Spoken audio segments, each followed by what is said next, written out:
Welcome guys, welcome to Python 3 course. This course is designed for absolute beginners, so you do not need to have any prior programming experience. So why learn Python? Python is a server-side programming language. Python can be used to create web applications, to perform complex mathematics, and also to handle big data. Python can be used to connect to different database systems, to read and modify files. Python is free and open source. That means anybody can download and install on their machines. Python works on different operating systems, Windows, Linux, Mac, etc. Python has a simple syntax, easy to understand, and it is like a plain English language. Python allows us to write fewer lines of code than some other programming languages. So we will cover all these in action in the coming slides. In the next lecture, we'll learn how to install Python and execute our first program in Python. Alright? See you in the next lecture. Welcome back. In this lecture, we'll learn how to download and install Python and execute our first program using Python command line. So to download Python, go to Google and type download Python, or go to https://www.python.org/downloads and follow the instructions. Once you download the file, go to Google and type download Python. This will take us to the downloads page. Depending on your operating system, choose the sections here. For Windows, click here. For Linux or Unix, for Mac, and for others. 3.8.2 is the latest version when I am recording this lecture, so this may change later depending on when you are watching. So click on download Python 3.8.2. I've already downloaded the file to save the time. So once you download the file, double click on it. You are seeing modify setup because I've already installed Python on my machine. If you are installing Python for the first time, this is how it looks. So make sure you check add Python 3.8 to path, this checkbox, so that way Python will be added to the path environment variable. Once the installation is successful, to see if Python is added to the path environment variable, go to your system properties, click on advanced, click on environment variables, and here once you click on path, you should see Python has been added to the path environment variable. Okay. To check if Python is already installed on your machine, go to command prompt and type Python -- version, and you should see the Python installed version 3.8.2. So Python command line. Python command line allows us to test only few lines of code, and it is not advisable to develop our programs in the command line interface. We have IDEs, integrated development environments, to write and execute our programs. So now let's see how to open the command line interface. Type Python and hit enter. This will open us the command line interface, and let's write our first program. Print welcome to Python programming and hit enter. We are using print function to print the string welcome to Python programming. Right? In the next lecture, we'll execute the same program using an IDE called PyCharm. Alright, see you in the next lecture. Welcome back. In this lecture, let's execute our first Python program using an IDE, integrated development environment, instead of using command line interface. There are several IDEs available, and we'll be using PyCharm for this course. We have Eclipse on NetBeans, PyCharm, Thony, Sublime Text, Spider, etc. The purpose of this course is to learn Python, but not an IDE. So let's focus more on learning Python. Now let's see how to download PyCharm. Go to Google and type download PyCharm, or go to JetBrains PyCharm download section and download community version. Now go to Google and type download PyCharm, and this will take us to the downloads page. And depending on your operating system, choose the section here, Windows, for Mac, and for Linux. For this lecture, we'll be using community version, so go ahead and click on download. To save the time, I've already downloaded the file, so double click on it and follow the instructions to complete the installation. Once the installation is successful, go ahead and open PyCharm. I've already completed the installation, so this is how it looks once the installation is successful. Click on create new project and click on browse. Let's create a new folder. Let's call it practice. Click OK, and click on create. And here it is trying to create a new virtual environment for us. There you go. We are able to create our project in PyCharm IDE. All right, so now let's right click on it, click on new Python file. Here you can create Python file, Python unit test, Python stub. So let's create a new file and call it welcome, and click on Python file and write our first program, print welcome to Python programming, and click on Ctrl S to save the file, and right click on it and run welcome. Here you can see welcome to Python programming. We are using print function to print the string here. All right, so to increase the font, go to file and click on settings, click on editor and click on font. Here you can increase the font size. Okay, so in the next lecture we'll learn indentation and comments. All right, see you in the next lecture. Welcome back. In this lecture we'll learn indentation and comments. Indentation is space at the beginning of a code line. Indentation is used for code readability in other programming languages, whereas in Python it is used to refer a block of code, and it is important to follow indentation. Comments are used for in-code documentation, that is to explain the code, and it starts with hash. For multi-line comments, either insert hash for each line or use multi-line string. Comments are also used for code readability. By commenting the code, we can skip the execution of the code. Now let's see the demo. Go to our IDE PyCharm, go to our project practice, new Python file, and let's name it indentation and comments demo. Now let's write indentation and comments demo, and to comment this line of code, go to the beginning and insert hash. So this is how we create comment. Now let's create two variables, a equal to 4, b equal to 2. We'll learn more about variables in the next lecture. Now let's create a condition. If a is greater than b, print a is greater than b. Ctrl S to save the file, and to run the file, right click, run indentation and comments demo. So you can see a is greater than b because 4 is greater than 2, so that's the reason we are seeing this output in the console. If you notice here, there is a space at the beginning of the print function. This is called indentation. So now let's copy the same line of code and let's remove the indentation here. Ctrl S and run the file. So you got indentation error because we missed the indentation at the beginning of this line. So that is the reason why it is so important to follow indentation in Python. Now let's add the comment here, so that way this will be useful for you guys when you refer in the future. So the reason we get indentation error because we skipped the space at the beginning of the line near the print function. Now let me copy the same code. We can comment these two lines of code in two number of ways. The first one, we can insert hash for each line, or we can give multi-line string as well.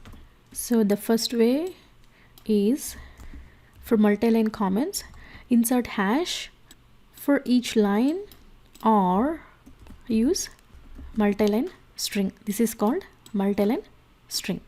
Okay, now let me copy the same code and paste it again. Let me give one more space for this print function.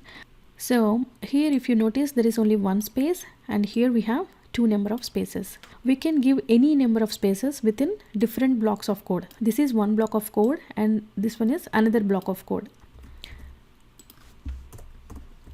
So now let me copy this line of code and let me copy this last line and paste it again, and let me give one more space here. So this is one block of code. Within the same block of code, we have to follow the indentation. Let me save this, Ctrl S, and run the file. We get indentation error near line number 28. Okay, let me add the comment here. We get indentation error because within the same block of code, we have to follow the same indentation. Let me remove this space and run it. Now you can see A is greater than B and A is greater than B. If we give one more space, if it doesn't follow the indentation within the same block of code, then we get indentation error. So in the next lecture, we'll learn variables. Alright, see you in the next lecture. Welcome back. In this lecture, we'll learn variables. Variables are created as soon as you assign value to it. There is no declaration, unlike other programming languages. That is, we do not need to declare a variable before we assign any value to it. Variables doesn't need to be created with any specific data type. They can be changed after they are set. That is, if we assign a numeric value to a variable, then the variable becomes a numeric variable. Similarly, if we assign a string value to a variable, then the variable becomes a string variable. String variables can be created either by using a single or double quotes. Variable names should start with either a letter or underscore, and it should not start with a number. Variable names should contain only alphanumeric characters and underscores, and variable names are case sensitive. We can assign different or same value to multiple variables in one line, and we use concatenation operator plus to concatenate two different variables, just like other programming languages. Now let's see the demo. Go to our IDE PyCharm, practice, that's our project name, and let's create a new Python file and let's name it variables demo. Let's add a comment, variables demo. Now let's create a variable called name and assign a value Bob to it. Here if you see, we are assigning string value to a variable called name. So that's the reason this variable name becomes a string variable. Now let's print the value inside a string variable by using a print function. So to save the file, use Ctrl S and right click and click on run variables demo to run the file. So now you can see the value inside a variable called name, that is Bob. So here, as soon as you assign value Bob to name variable, this variable is created. So let's add the comment. To save the time, I've already added the comments in a notepad. So let's take this comment and add it here. So that way you guys can refer in the future. So now let's create another variable test and assign a value 7. Here we are assigning an integer value 7 to a variable called test. So that's the reason this variable test becomes a int variable. So now to the same variable test, let me assign new value. So in this case, we are assigning a string variable. So then the variable test becomes a string variable. So now let's print the value inside test. Here we are replacing an int variable to a string variable. And if you, here also you can click it to run the file. So you can see 7. We are replacing int with string. So let's add this comment as well. Variables doesn't need to be created with any specific data type, and they can be changed after they are set. So initially we created a variable called test and assigned a value 7, and after that we changed this int variable to a string variable. Okay, so now let me create two variables. So the first one, name1 equals to Bob, and let's say name2 equal to Bob. Here if you see, I created the first variable string, name1 string variable with double quotes, and for the second string variable name2, I created with single quotes. That is, the string variables can be created either by using single quotes or double quotes. Okay, so now let's print both name1 and name2. So click here, so you can see the values Bob and Bob. So let's add that comment as well. So string variables can be created either by using single quotes or double quotes. Now let me create 3 more variables. Let's say name1, name2, name3, and let's assign 3 different values to it. Let's say Bob, Craig, and John. Now let's print all 3 variables, name1, name2, and name3. So run this file. Now you can see Bob, Craig and John printed in the console. So let's take the same variables, and for all three variables let's assign same value. So let's say if you want to assign the same value, so name1 and name2 and name3, for all three variables let's assign the same value. Here we see three different variables, we assign three different values. Here we are assigning same value to three different variables. Now let's print here. So you can see the output Bob is printed in the console. So that means we can assign different value to multiple variables in one line, or we can assign same value as well to multiple variables in one line. Now let me create a variable called name and assign a value John, and one more variable age and assign 40. So now age variable becomes a int variable, and one more height, let's say 6 feet. And let's try to concatenate two different strings. My name is, and we use plus to concatenate two different variables. So now name is a string variable, so I am concatenating my name is, that is a string, with another string using a concatenation operator called plus. So now save it and run the file. So now you can see my name is John. So now let me print age or name plus age. So here we are concatenating a string variable name and an integer variable age. Control S and run this file. And now if you see, we got type error, can only concatenate string to a string. We cannot concatenate string to an integer. So that's the error we got. So let's comment this one. So now let's see what happens if you concatenate age and height. Control S and run this file. Now you see 46. So that means this concatenation operator plus becomes a arithmetic operators when we use to concatenate two different integers.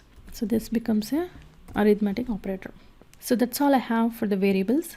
In the next lecture we'll learn data types. All right, see you in the next lecture. Welcome back. In this lecture we'll learn data types.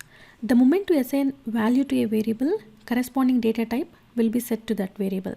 That is, if we assign int value to a variable, then the variable becomes a integer variable. Similarly, if we assign a string value to a variable, then the variable becomes a string variable. Like other programming languages, we have the following built-in data types. For numeric data types, int, float, complex, string falls under text category. We have Boolean, bytes, byte array, memory view fall under binary category. Set, frozen set fall under set category. Dictionary fall under mapping. List, tuple, range fall under sequence category. In the next lecture we'll learn numeric data types. All right, see you in the next lecture. Welcome back. In this lecture we'll learn numbers. We have three different numeric data types: int, float and complex.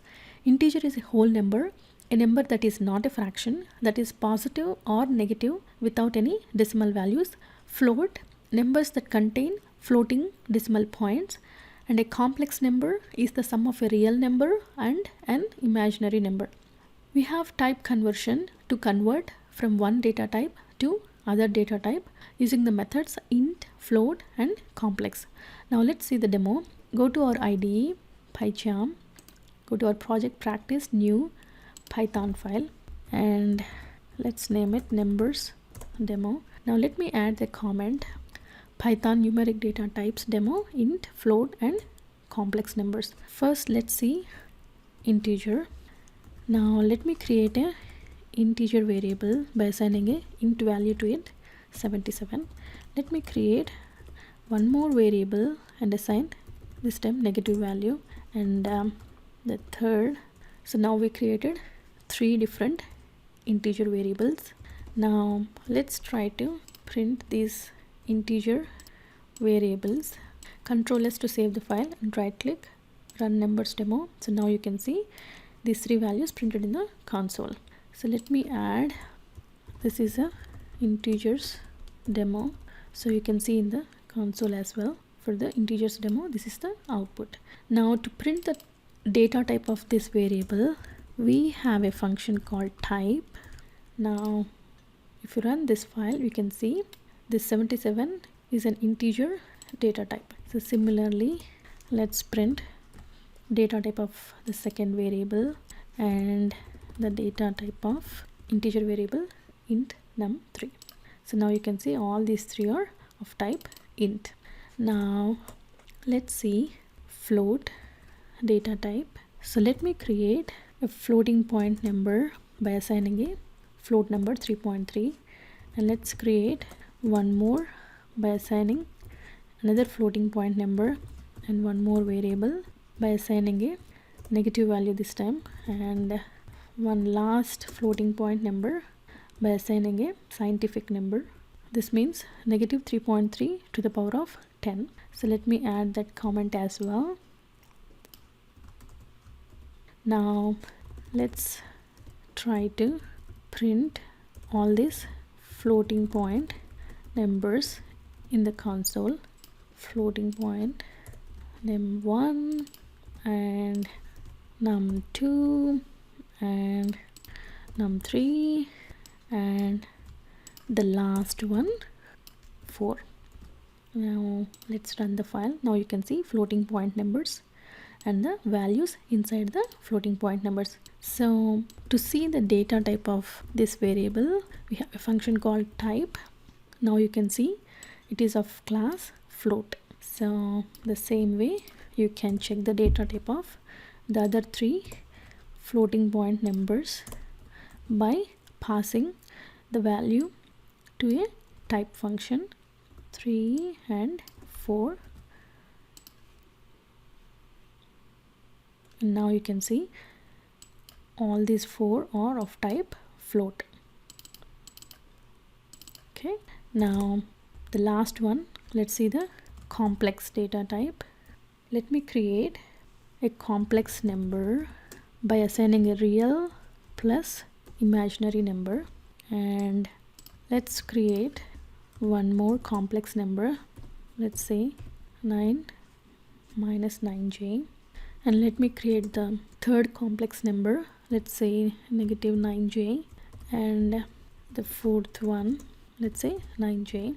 Now let's try to print complex numbers demo, and let's try to print the value inside all these complex numbers.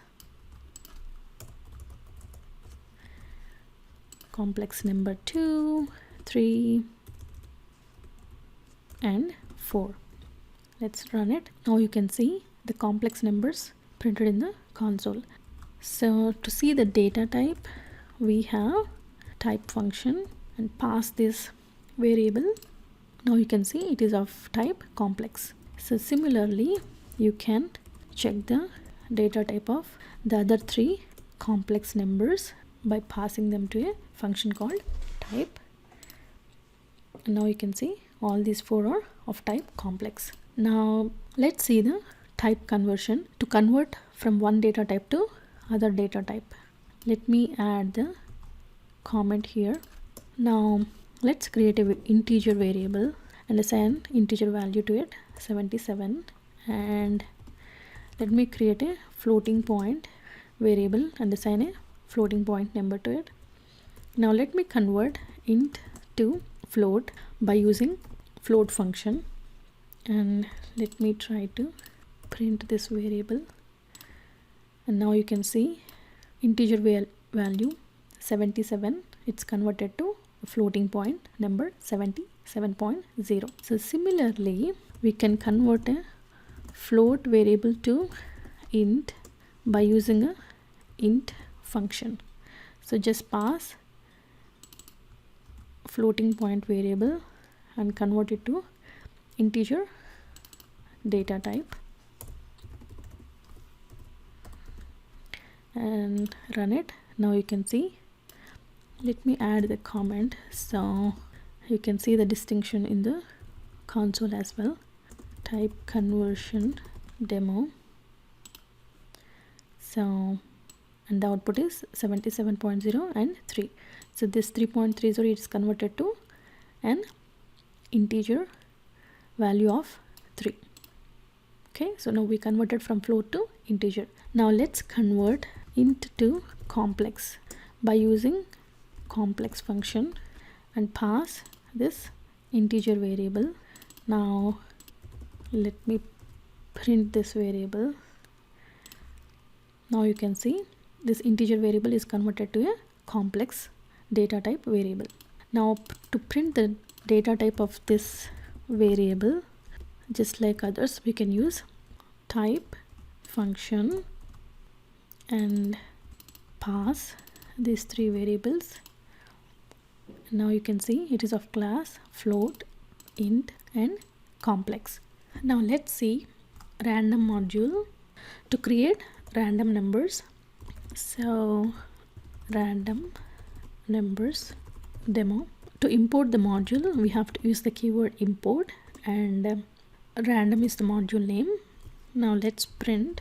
So inside the random module, we have a function called randRange. Now let's say we wanted to print the random numbers between 10 and 20. Save it and run. So 14. Now let's run again. So this time it is 19. Let's run again, and this time it is 15. So that's how we can generate the random numbers by using the random module and randRange function. Alright, in the next lecture we'll learn casting. Welcome back. In this lecture we'll learn casting. Casting is used to specify a data type to a variable and can be done using constructors. And we'll cover the following topics: integers casting using int constructor, floats casting using float constructor, strings casting using string constructor. Now let's see the demo. Go to our IDE, PyCharm, go to our project practice, new Python file, and let's name the file as casting demo, and let's add the comment Python casting demo, that is specifying a data type to a variable. Now let's start with integers casting by using int constructor. Now let's create a integer variable int num1 equals to as the value inside a int constructor. So that way we are specifying data type to the variable int num1 and the data type is integer. Now let's try to print this int num1. Control S to save the file, right click and run casting demo. Now you can see the value 8. So now let's create another integer variable, and for the int constructor let's pass floating point number, this time 8.8. Control S and run the file. Let's print this as well so we can see the value of int num2 in the console. Now you can see it is 8. Even though we passed float value, we see the value of int num2 is 8 because we are specifying integer data type for this variable. So that's the reason you are seeing integer number in the console for the variable int num2. Now let's pass string value, this time 8. Now let's try to print int num3. So you can still see, even though you passed a string value to int constructor, you can see the value, it is integer 8. So let me add the comment integers, so you can see the output is for the integers casting. Now let's see the floats casting using float constructor. So let's create a floating point variable float num1 and pass the value to the float constructor. Let's say we passed an integer value, and let's print floats this time and print the value float num1 and run it. Now you can see the output 3.0. Even though you passed an integer value to float constructor, it is converted to a floating point number 3.0. Now let me create one more floating point variable and pass 3.3 this time and try to print this variable and run it. Now you can see the value 3.3. So now let's create one more variable and this time pass a string value to it, and let's try to print this variable. Now you can see, even though you passed a string value to float constructor, it is converted to float data type. Okay, now let's see how we can do strings casting using string constructor. So let me create a string variable and pass string value to string constructor, and let's try to print the variable string1. We are seeing strings demo now, and let's try to print the variable that we created and run the file. Now you can see for the strings, the output Python is printed in the console. Now let's try to create second variable, and this time let's pass a integer value, and let's try to print the variable string2 and see the output in the console. It is 4. It is a string 4. Now if you wanted to see the data type of the variable string2, we have a function called type, and you can see it is of class string. Okay, now let me create another variable and pass floating point number to string constructor, and now let's try to print this variable string3, and you can see the value 4.4. So that's about the casting, that is specifying a data type to a variable by using int constructor, float constructor and string constructor. In the next lecture we'll learn more about strings. Alright, see you in the next lecture. Come back. In this lecture we'll learn strings. Strings can be assigned to a variable by enclosing with single or double quotes, and we'll cover the following topics: how to access elements of a string by using index, and how to find the length of a string, slicing, return a range of characters by specifying start and end index, negative index, that is to return a range of characters from the end of a string, and how to use strip function to remove white spaces, lower function to return a string in lowercase, upper function to return a string in uppercase, and how to use in and not in keywords to check if a phrase present in a string or not, replace function to replace a string, split function to split a string, concatenation operator plus to concatenate two different strings, and combining strings with other data types using format function, escape characters to insert characters that are illegal in a string. So now let's see the demo. Go to our IDE, project new Python file, and let's name it strings demo, and let's add a comment strings demo by inserting hash at the beginning. Now let's create a string variable by assigning string value to it, Python, and this string can be enclosed either in single quotes or double quotes as well. Let's try to print the value inside a string. Control S to save the file and right click, run strings demo. Now you can see Python is printed in the console. Now let's create another variable of a multiple line string. Let me copy this statement, and to make it multiple lines, let's enter this in the next line. So multiple lines can be assigned to a variable either by using 3 single quotes, or let's create another variable and make it multiple lines and by using 3 single quotes or by using 3 double quotes as well. So now let me try to print string2 and string3. Control S to save the file and run it. Now you can see the values printed in the console. Let's add the comment. Multiple lines can be assigned to a variable either by using 3 single quotes or 3 double quotes, and here we are trying to print the string values inside a string variable. So run it. Now you can see under the string values you can see the output in the console. Now let's see how to access elements of a string. So let's add the comment. So let's say if you want to print the element at the index 2, so the index starts from 0. So 0, 1, 2. Control S and run it. Now you can see T is printed in the console. Let's add this statement to print in the console. So that's how you can access the element at the index 2.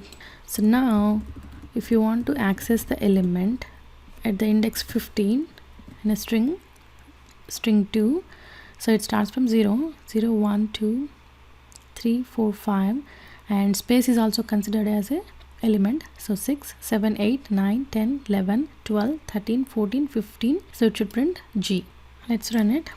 So now you can see G is printed in the console. Okay, so now let's try to find the length of a string by using len function. Let's add this comment and print, use the length function and pass the variable string 1 and find the length of a string, that is 6. So let's add this statement to print in the console and run it. Now you can see length of a string is 6. So let's see how to use slicing. Let's add this comment, and that is to return a range of characters. So for string 1, let's try to return the range of characters from 1 to 3 and run it. So you can see YT is printed in the console. 0, 1, 2, 3. So 3 is excluded in this case. Character at the position 3 is excluded. It only printed from range 1 to 2. So that's about slicing. Now let's see negative index, that is to return a range of characters from end of a string. Now let's create a new string variable string n and assign a value Python to it, and let's try to access the elements from the end of a string by giving negative index. Let's say -3 to -1. It is, we are trying to print the negative index. So let's add this to print in the console and run it. Now you can see H and O. In this case 3 is also excluded. 0, 1, 2. T is excluded, so HO is printed in the console. So that's how you calculate negative index. So now let's see how to use strip function to remove white spaces in a string. So let me create another variable string 4 and let's add white spaces to it. Here is one white space, and then let's add one at the beginning as well. And let's try to use strip function and let's add this to print in the console and run it. Now you can see the white spaces is removed at the beginning and end of a string. So now let's see how to use lower function to replace a string in lowercase. So let me create another variable string 5 and let's assign value Python to it, all in uppercase, and let's try to print this variable and use lower function to return a string in lowercase, and let's try to print this in the console as well.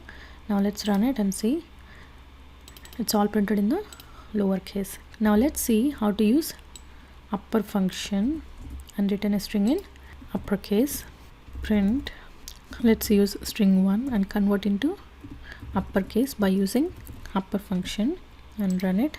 So now you can see it is printed in the uppercase by using upper function. So let's print that as well.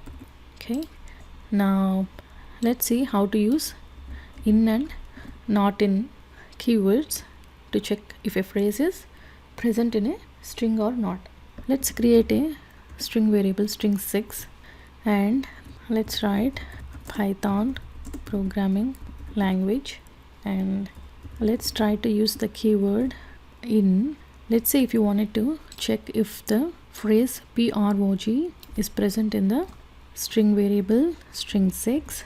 So prog in string 6, and at the same way print, let's say prog is not in string 6.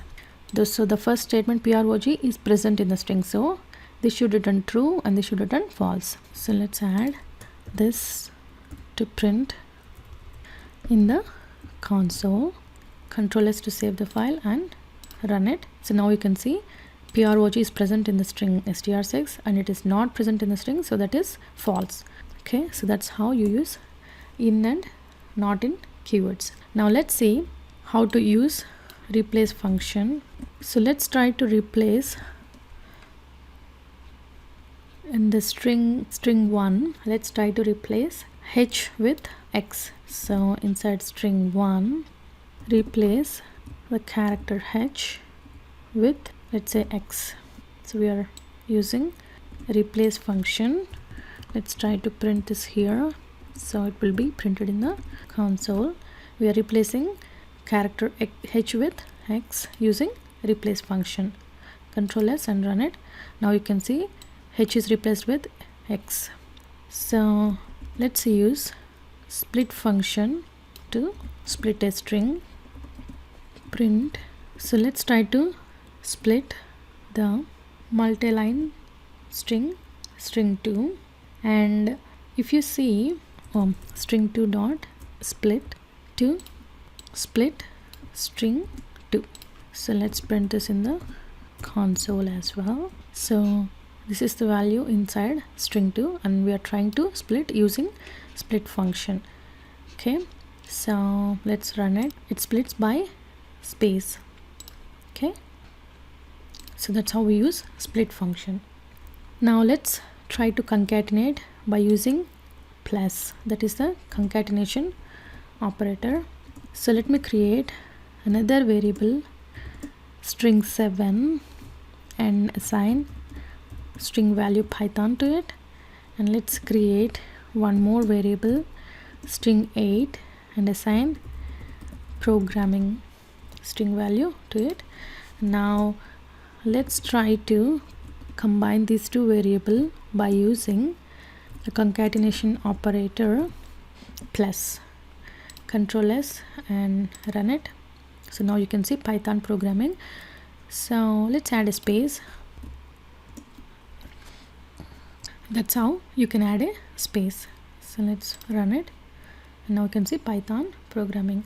So to add a space, use enclose in double quotes to add space between strings. So here we are trying to concatenate strings using concatenation operator plus.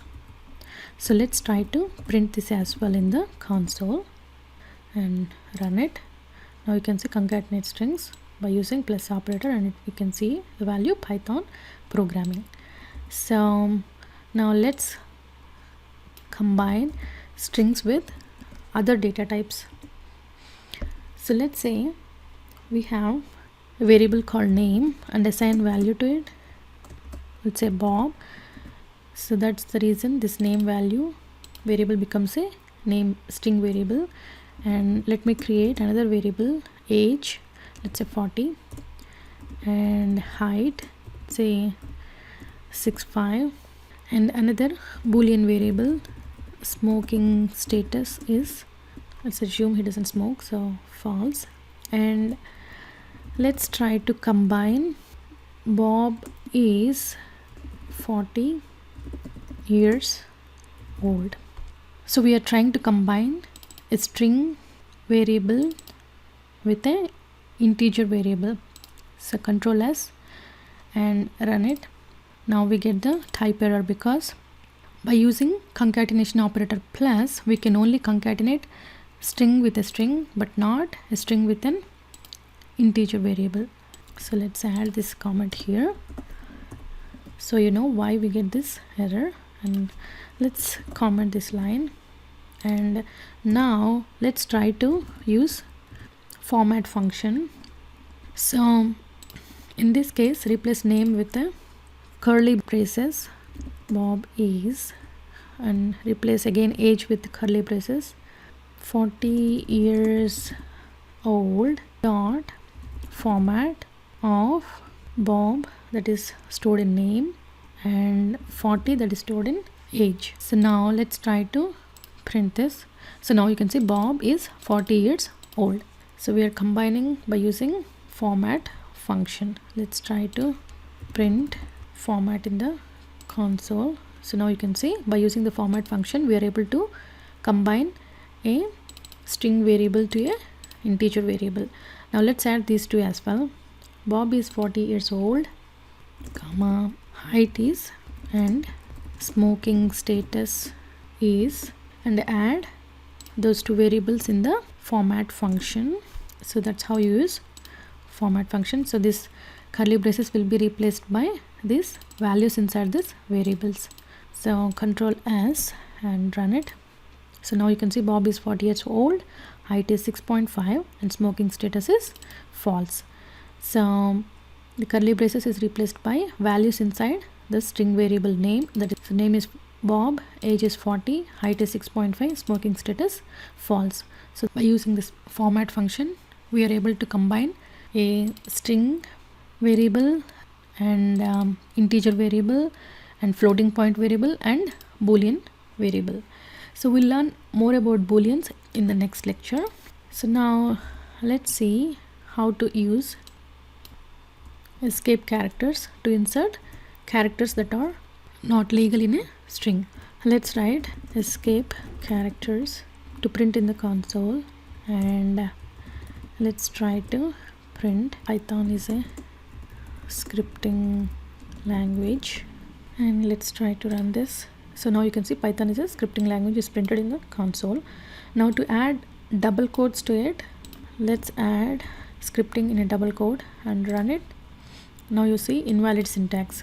So this is illegal string, right? So we have to use escape characters to bypass the illegal characters inside a string. So run it. Now you can see Python is a scripting language. So double quotes is added inside the string scripting. In the next lecture we'll learn Booleans. Alright, see you in the next lecture. Welcome back. In this lecture we'll learn Booleans. Python returns Boolean values, that is true or false, when an expression is evaluated, and by using bool function we can evaluate variables and values.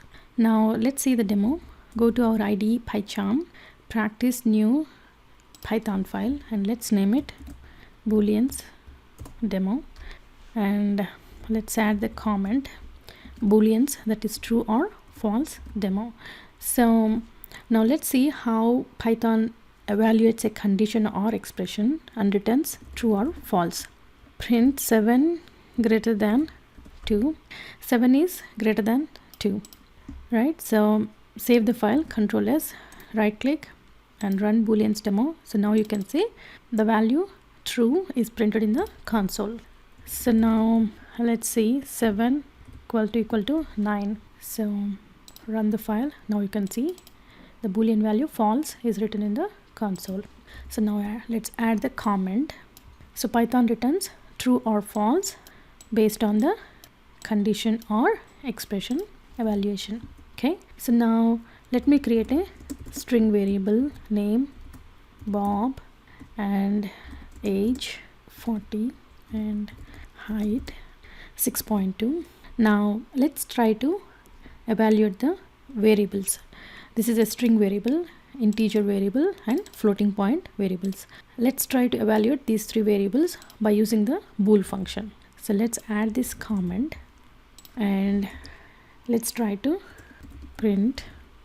We are trying to evaluate variables by using function bool. So print by using the bool function, pass the string variable and evaluate string variable, and to evaluate integer variable pass integer variable to bool function.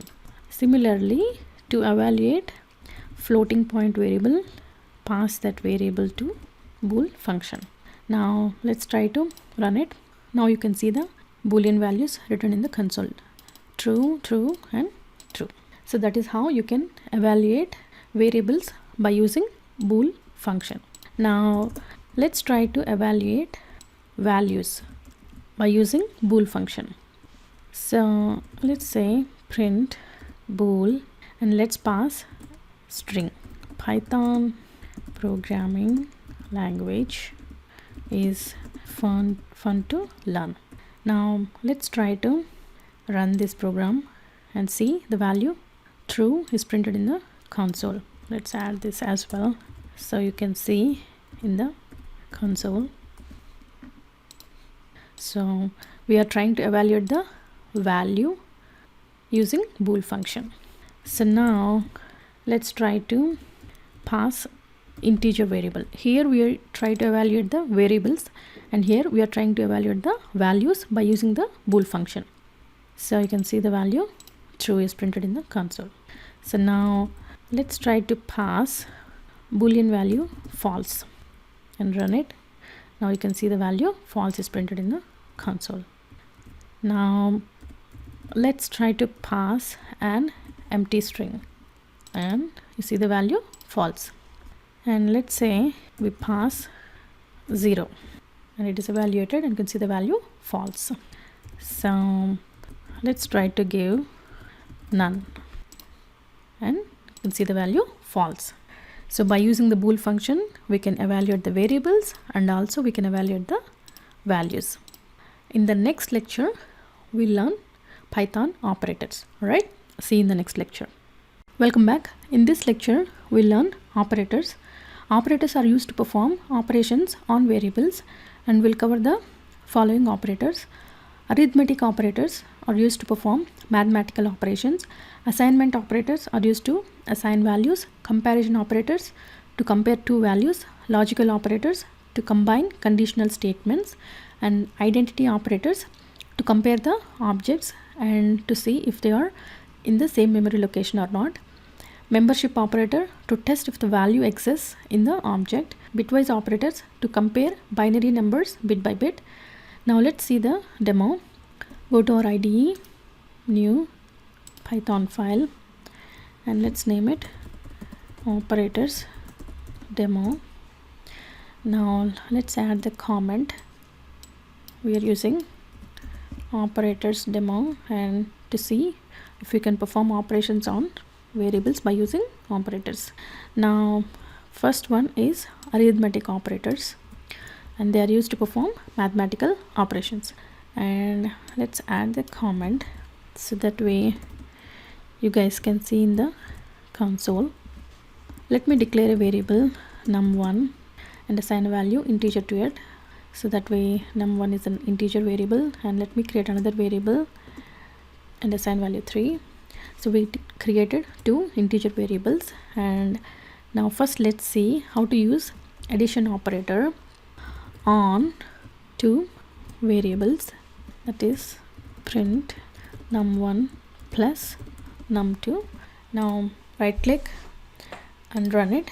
Now you can see the value 9 plus 3 is 12.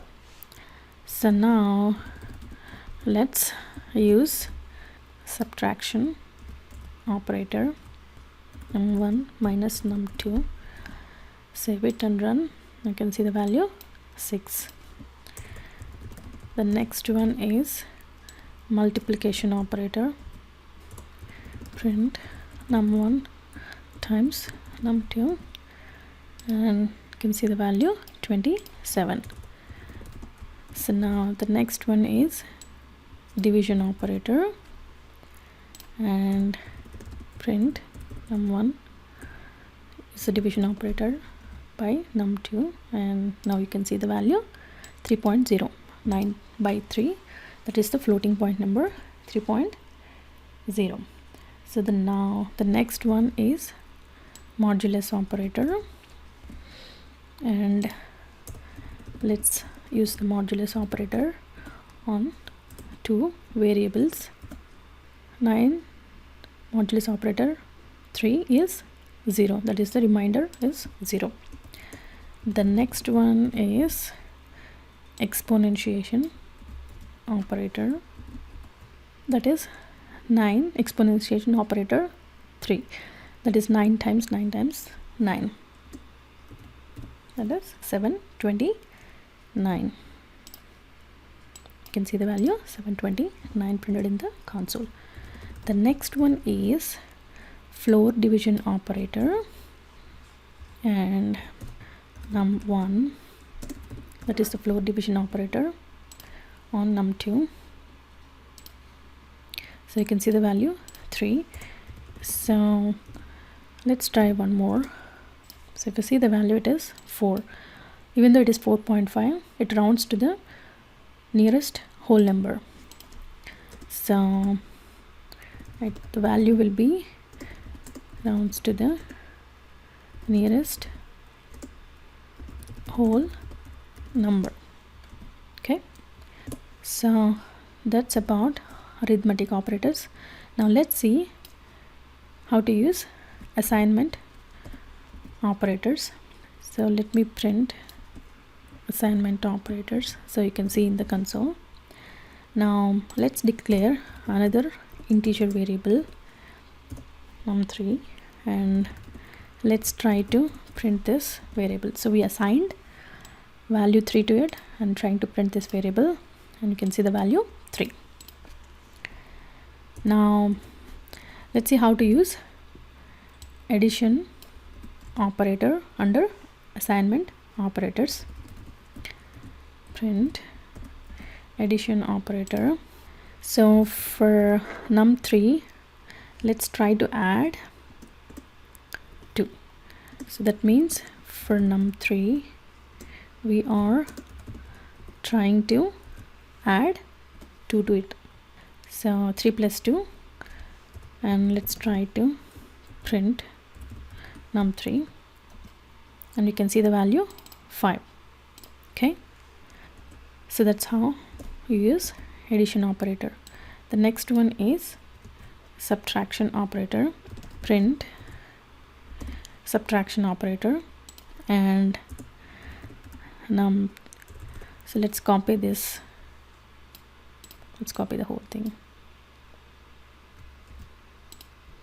Instead of plus, we use minus.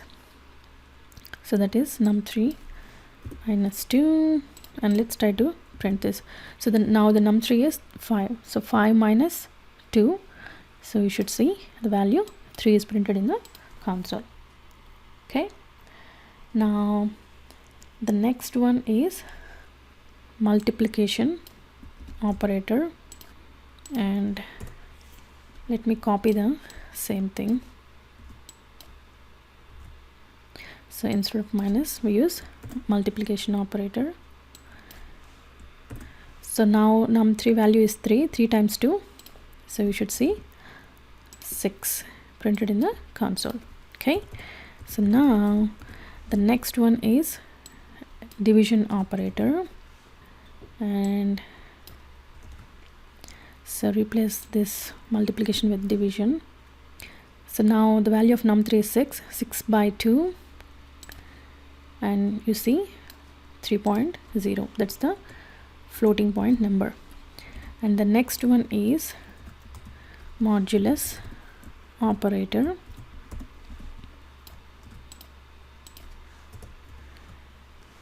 Use the modulus operator and replace this with the modulus operator. So now the value of num3 is 3.0, modulus operator 2, and the remainder is 1.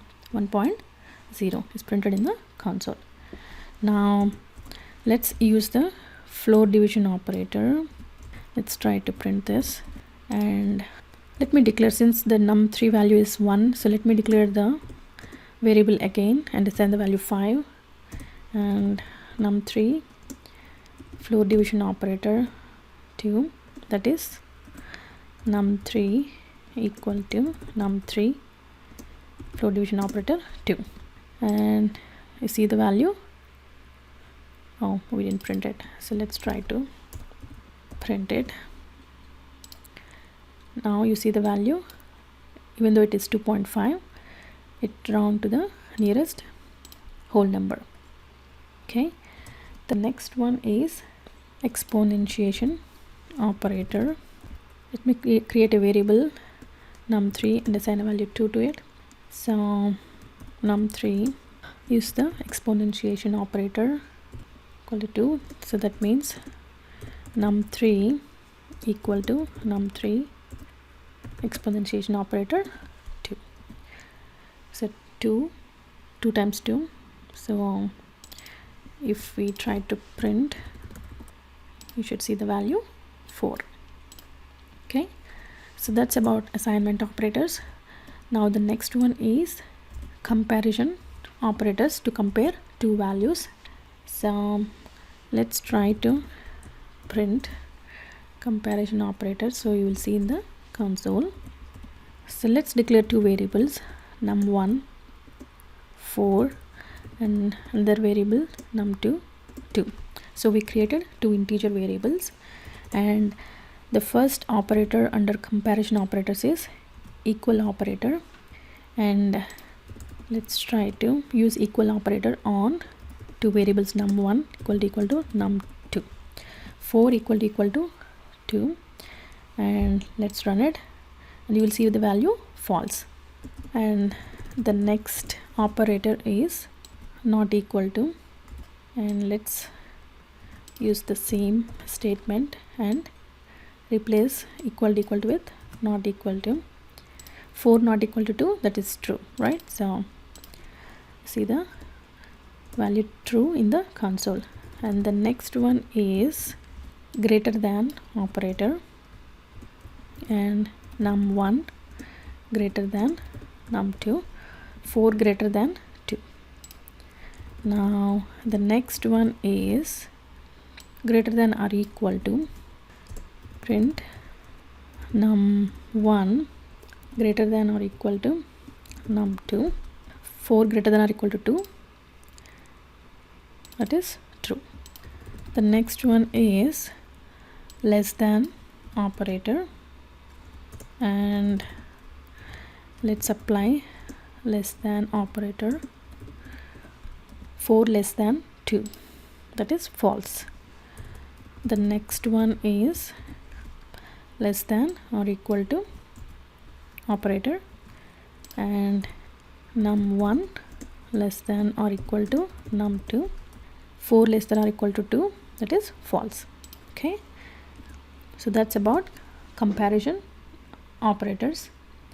Now the next one is logical operators, and they are used to combine conditional statements. Now let me create a variable, integer variable, num equal to 4, and under the logical operators, let's try to print this as well, logical operators. So this will be printed in the console. So the first one under the logical operators is AND operator. How to use AND operator? Num equal to 4 and num greater than 2. Here we are trying to combine two conditional statements, num equal to 4 and num greater than 2. 4 equal to 4 and 4 greater than 2. So I can see the value true is printed in the console. So here returns true if both the conditional statements are true. Okay, now let's copy this and use OR operator. Instead of AND, we use OR operator, and it returns true if one of the statements is true. So 4 equal to 4 or 4 greater than 2. So that output is true. Now the next one is NOT operator, and let's try to use the NOT operator. Num equal to 4. So if you see, we're trying to reverse it, so reverses the result. 4 equal to 4 is true, and we are reversing by using the NOT operator. So that's the reason you are seeing the value false. Okay, now the next one is identity operators. So let's add the comment, and they are used to compare objects. Let's add this, so you will see in the console. identity operators. So for this, let's try to create two lists. We'll learn more about list in the next lecture. List 1 and assign John and let's say Chris, and let me create another list that is an array, and it is used to store values in it, and in this case let's assign with the same value. And let me create the third list and assign the value list 2. Now the first operator under the identity operators is operator. Now print list 1, that is an object, that is an list object. List 1 is list 2. Now let's try to run it and see the value. Under the identity operators operator, the value is false, because list 1 and list 2, this both objects memory location is different. So that's the reason you are seeing the value false. Even though the value is same, the memory location is different for these two objects, list 1 and list 2. Okay, so now let's see what happens if you give list 2 is list 3. The value is true because we assign list 2 to list 3, so the value is true. Now let's see list 1 and use the equals to operator. List 2, list 1 equal to list 2. Here it compares the content. The content is John and Chris, both are same. Now let's see what happens. The value is true. Here it compares the memory location, here it compares the values inside the list object. So let's add the comment. Objects list 1 and list 2 with different memory locations, so that's why you see false. And here list 2 and list 3 are same objects, so that's why you see true. And the next one, same objects memory locations, they have the same memory locations. And the last one is it compares the content, so that's why you see for the equal to operator you see the content is same, so that's the reason we see the value true. Okay, now the next operator is not, and let's try to print. We use the same thing. Instead of let's use not operator. They both are different memory locations, right? So that's the reason it is printing true. Okay, we can use the same comment because they both have different memory locations. Now let's try to print list 2 is not list 3, but they both are pointed to the same objects memory locations, right? So in this case the value is false. Okay, now let's say list 1 not equal to list 2, but they both are equal. We are saying list 1 not equal to list 2. Here it compares the content, and the content is same, so the output should be false. Okay, let me try to print membership operators, so it will be printed in the console. And let's create another list, another array, and assign values, let's say Python and Java. And let's try to use the first operator, in operator, under membership operators. So they are used to test if the value exists in the object. Print if the value Python exists in list 1. So Python is actually present in list 1 object, so you will see the value true. And the next operator is not in, so we can use the same Python not in list 1. Python is actually present in list 1, so we see the value false. And the last operators, bitwise operators, they are used to compare binary numbers, and it compares bit by bit. So let's add this comment to print in the console, bitwise operators. So let's take num1 10. So we created an integer variable num1, and let's create one more num2, 4. So it compares bit by bit, right? So let's add. So that's the bit by bit value for 10, and for 4 it is 0 1 0 0. Now let's apply bitwise AND operator on the two variables num1 and num2. Num1 and num2, 10 and 2. So for bitwise AND, it sets each bit to 1 if both bits are 1. So it compares bit by bit. If both bits are 1, then it sets to 1. 0 0, both the bits are not 1. Here also not 1, not 1, not 1. So the value is 0. So let's try to run it. So you see the value 0 printed in the console. Now let's see the next operator, bitwise OR, num1 bitwise OR and num2. So here let me add this comment. It sets each bit to 1 if one of the bits is 1. So in this case, one of the bits is 1, right? So 0 0, so it sets to 0, and the next one 1 0, so it sets to 1. 0 1 1 1 0 1 and 0 0 0 0. So that's the value of 14. Now let's run it, and you can see the value 14 printed in the console.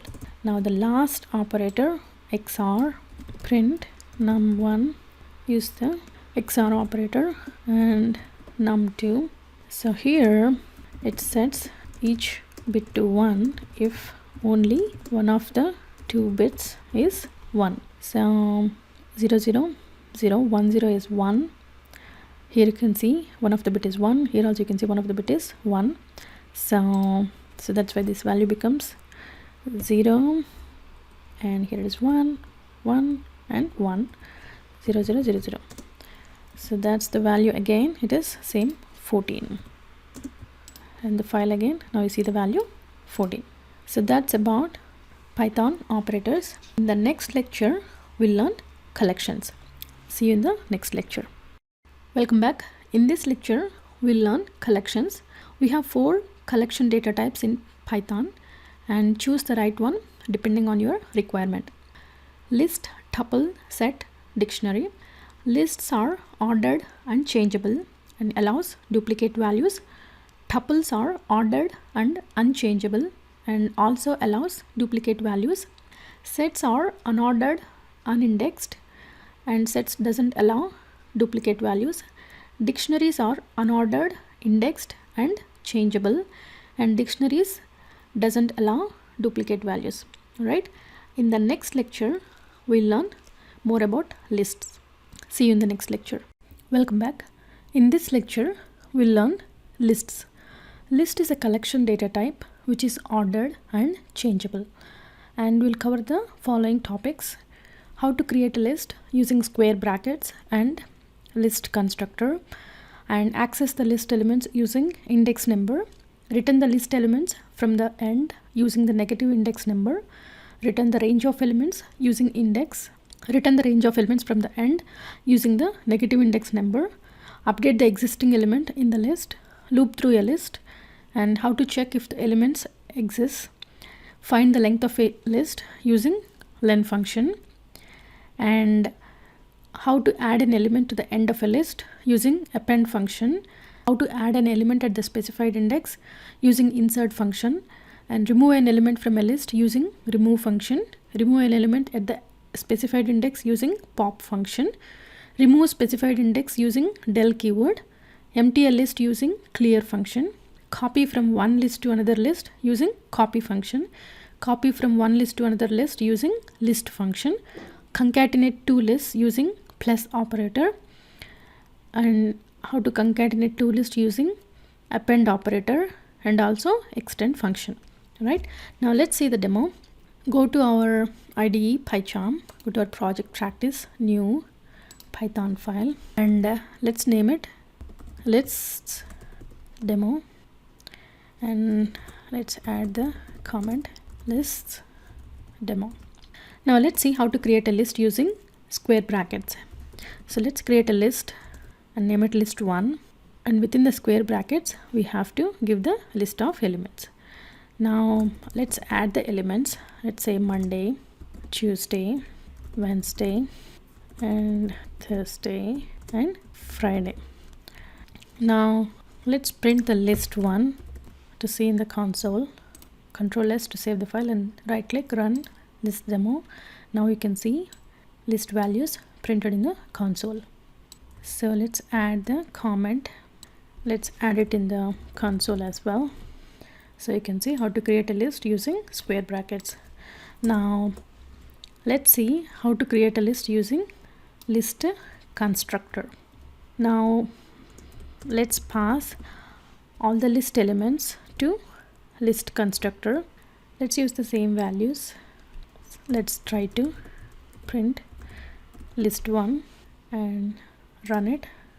Now we can see list1 elements, again Monday, Tuesday, Wednesday, Thursday, and Friday. Here we are creating a list using list constructor, and here we created the list using square brackets, and here using a list constructor. Okay, now let's see how to access list elements using index number. So let's say you wanted to access element at the index 3. So keep in mind the index starts from 0, 0, 1, 2, 3. So we should see Thursday. So let's add this as well, so you can see in the console. Now the next one is how to return the list elements from the end using the negative index number. So let's say print list1 of, let's pass 2, and let's try to print this. So now you can see 0, 1, 2. Instead of printing Wednesday, we see Thursday, because -1 refers to the last element in the list. So we have to calculate from -1, -2. So that's the reason you are seeing Thursday. Let's add that comment.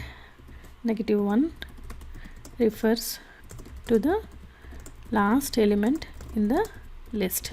So that is, if we try to print list1 of -1, so let's see, we get Friday, and -2 is Thursday. Okay, so that's how we can access the elements from the end using negative index number. So let's run it.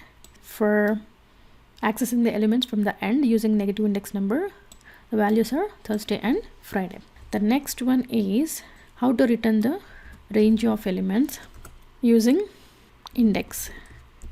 So here we were able to access just one element. Now let's see how to access range of elements. So print list1 of, let's give the range from 1 to 3. So in this case 3 is excluded, so you'll see 0, 1, 2, 3. 3 is excluded, and we should see Tuesday and Wednesday. Let's run it. Now you can see Tuesday and Wednesday printed in the console. So let's add the comment, that is index 3 is excluded. Now let's see print list1 of, I'm not giving the beginning index, and the end index is 4. Index 4 is excluded. The element at the index 4 is excluded. So if we run this, 0, 1, 2, 3, 4, it should exclude this one and print the rest of the values. So now you can see it excluded the last one and printed the first 4 elements in the list. So now let's give list1 of, give only the start index and not the last one, the end index. Now let's see what happens. So it should start from 0, 1 and give to the end. Okay, so that's how we can access the range of elements using index. Now let's see how to return the range of elements from the end using the negative index number. Okay, here we were able to access just one element. Now we'll see the range of elements. So print list 1 of, let's say, -3 to -1. So in this case also -3 is included and -1 excluded. So if you see the output, now you can see Wednesday and Thursday. Our list is Monday, Tuesday, Wednesday, Thursday, Friday, and we gave -3 to 1. So 1, 2 and 3, right? So in this case 1 is excluded, so we see Wednesday and Thursday. Okay, 1 is excluded, so that's why you are not seeing Friday, and 2 and 3 are included. So 3 is included, so you are seeing Wednesday and Thursday. Okay, so that's how we can calculate the range of elements from the end of a list using negative index number. Now let's try to update the existing element in the list. So let's try to update the element at the index 1. Instead of Tuesday, let's try to replace with Sunday. Now let's try to print the list. So we are trying to update the existing elements in the list. So now we can see Tuesday is replaced with Sunday. Now let's try to loop through a list by using a for loop.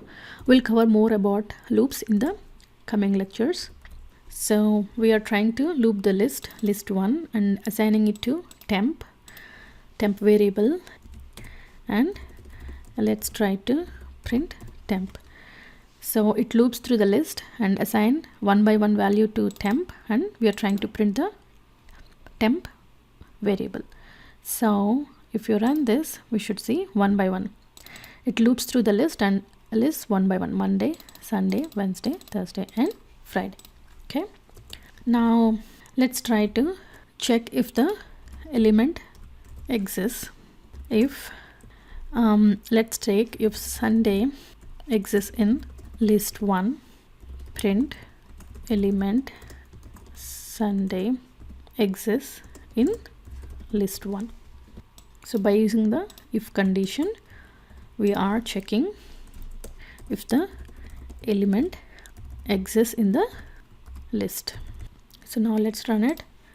Since it exists, it says element Sunday exists in list 1.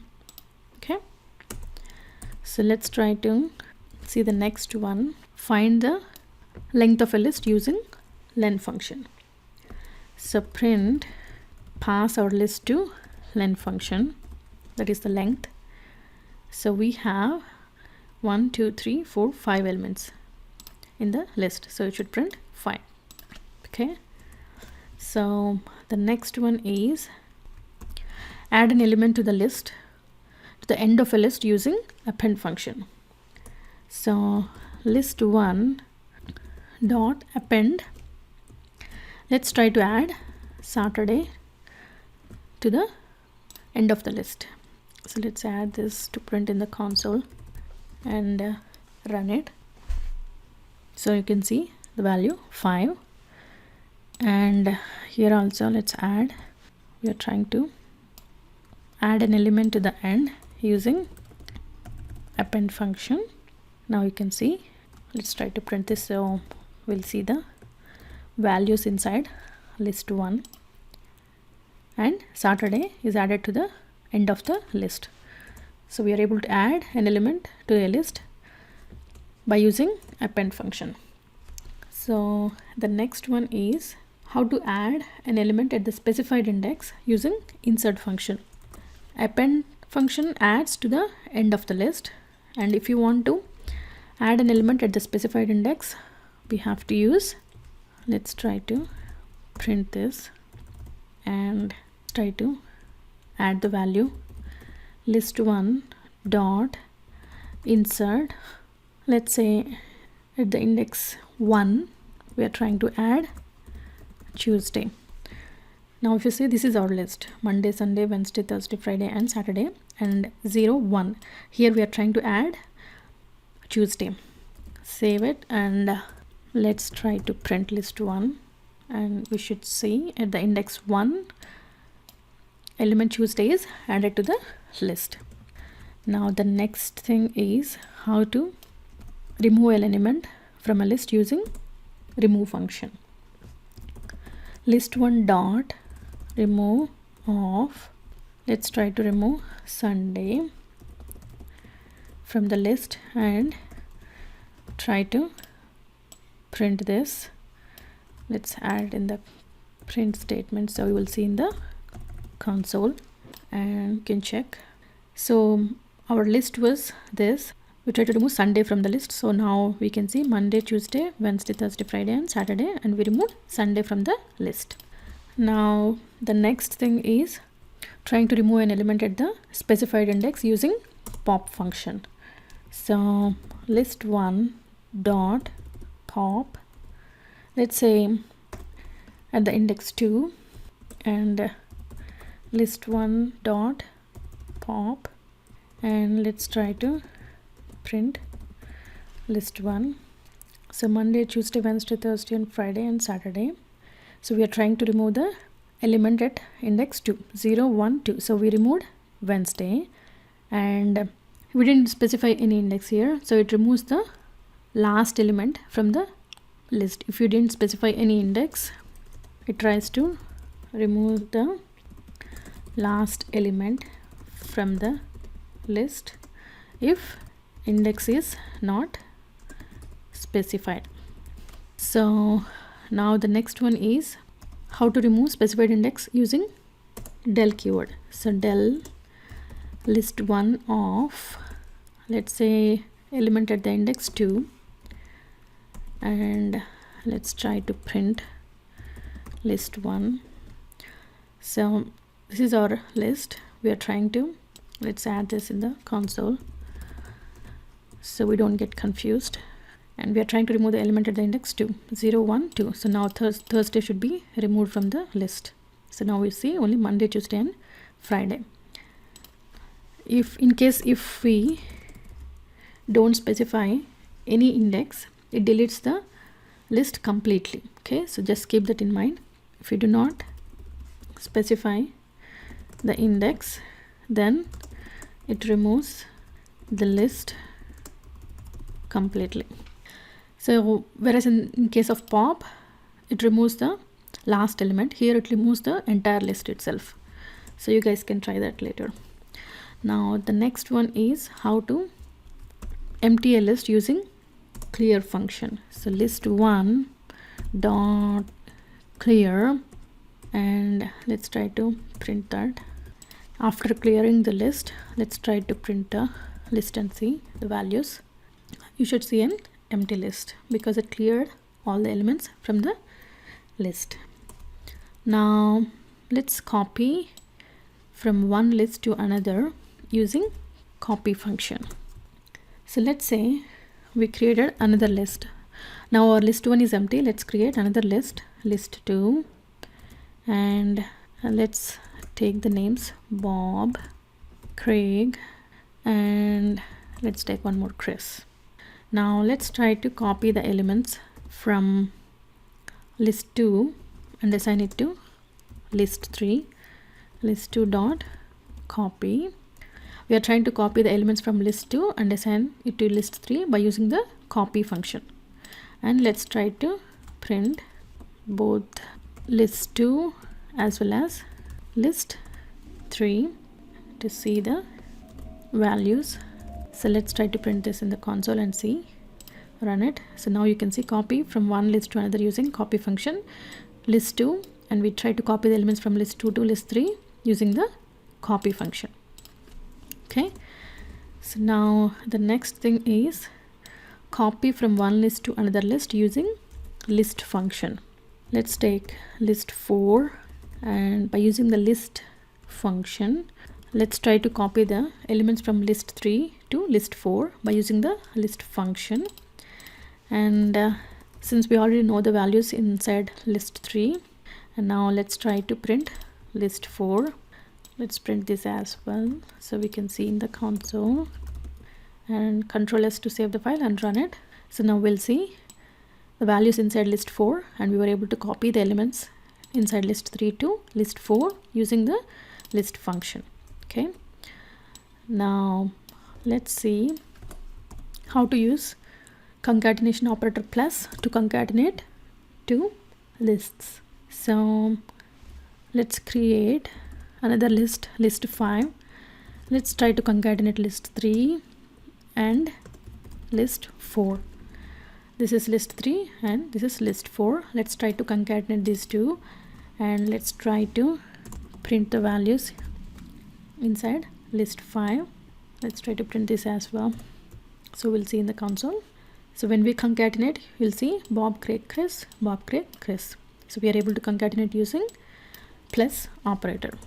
Now let's try to concatenate two lists using append operator. Okay, so for element in list 3, let's take list 3. List 3 is Bob, Craig and Chris, right? So for each element, so we are trying to loop through the elements inside list 3, and let's append this to list 4.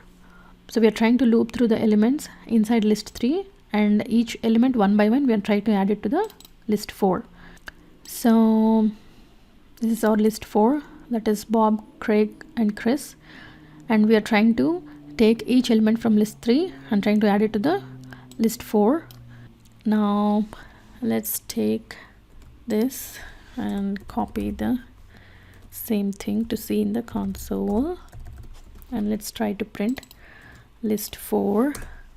So now Bob, Craig and Chris, that is list 3. For this we created another list and we try to append it to the list. Each element inside list 3 is added to the list 4. So list 4 also has Bob, Craig and Chris, and from list 3 it took each element one by one and added to the list 4 by using a append function. So either we can use concatenation operator plus, or we can also use append function. And then now the last one, how to concatenate two lists using extend function. So we can do in these 3 different ways. So let's take for the extend function list 3 dot extend, and let's try to add this and list 4. Now let's try to print this and print our list 3. Now if you run it, so you can see Bob, Craig, Chris, Bob, Craig, Chris, Bob, Craig, Chris. So now our list 4 has this from the previous concatenation using the append operator, and for that list 4 we added list 3 as well. So now you'll see one more Bob, Craig, Chris added to the list 4, and these two concatenated, and the output is this one. So in the next lecture we'll learn tuples. All right, see you in the next lecture. Welcome back. In this lecture we'll learn tuples.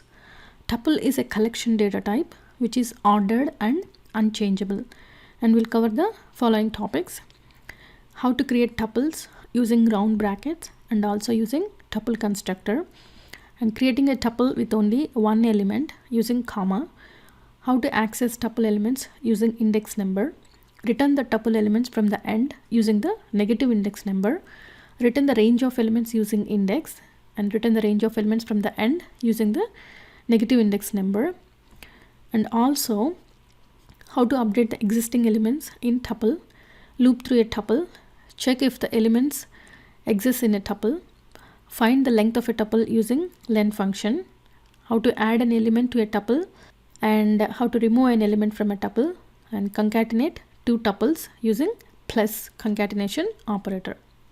Now let's see the demo. Go to our IDE, go to our project practice, new Python file, and let's name it tuples demo, and let's add the comment tuples demo. So now the first one is create tuple using round brackets. So for the list we created using square brackets, right? So similarly let's try to create a tuple using round brackets, and let's take the same elements Monday to Friday. So this is how we create tuple using round brackets, and let's try to print tuple 1. Let's add this to see in the console. So here we are trying to create our tuple using round brackets. Inside the square brackets we added the elements for the tuple. So Control S, right click and run tuples demo. So now you can see these elements are added into the tuple 1. Okay, now let's try to create another tuple using tuple constructor. So let's take tuple 1 1. So this is our constructor, and let's pass these elements to the tuple constructor. Now let's try to print the tuple that we created using tuple constructor. Control S and run it. So now you can see the first one we created using round brackets and the second one using tuple constructor, and the elements are the same. Now the next one is how to create a tuple with only just one element using comma. So let me create another tuple 2, and this tuple has just one element, Craig, and I'm just giving comma, and let me try to print the tuple that we created, that is tuple 2. Control S and run it. So now we can see only one element is printed in the console for the tuple 2. Now let's see how to access tuple elements using index number. Let's try to print the element for the tuple 1 at the index 2. So 0 1 2. So we should see Wednesday printed in the console. Now the next one is return the tuple elements from the end using the negative index number. So let's try to print this, and let's access the element from the end of the tuple using the negative index number. So -1 refers to the last element in the tuple. So it should print Friday. Let's try to print this. So now you see the value Friday printed in the console. So -1 refers to the last element in the tuple. Now let's see how to access range of elements using index. So let's say print for tuple 1. Let's try to access elements from 1 to 3. So for the positive numbers, the element at the index 3 is excluded. Okay, let me try to print another one, tuple 1 of 4. Here I'm not giving the start of the index range. So in this case index 4 will be excluded. So let me give tuple 1 of, I'm just giving the start index and ignoring the end index. Now let's see what happens. Let me try to run this. So it is trying to print the element from 1 to 2 and the index at 3 is excluded. So this is our tuple Monday to Friday, and we are trying to print the element from 0 1. So Tuesday and Wednesday 0 1 2, and the Thursday will be excluded. So we should see Tuesday and Wednesday for the first one. And the second one, so index at 4 is excluded, right? So it should print from 0 to 3. So that means Monday 0 1 2 3, Monday to Thursday. So that's what we see here, and here 1. And if you see, it is trying to print from, so 0 will be excluded. We are trying to print the elements from 1. So 1 to rest of the tuple elements. So we should see Tuesday, Wednesday, Thursday and Friday. Now the next one, how to return the range of elements from the end using the negative index number. Let's try to print tuple 1 of, let's say -3 to -1 and run it. Now we see in this case -3 is included and -1 is excluded. So we see the value Wednesday and Thursday 1 2 3. So 3 is included whereas 1 is excluded. So we see Wednesday and Thursday as the output. So let's write that as a comment. -3 is included and -1 is excluded when we try to print the range of elements using the negative index number. The next one is updating the existing elements in tuple. Keep in mind, we cannot change the tuple. Tuples are unchangeable, that is immutable. But so what we can do, we'll first convert a tuple to a list and update the list and convert back to tuple. We know we can change list, we know we cannot change tuple. So first we'll convert tuple to list and then update the list and convert back to tuple. So list 1, I'm trying to create another list by using list constructor and pass tuple to it, tuple 1, and let me try to update the list. Let's say we're trying to add one element at the index 1 and let's take Sunday. Now convert to tuple. So we are trying to convert list 1 to tuple using the tuple constructor, and now let's try to print tuple 1. So let me try to print this. So we'll see in the console and run it. So updating the existing elements in tuple, at the index 1 the element Sunday is added to the tuple. So initially we passed the tuple to list constructor and created a tuple and added the elements to the list. At the index 1 we added element Sunday, and once we update the elements in the tuple, once we update the elements in list, we converted list to tuple and we are trying to print the tuple. Now we can see the element Sunday is added at the index 1. Okay, now let's see how to loop through a tuple.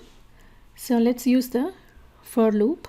For temp in tuple 1, and let's try to print temp, and also let's try to print this statement so we can see in the console. So this is our tuple. Now we are trying to print each element from tuple 1 and store it in temp variable, and we are trying to print temp. Now if you run, we see Monday, Sunday, Wednesday, Thursday and Friday. Each element from the tuple is printed in the console. Okay, now let's see how to check if the element exists in a tuple.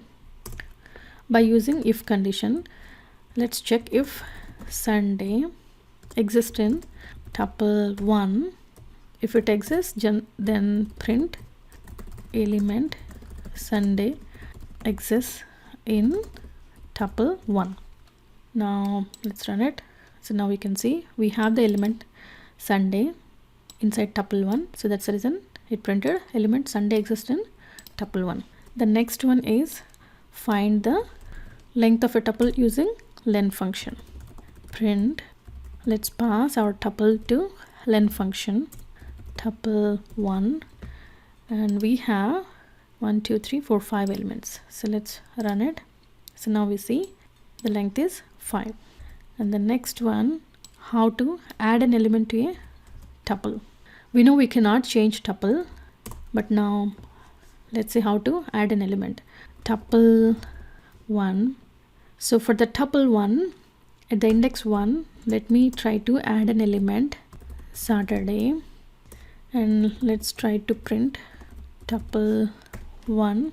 So here we are trying to add an element at the index 1 with Saturday. So this is our tuple now. So here it should add the element Saturday. So now let's run it. We get the error, tuple object doesn't support item assignment.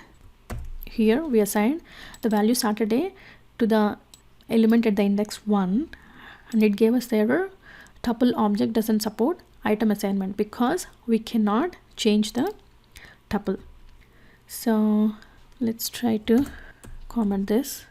The next one is how to remove an element from a tuple.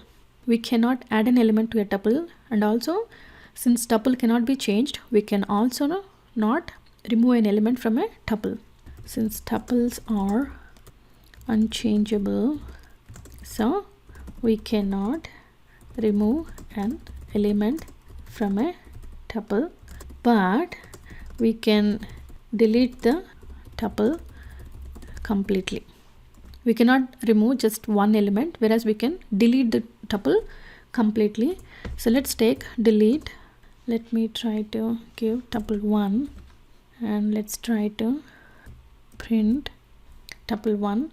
So when we printed tuple 1, we have these elements inside tuple 1. Now let's try to run this. So let me try to print tuple 1. So you get the error, tuple 1 is not defined because it is deleted completely. So that's why you cannot access tuple 1 anymore.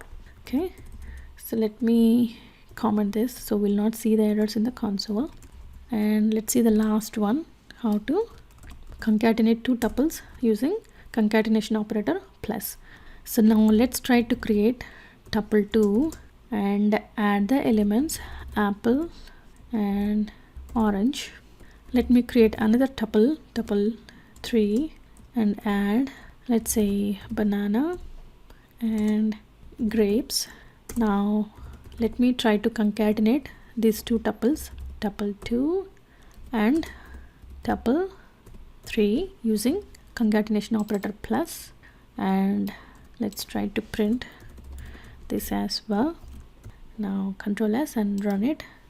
So now we see apple, orange, banana and grapes. So we are able to concatenate two tuples by using plus concatenation operator. In the next lecture we'll learn sets. All right, see you in the next lecture. Welcome back. In this lecture we'll learn set. Set is a collection data type which is unordered and unindexed, and we'll cover the following topics: how to create a set using curly brackets and also using set constructor, how to access set elements using for loop, check if a specific element exists in a set using in keyword, find the length of a set using len function, add an element to a set using add function, add more than one element using update function, and how to remove an element from a set using remove function, and remove an element from a set using discard function, remove an element using pop function, empty a set using clear function, delete a set completely using del keyword, concatenate two sets using union, and also concatenate two sets using update function. Now let's see the demo. Go to our IDE PyCharm, go to our project practice, new Python file, sets demo, and let's add the comment sets demo. So to create a set, let's name it set1 equals to, within the curly braces we have to give the elements. We can take the same elements Monday to Friday and let's add to the set. So this is how we create a set. Now let's try to print set1 and add the comments as well. Create a set using curly brackets, and let me add here so we can see in the console. Control S to save the file and right click, run sets demo, and now we can see. So if you notice, we gave from Monday to Friday, but whereas in the console you see Thursday, Wednesday, Monday, Friday and Tuesday. So that means set is unordered. There is no order within the set. Now the next one is we can also create a set using set constructor. So set 1 let's say equals to set of, that is a set constructor, and within the set constructor we have to give the elements of the set. Let's take the same elements and let's try to print create a set using set constructor, and also let's print the set that we just created, set 1 and run the file again. So now we see set 1 is printed in the console. The next one is access set elements using for loop. because we cannot access the set elements using index since set is unordered. So that's the reason we use for loop set element in. Let's try to loop set 1 and access the elements from set 1 using a for loop. Because sets are unordered, so the elements have no index, hence we cannot use index to access set element. So now let's try to save and run this. So now you can see the elements printed in the console. So let's add this comment to print in the console. So we see the elements printed in the console. So that is how we try to access the elements from a set. Now the next one is check if a specified element exists in a set using in keyword. So now let's try to check if the element Thursday exists in set 1 and run it. Now you can see it is present in set 1, so we are seeing the value true. Here we are trying to use the keyword in and trying to check if a element present in set. Okay, now the next one is find the length of a set using len function. Let me try to print the same comment so we can see in the console. And now let's try to use the len function and get the length of the set 1, since we have 5 elements. So you can see the value 5 in the console. The next one is how to add an element to a set using add function. So let's try to add for set 1 by using the add function. We are trying to add an element Sunday, and let me try to print set 1 to see if Sunday is added to the set 1 or not. Let's try to add this comment so we can see in the console. Now we can see Sunday is added in the set 1. The next one is add more than one element using update function. So by using add function we can add one element. If you wanted to add more than one element, then use update function. Set 1 dot update, and within the square brackets let's try to give Saturday comma, let's say Monday 1, and let me try to print set 1.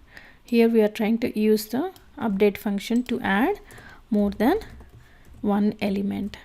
Now if you run it, we can see the value Saturday and Monday 1 added to the set 1. The next one is remove an element using remove function from a set. So set 1 dot remove, let's try to remove the element that we just added, Monday 1, and if we try to print set 1 now, let me add this comment to the print statement so we can see in the console.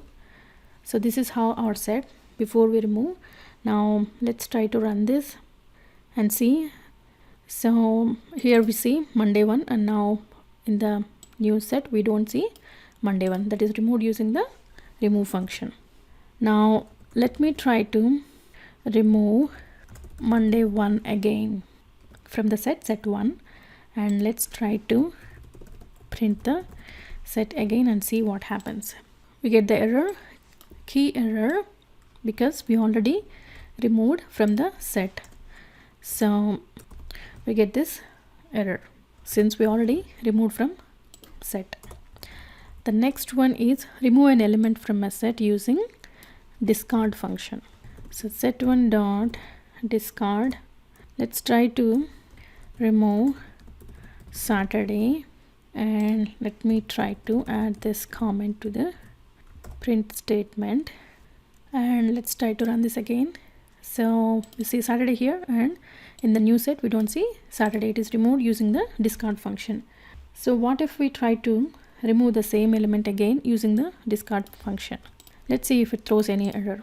We are not seeing any error in the console.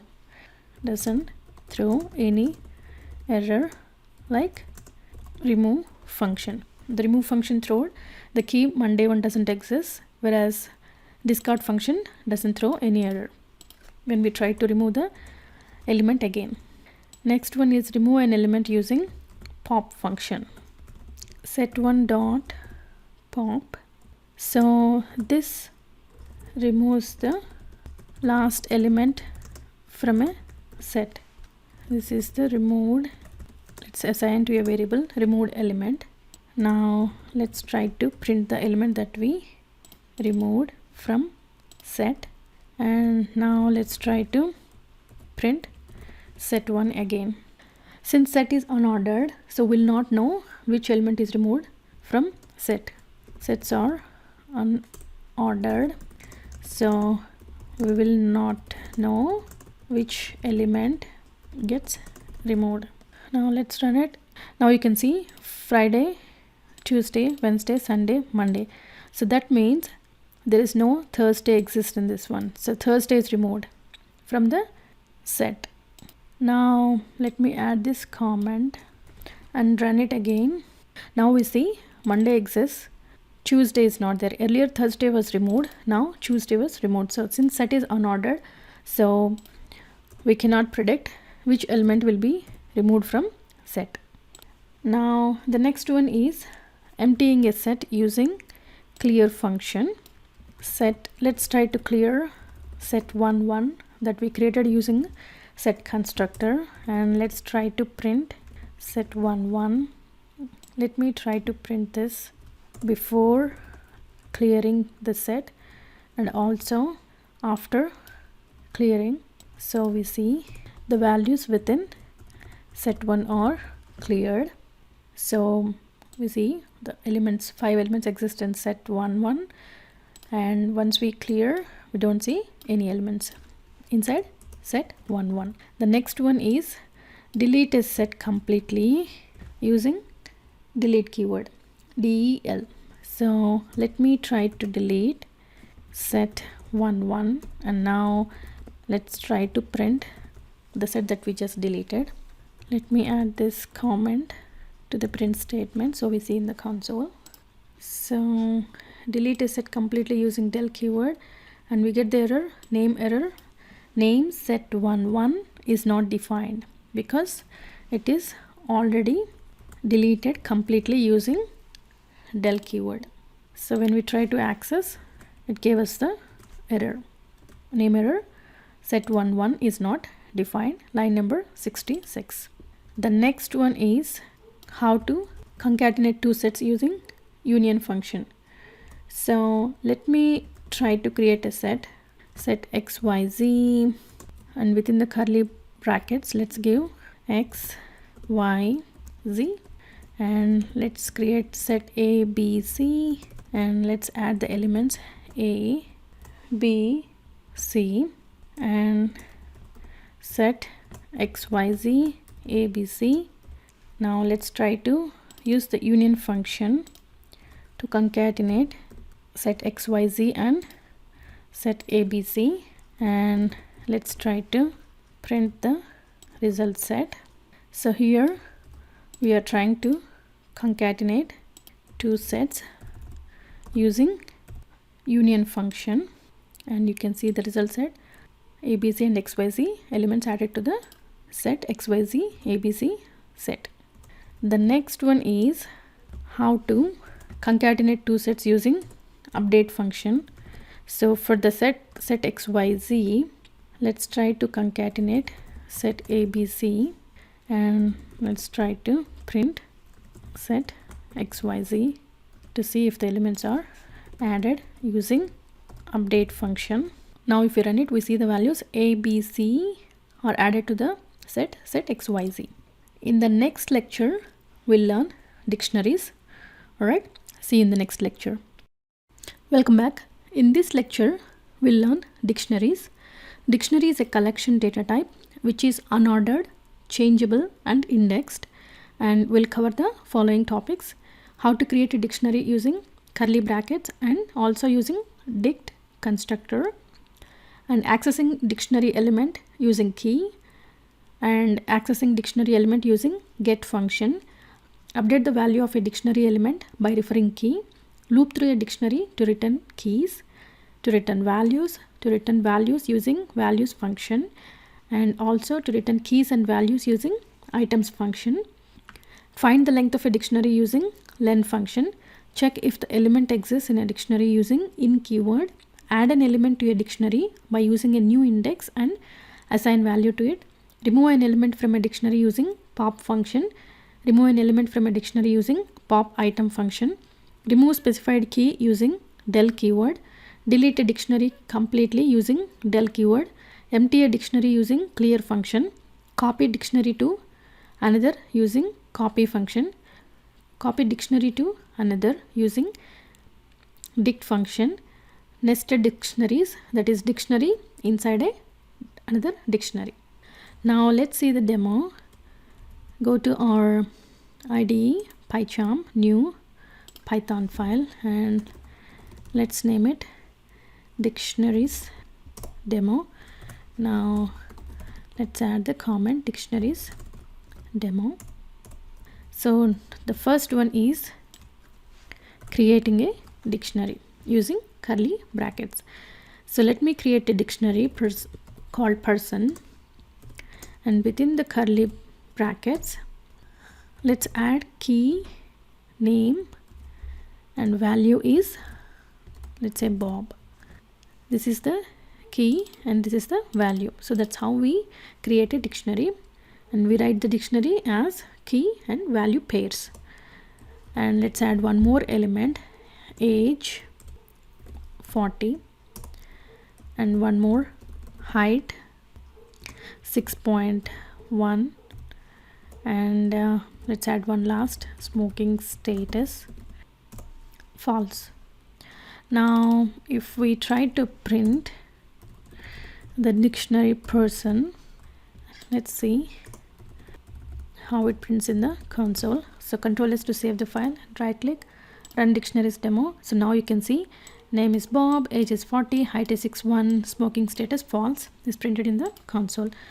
So that's how we create a dictionary by using curly brackets, and the elements are listed as name, Bob, age 40, height 6'1", smoking status false, that is key and value pairs. The next one is create a dictionary using dict constructor. So person 1, within the dict constructor, let me pass name equal to, let's say, Craig, comma, age equal to 30, height equals to 5.7, and smoking status is false, or let's give true in this case for Craig. Now let's try to print this dictionary that we created using dict constructor. Here we are trying to create a dictionary using the dict constructor by passing the elements to it as key and value, key and value. Now let's run it. So now you can see name Craig, age 30, height 5'7", smoking status true. The next one is accessing dictionary element using key. So let's try to get the element for the dictionary person. So within the person, let's try to access the value for the element name. Inside person, we're trying to access the value within name element or name key. So if you run it, you can see Bob printed in the console. So that is how we can access the dictionary element using key. So here we pass the key and we get the value Bob. The next one is accessing dictionary element using get function. Let's try to print within person get, let's give age, that is the key, so we have to give in the double quotes. Now let's run it. So now you can see 40 is printed in the console. The value for the key age is 40. Now let's try to update the value of a dictionary element by referring key. Person of smoking status.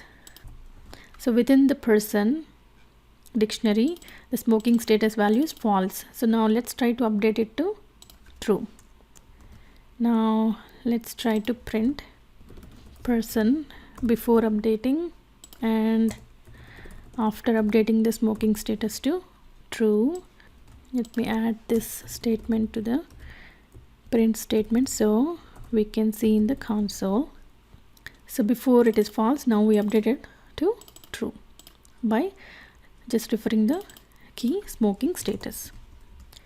The next one is loop through a dictionary to return keys.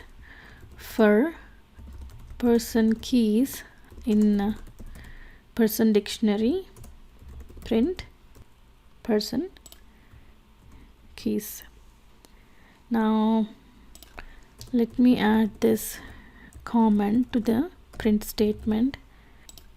So if we loop this person dictionary, we see the keys name, age, height and smoking status. Now the next one is loop through a dictionary to return values of a dictionary.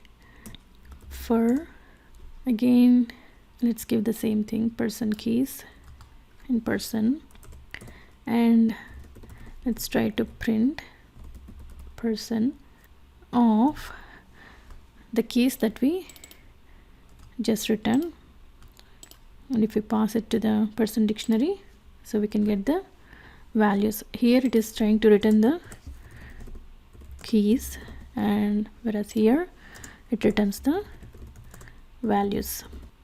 Let me add this comment so we can see in the console. So you see Bob 461 true is printed in the console, that is it returned the dictionary values. The next one is how to loop through a dictionary to return values using values function. So for person values in person dot, we have a function called values. So let's use the function values and return the dictionary values. Print person values. So now here also it returns the dictionary values by using the values function. So let's add this comment so we see in the console. So now we can see the values Bob 461 and true printed in the console. The next one is loop through a dictionary to return key and values by using items function. So here we are trying to return both keys and values. So person keys comma person values in person dictionary by using the function items. Let's try to print both the keys comma values by using the items function. Let me add this comment so we see in the console and run it.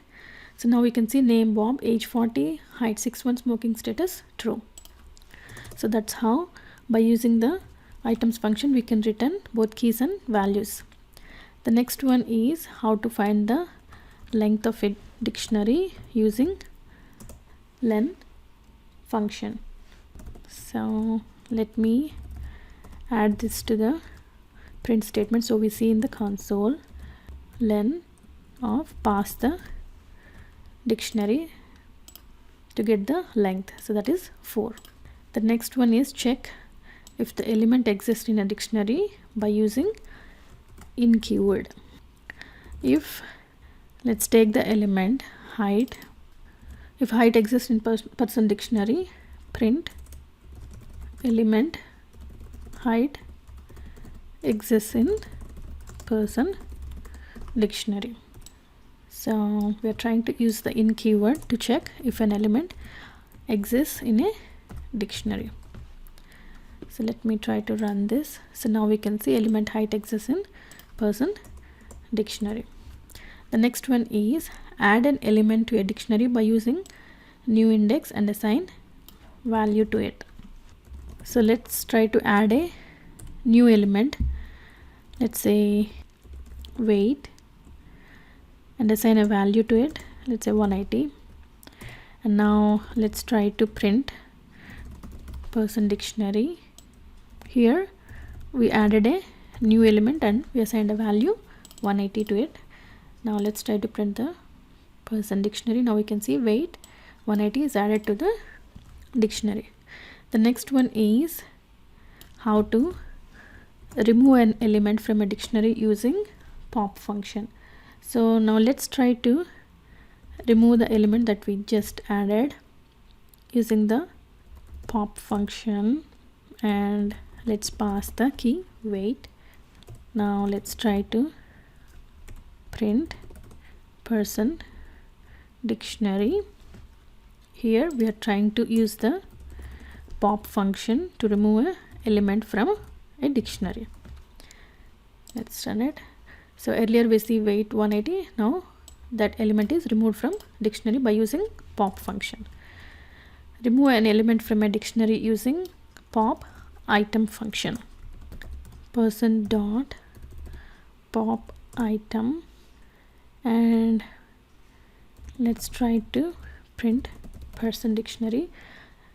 So we don't have to give the key value here because it tries to remove the last element from a dictionary.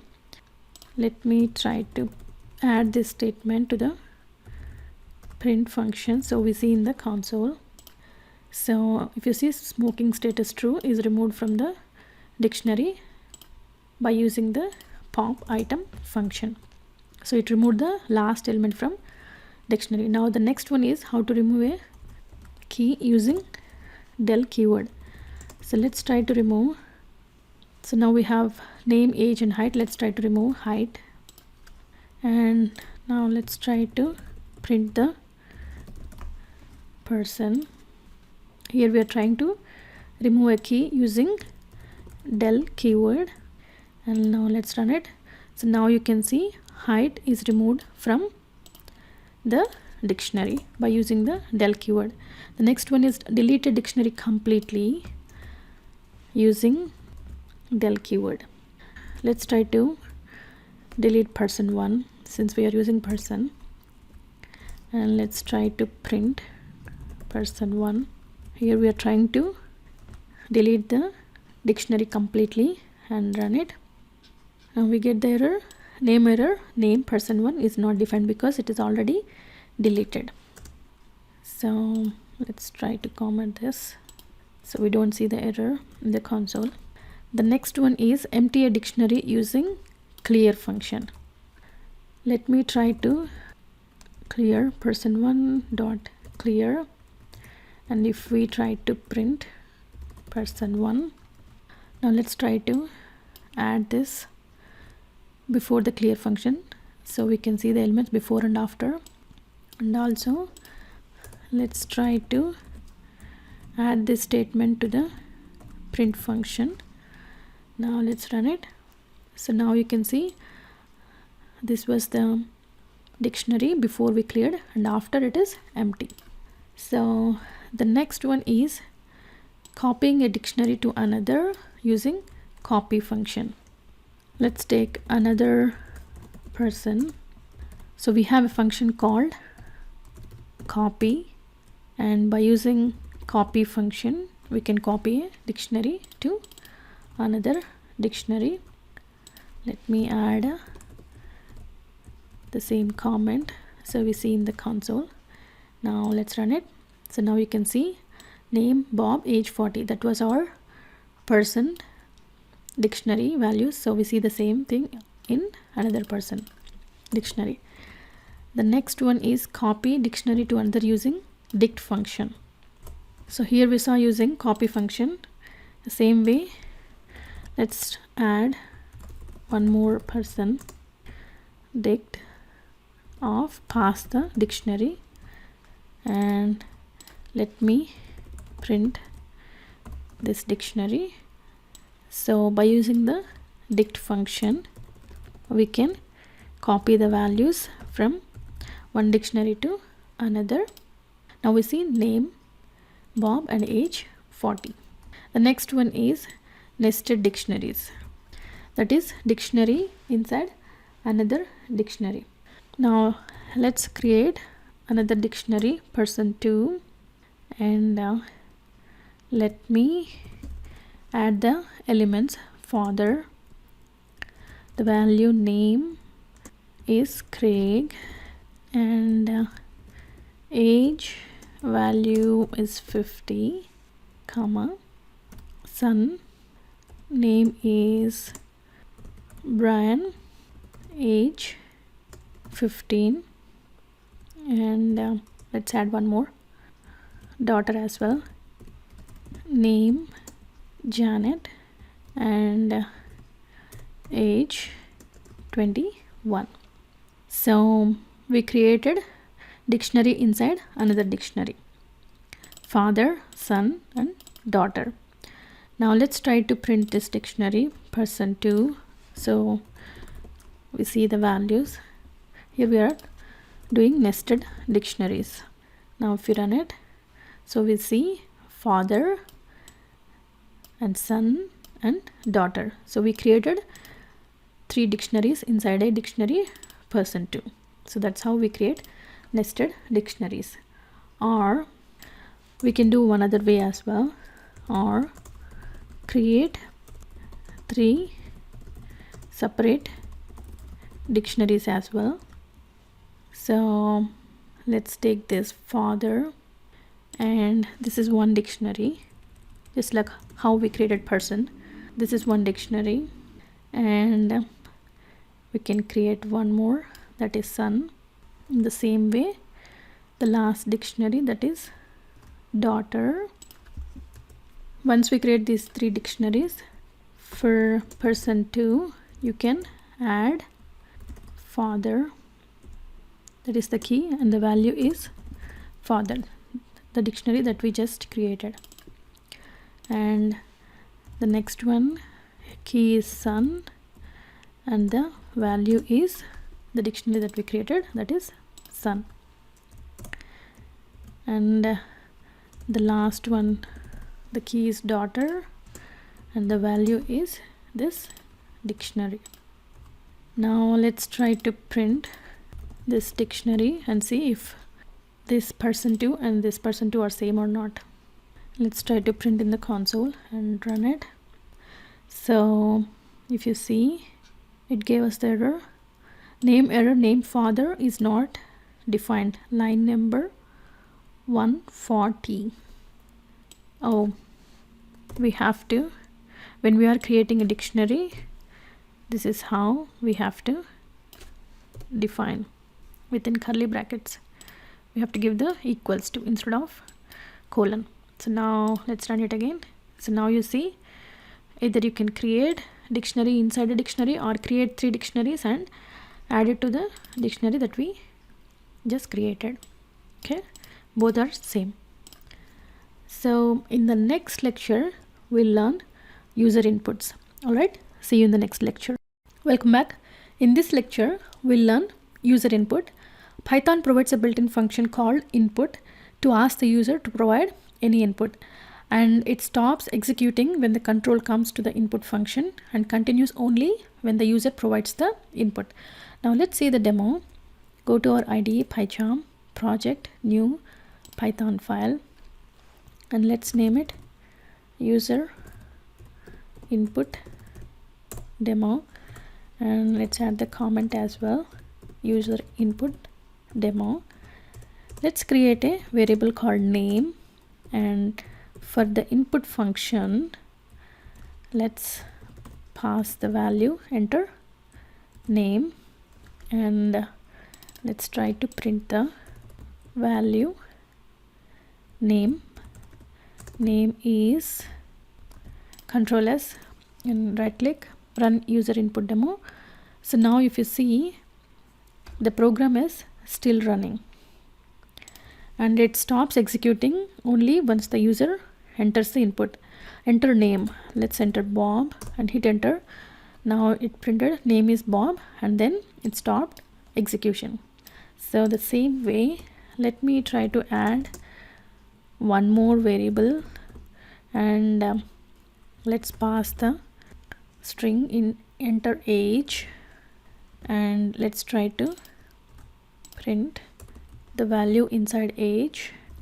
Age is, we are trying to concatenate two different strings by using plus concatenation operator. So enter name, let's say Bob, enter age, let's say 30. So now we can see name is Bob, age is 30, and then we see the program exited successfully. Similar way, let's try to add one more variable, height, input, enter height, and let's try to print height is the variable height. And similarly, let's try to add one more variable, weight. For the input function, let's pass the string enter weight, and let's try to print weight is, let me concatenate the string weight is with the variable weight by using concatenation operator. Control S and run it. Now you see, enter name Bob, age 30, height 6 feet, weight let's say 180 pounds. So now we see name is Bob, age is 30, height is 6, weight is 180, and the program exited successfully. So in the next lecture we'll learn conditional statements, that is if and else. Alright, see you in the next lecture. Welcome back. In this lecture we'll learn conditional statements, that is how to write if and else statements. Logical operators equals, not equals, less than or equal to, greater than or equal to, from mathematics are supported by Python, and we mostly use them in conditional statements, if or loops. And we'll cover the following topics: how to write if statement by using the if keyword, write elif statement using elif keyword. This will be executed if the prior condition fails to execute, and how to write else statement by using the else keyword and will be executed when the prior conditions fail to catch any. Write else without an elif. Use shorthand if when we only have one statement to execute. Use shorthand if else when we have only one statement to execute in both if and else. Multiple else statements in one line. Use and or keyword to combine conditional statements. Nested if, that is if statements inside if statements. Use pass statement when we have empty if statements. Now let's see the demo. Go to our IDE, new Python file, and let's name it if else demo, and let's add the comment if else statements demo. Now the first one is how to create if statement by using if keyword. Let me try to print that so we can see in the console as well. Now let's create two integer variables, John's age 40 and one more, Bob's age 43.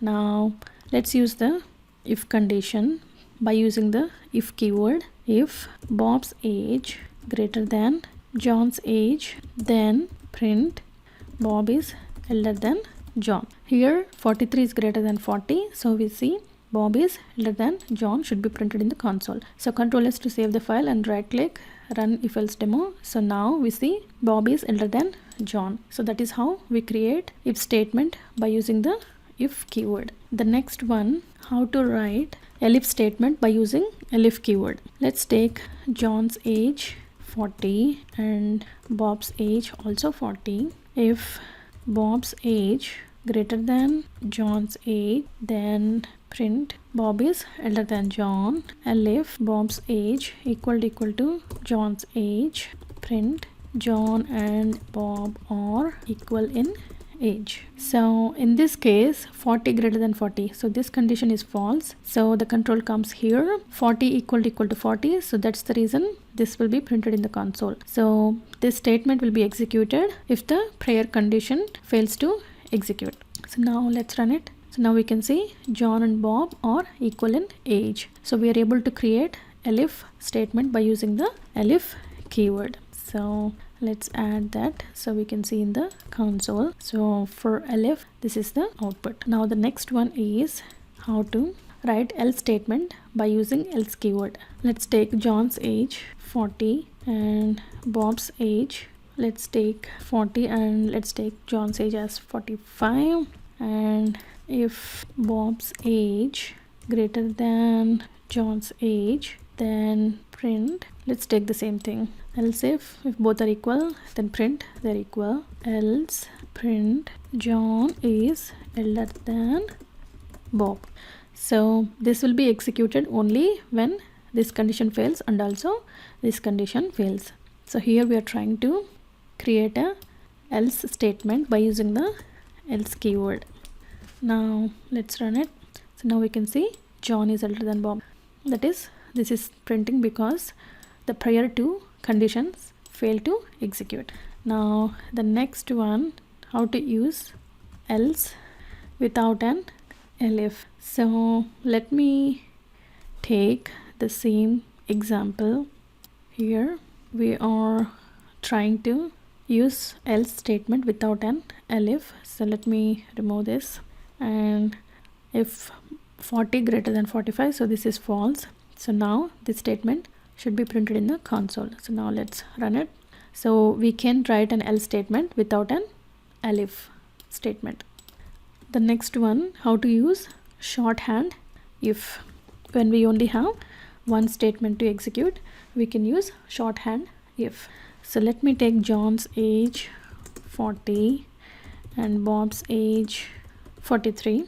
If Bob's age greater than John's age, we can print in the same line, that is Bob is elder than John. Here we are trying to use shorthand if. We only have one statement to execute, so we are writing in the same line, that is shorthand if. So we see the statement Bob is elder than John is printed in the console. Now the next one is how to use shorthand if else. When we only have one statement to execute in both if and also in else.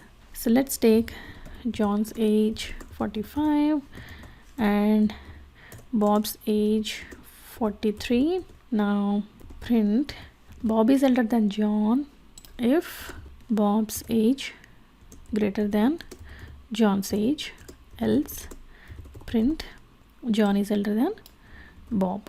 So we can write in multiple statements or we can write in one line as well by using the shorthand if else. Now let's run it. So in this case 43 greater than 45, so that is false, so that's the reason we see John is elder than Bob. Now the next one is how to write multiple else statements in one line.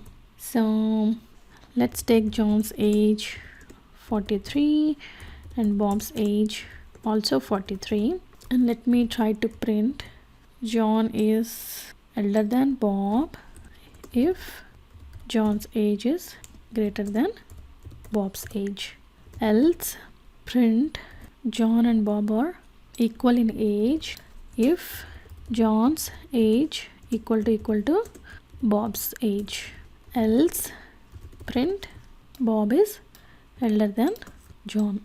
So this is how we can write multiple else statements, else and also else. If John is greater than Bob, then print John is elder than Bob, else John age equal to Bob's age, then print both are equal in age, else print Bob is elder than John. So in our case both are equal. So now let me try to add this to the print function and save it and run. So now we can see John and Bob are equal in age. Now the next one is how to use and or keyword to combine conditional statements. So let's take John's age 43 and Bob's age 23 and Chris age 58, and if John's age greater than Bob's age and Chris age greater than John's age, then print the above conditional statements are true.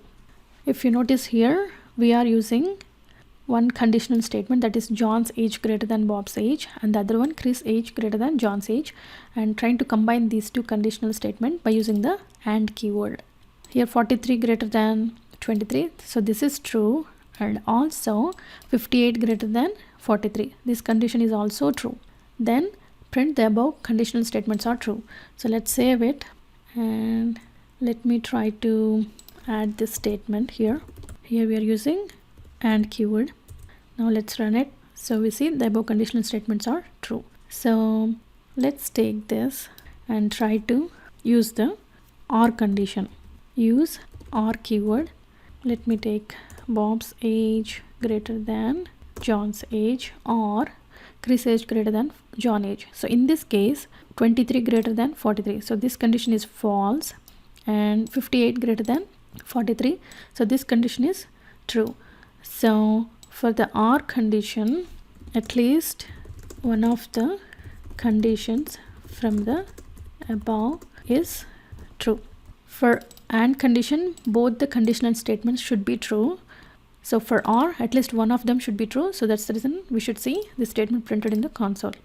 So we see at least one of the above conditions from the statement is true.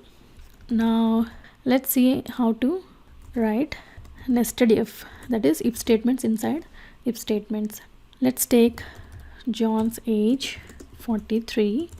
If John's age greater than 20, then print John is above 20. And one more if condition, if John's age greater than 30, then print and also John is above 30. Now for this, let's write the else condition. Print John is not above 30. So this is how we can write multiple if statements. So within the if statement, we are writing one more if statement. If John age is greater than 20, then print John is above 20. If John age is greater than 30, so in this case this is true, so this is also true, so we see this one will be printed in the console. Otherwise print John is not above 30. So let's try to print nested if and run it. So now we can see John is about 20, so this condition is true, and also this condition is true, so that's why we see these two statements printed in the console. So that is how we can write if statement within another if statement, that is nested if. The last one is how to use pass statement when we have empty if statements. So let's take John's age 43 and Bob's age 23. If John's age greater than Bob's age, let's say there are no statements to print, and then you can use the pass statement. If you don't give the pass statement, and let's try to run it. So now you can see syntax error, unexpected end of file while parsing. So without pass you get this syntax error, unexpected end of file. So let's use the pass statement and run it. You will not see any error. Use pass statement when we have empty if statements. So here you don't see any statements, so we can use the pass statement. Alright, so in the next lecture we'll learn while loops. See you in the next lecture. Welcome back. In this lecture we'll learn while loops. While loop can be used to execute a set of statements as long as the condition is true, and we'll cover the following topics: how to use a break statement to stop execution even when the condition is true, and how to use continue statement to stop the current iteration and continue with the next iteration, how to use the else statement to execute a block of code once the condition is no longer true. Now let's see the demo. Go to our IDE, project new Python file, and let's name it while loops demo. Let's add the comment while loops demo. Now the first one is how to create a while loop.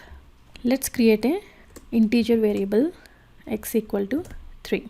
While we use the while keyword to create a while loop. While x less than 7, then print x plus equal to 1. So if you do not give this condition, then this loop will continue to execute.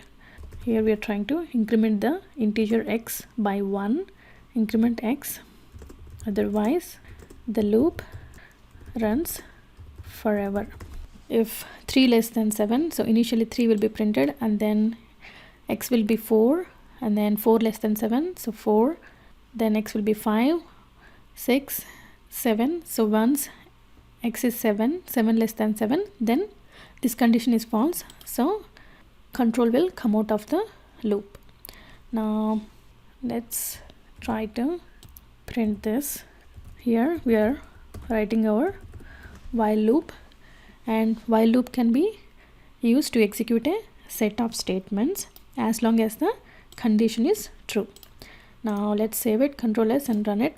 So now we can see when x value is 3 less than 7, so 3 will be printed, 4, 5, 6, 7. When x value is 7 less than 7, this condition will be failed, so this control will come out of the loop. So that's the reason we are saying 3, 4, 5 and 6. So that is how we can create a while loop by using the while keyword. The next one is how to use a break statement to stop the execution even when the condition is true. Here we are trying to learn how to use the break statement. Let's take the same and add one more condition here. If x equal to 5, then break the loop. So here we are trying to use the break statement to stop the execution even when the condition is true. So initially it is x value is 3 less than 7, so 3 will be printed, then 3 equal to 5, so this is false. Then x will be 4 less than 7, so 4 will be printed, 4 equal to 5, so that is false, so this will not be executed. Now then x value will be 5, so 5 will be printed. If 5 equal to 5, break, so that means the next iteration will not be executed. So now let's run it. So we can see 3, 4 and 5 printed in the console. So 6 will not be executed because we gave the break statement, and then once the x value becomes 7 less than 7, so this condition is false, so the control will come out of the while loop. So even when the condition is true, we can still use the break statement to come out of the loop for a specific condition. Now the next one is how to use a continue statement to stop the current iteration and continue with the next one. Now let me add continue statement to print in the console. Let's take the same example, x equal to 3. If x less than 7, then let me try to give this condition here, and when x equal to 5, then just continue with the next iteration and print x. So now let's try to run this. So initially 4 is printed, and then when x becomes 5, that will not be executed, and that iteration will be skipped, and next x will be 6. Once the x value is 7 less than 7, then the control will come out of the loop and x value 7 will be printed in the console. Next one is how to use else statement to execute a block of code once when the condition is no longer true. How to use the else statement within the while loop. Let's create a variable, integer variable x equal to 3, while x less than 7, print x, and let's increment x plus equal to 1, that means x equal to x plus 1, otherwise print x is not less than 7, anymore. So once the condition is no longer true, then we can use the else statement to execute a block of code. Let's run it. 3 4 5 6, as long as x is less than 7, this value will be printed. As soon as the value of x is 7, the control will come out of the while loop and this block of code will be executed by using the else statement. In the next lecture, we'll learn for loops. Alright, see you in the next lecture. Welcome back. In this lecture, we'll learn for loops. For loop is used to iterate a sequence, example a string, list, set, dictionary, tuple, and we'll cover the following topics. How to loop through a list using for loop through a string using for loop, use break statement to stop the execution of the loop before it reaches all the elements, use continue statement to stop the current iteration and continue with the next, and use range function to loop through the code by a specified number of times, add parameter to specify the starting value of the index for range function. By default, the sequence gets incremented by 1. Use third parameter to specify the increment value. Use else in the for loop to execute a block of code when the for loop completes execution. Use nested loops to specify loop inside a loop. How to use pass statement when we have empty for loop. Now let's see the demo. Go to our IDE, PyCharm, practice new Python file, and let's name it for loop demo, and let's add the comment for loop demo. Now let's add the comments as well. So for loop is used to iterate a sequence. That sequence could be either a string, list, set, dictionary, tuple, etc. Now let's see how to loop through a list using for loop. Let's try to print the statement so we can see in the console, and let's try to create a list weekdays, and within the square brackets add the values Monday to Friday, and by using the for loop let's try to iterate weekdays, and let's try to print the variable weekday. So control S to save the file and right click, run for loop demo. So now we can see we are able to iterate through the list weekdays and get the value using the for loop Monday to Friday. Similarly, now let's see how to loop through a string using for loop.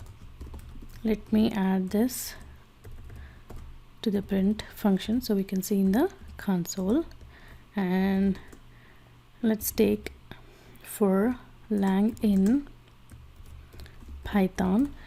So here we are trying to loop through the string Python and assign it to the variable lang, and let's try to print the variable lang. Now run it. So now we can see we were able to loop through the string Python and get the value Python. Now the next one, how to use break statement to stop the execution of the loop before it reaches all the elements. Now let's add it to the print function as well so we can see in the console, and let's try to take the same list and use the for loop. Let me take the same thing. If weekday equal to Wednesday, then break. So now let's try to run it. So once we reach Wednesday, then the execution will stop. Here we are trying to print weekday before we actually execute the break statement, so that's the reason we are seeing Wednesday printed in the console. Now let's try to take the same code and modify a little bit. Let's try to print this after the break statement. Now let's run it. So now we can see only Monday and Tuesday because we are printing a weekday variable at the end. So once it reaches Wednesday, this will not be printed anymore. The control comes out of the loop. So the next one, how to use continue statement to continue with the next iteration and skip the current one. So let's add that one to the print function, and let's take the same code, and instead of break, let's try to give continue. So it skips whenever the weekday is Wednesday and continue with the next iteration, that is Thursday and Friday. So let's run it. So now we can see Monday, Tuesday, and Wednesday the execution is skipped, and then it continued with the next iteration Thursday and Friday. So that's how we can use break and continue. Break skips the execution completely. Continue skips the current iteration but can continue with the next iterations. Now let's see how to use range function to loop through the code by a specified number of times. So let me add it to the print function, and for weekdays in range 5, let's say print, let's try to print the value inside weekdays. Now let's try to print this and see the value. So here notice the index started from 0, so we are trying to iterate from 0 to 4. So here we are using the range function to loop through the code by a specified number of times, that is 5 times, and the index starts from 0, so 0 to 4. So let's add that as well. Notice the index starts from 0. Now the next one is add parameter to specify the starting value of the index for range function. So let me add that as well to the print function, and for the same code, now let's try to give the starting parameter, let's say 2 to 2 comma 4. Now let's run it. So in this case, notice 4 is excluded, so we are saying 2 comma 3. The index 4 is excluded. So that's how we can specify the starting index for the range function and loop through the for loop. Now by default the sequence gets incremented by 1. Use the third parameter to specify the increment value. So let's add it to the print function, and let me take the same code, and instead of 2 comma 4, let's give 1 5 and specify the third parameter to increment the sequence. So now let's run it, and we can see 1, it is incremented by 2, so that is 3. 3 is incremented by 2, that is 5, but 5 is excluded, right? So that's the reason we are saying 1 comma 3. So by using the third parameter we can specify the sequence increment, otherwise it increments by 1. Now the next one is how to use else statement in for loop to execute a block of code when the for loop completes execution. So let's add it to the print function to see in the console. Now let's take for weekdays in range, let's say it is 0 to 4, right? So let's give 5 and print weekdays else print not in the for loop. So now let's run it. So now we can see it printed from 0 to 4, and then the else statement executed, and we can see not in the for loop printed in the console. So that's how we can use the else statement in the for loop to execute a block of code when the for loop completes execution. Now the next one, how to use nested loops, that is loop inside a loop. So let's try to print this, and let's create a list, numbers list, and assign elements to it 1, 2, 3, 4 and 5. And let's create another list, alphabet list, and assign values x, comma, y, comma, z. So now let's loop for number in numbers list, print number, and for alphabet in alphabet list and print alphabet. So here this is the main for loop, and within the for loop we have one more for loop, so that is loop inside a another loop. So notice we get error because we missed the indentation. So let's add it. So that is how we can create for loop inside another for loop, and we are looping through the numbers list and alphabet list. So now this is the inner loop, and it gets executed for each iteration of the outer loop. This is the inner loop, and it gets executed for each iteration of the outer loop. Now let's run it. So for 1 it prints x, y, z, and 2 again for each iteration of the outer loop, the inner loop gets executed x, y, z, and for 3 x, y, z, for 4 x, y, z, 5 x, y, z. So that's how we can write nested loops, that is loop inside another loop. The last one, how to use pass statement when we have empty for loop. Let's take the same numbers list, and let me copy them, same code, and let's assume we don't have any code within the for loop, and for specifying an empty for loop we can just give the statement pass, so that way we don't get any error. If we remove the pass and run it, so now we can see syntax error, unexpected end of file while parsing.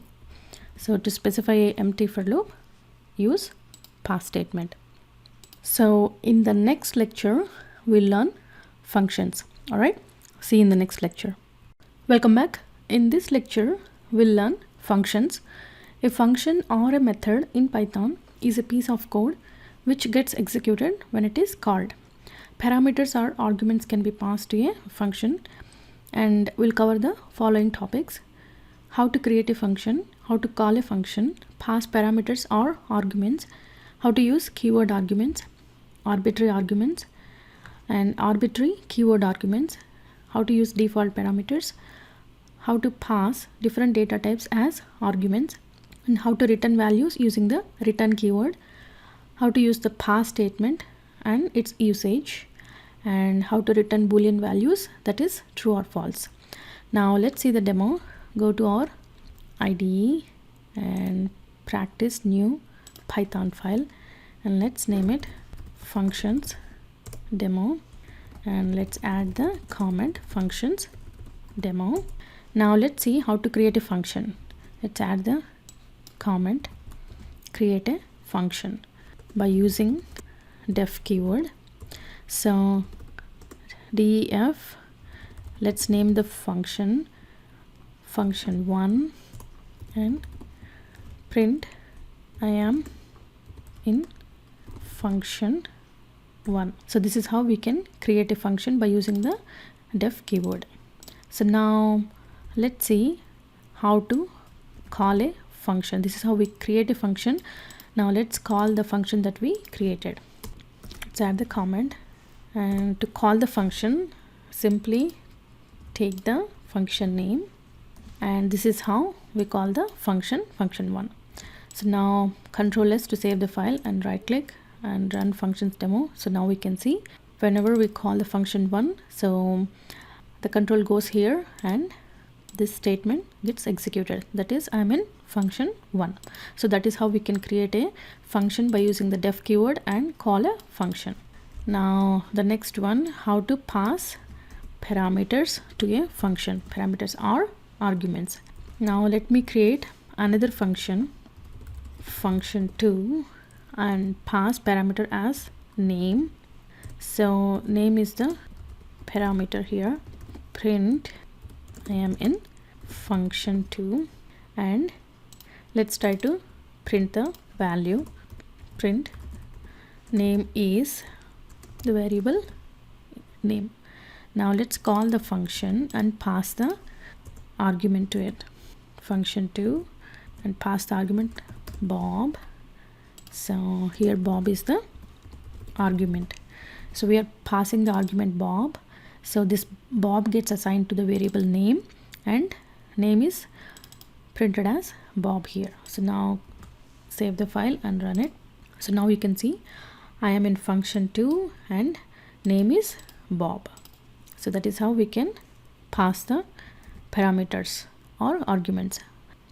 So let's add this comment. Usually the value that we passed is called the argument, and that gets assigned to a variable is called the parameter. But parameters and arguments, they can be used interchangeably. Now let's add the comment to the print function so we can see the values. The next one is how to use keyword arguments. Now let's see how to pass multiple parameters by using comma separated. Here we passed just one parameter. Now let's pass multiple parameters. Let's create a function, function3, and let's pass multiple parameters, that is name, age, height, smoking status, and print. Since all these 4 variables are different data types, so to concatenate this, let's use the format function that we learned in the previous lectures.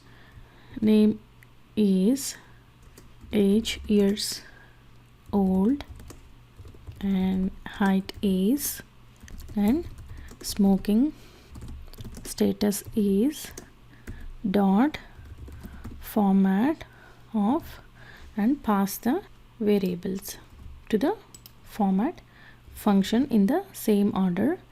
And let's try to call the function, function3 of, for name let's pass Bob, age 40, and height 6'5", smoking status is false. Now let's try to run this. So now we can see Bob. Here the variable name, age, height, and smoking status is replaced by Bob, 40, 6.5, and false. So Bob is 40 years old, height is 6'5", smoking status is false. So that is how we can pass multiple variables. So let's try to give one more, and in this case let me try to remove Bob and now run it. So now you can see type error, function3 missing one required positional argument, smoking status. So I get the error because it should call the function with correct number of arguments. So when you are calling a function, it should call with the correct number of arguments. That is, in this case it is 4 arguments, whereas we passed just 3 arguments. So just keep that in mind. Now the next one is how to use keyword arguments. that is sending arguments as key and value pair. So order of the arguments doesn't really matter because we are passing the arguments as key and value. So now let's create another function, function 4, and let's pass the arguments key as last name, first name and middle name. These are the keys, and let's try to print last name is plus last name. So we are concatenating the string last name with the variable last name. Now let's call the function 4, and first name equal to Bob, so that is the key value, and middle name equal to K, last name equal to some XYZ. So in this case we are passing the arguments that is as key and value, and this is called keyword arguments. So now let's save it and run the file. So now you can see last name is XYZ. So that is how we can pass the keyword arguments. Now let's see how to use arbitrary arguments. Let me create another function, function 5, and let's say we don't know how many number of arguments we are passing. So give star names, print first name is names of 0, and let's call the function 5, and let's pass Bob M and the last name XYZ. So in this case we are using the arbitrary arguments, and we added star before the parameter name since we don't know how many number of arguments will be passed. So if you don't know how many number of arguments will be passed, just use the star before the parameter name. So let's add that in the comment, add star before the parameter name if we don't know how many number of arguments will be passed. So now let's try to run this. So now you can see first name is Bob, so that is printed in the console. Now let's see arbitrary keyword arguments. So to create arbitrary keyword arguments, add star star before the parameter when we don't know how many keyword arguments will be passed. So use double star.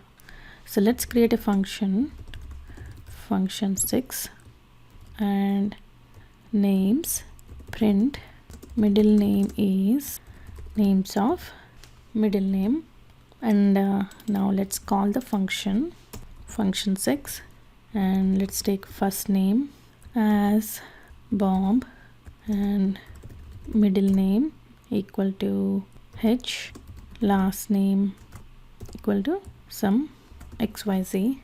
So here we don't know how many number of keyword arguments will be passing, so in that case use double star. So now let's run it. Now we can see middle name is H. So here we are getting the value by passing the key. So we got the value H. So in the next function, let's see how to use default parameters. Let's create another function, function 7, and assign a default parameter value. State is Colorado, print I live in state. Now let's call the function, function 5, and pass the value California, and let's call the function 4 more times and pass different values to it, Texas, and let's not pass any value. Now in this case let's pass Arizona, and one last, that is Idaho. Now let's run it. So you can see I live in California, Texas, and here it didn't take anything, Arizona and Idaho. So let's not pass any value and run it. So now we can see it's replaced with the default value Colorado. So that's how we can create default parameters. When we do not pass any argument to it, it takes the default parameter. Otherwise it takes the value that we pass to the function. Now let's see how to pass different data types as function arguments. Let's take how to pass list. So let's create a function and name it function 8. You can name the function with any name and pass a list and print days in a week for temp in list. So we are looping through the list and print the values inside a list. Now let's pass a list to the function. So it has to be declared within the square brackets. Now here we are passing list as the argument for the function 8. So and we are trying to loop through the list and trying to print the elements in the loop. Now let's run it. So now we can see Monday to Wednesday printed in the console. So that is how we can pass different arguments to the function. Now let's see how to return values using the return keyword. So let's create a function, return function, and pass parameter, that is value, and return value divided by 7. Let's try to call the function return function and pass the value 70. So if you run it, 70 divided by 7, so now you can see the value 10 printed in the console. Now let's see how to use the pass statement. Let's create a function, empty definition function, and use the pass statement. So if you don't have any implementation within the function, then use the pass statement. The next one is how to return Boolean values inside a function. So let's create a function, def bool function, and pass the variable name to it.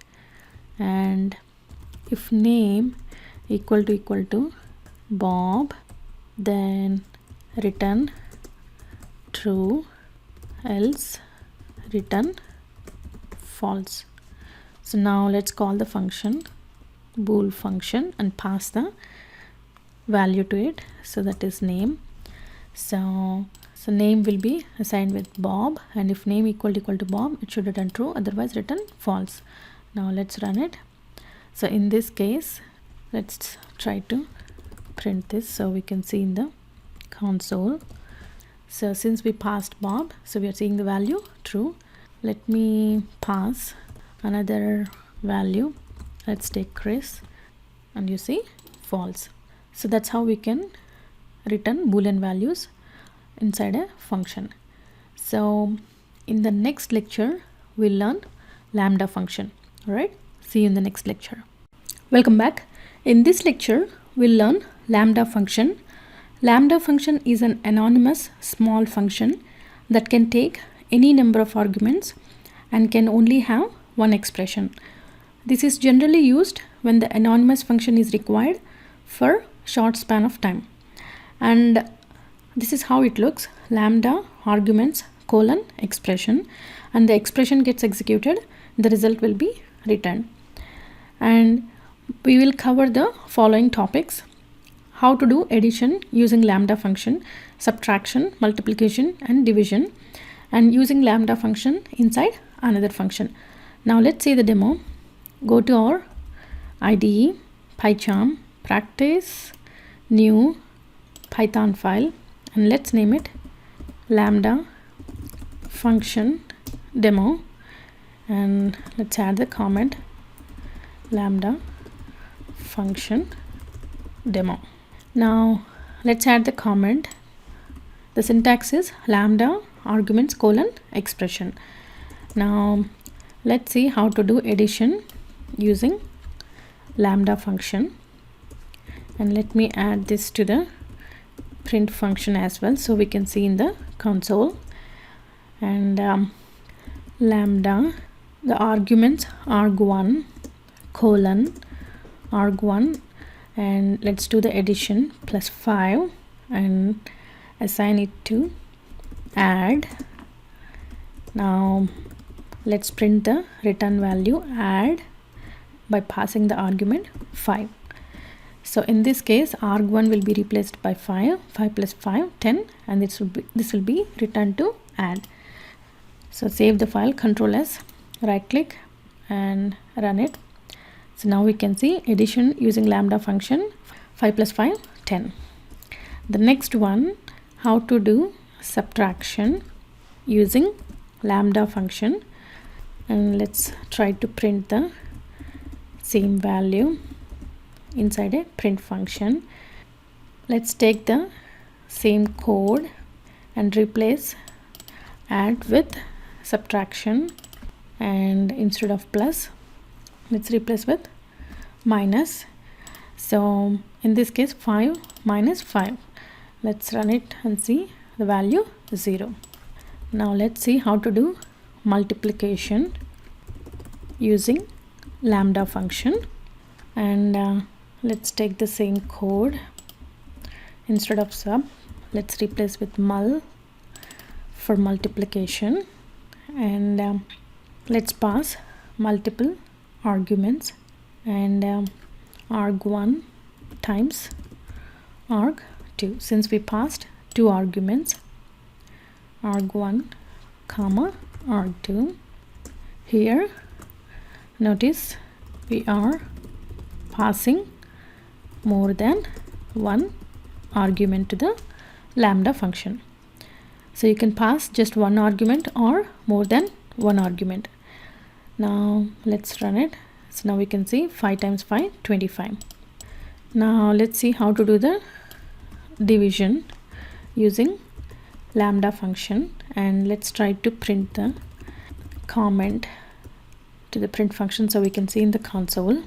And now for the division, lambda arg1 arg2, in this case let's take one more argument arg3, and arg1 divided by arg2 divided by arg3, and let's try to print the values by passing the arguments 500 50 and 5. So in this case 500 by 50 by 5. So now let's run it. Should see the value 2.0.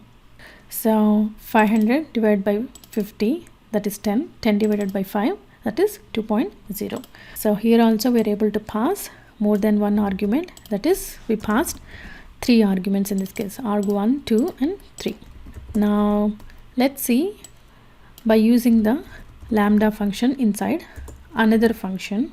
Let me print the same comment so we can see in the console, and let's create a function by using the def keyword def, and def function 1 return lambda arg1 times t, and let's pass the variable t as an argument to the function 1, and let's call the function 1 of 2.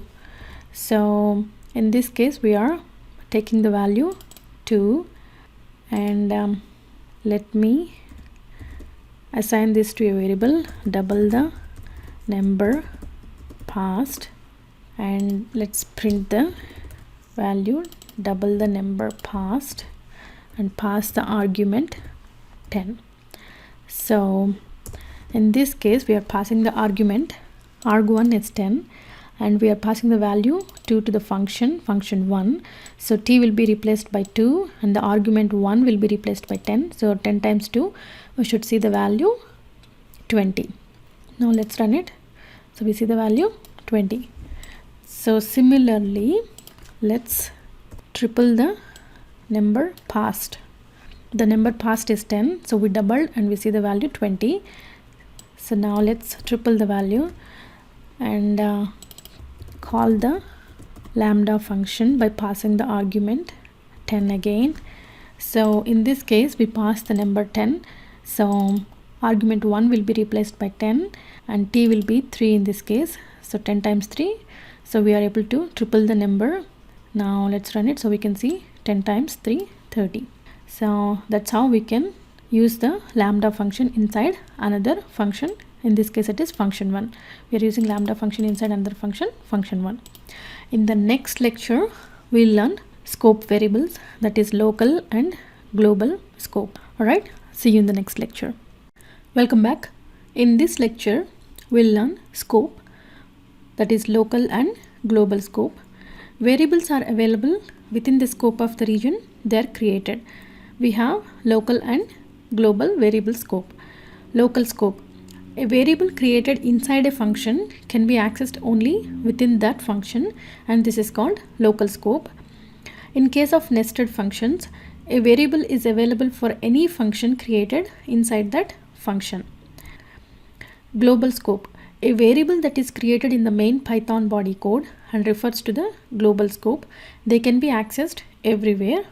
We can have the same names for both local and global variables, but Python treats them differently. Global keyword. A global variable can be created inside a function using global keyword, and global keyword can be used to change the value of a global variable inside a function. Now let's see the demo. Go to our IDE PyCharm, project practice new Python file, and let's name it scope local global demo. Now let's add the comment scope local and global. The first one is local scope, and let's try to print the same comment so we can see in the console by using the print function.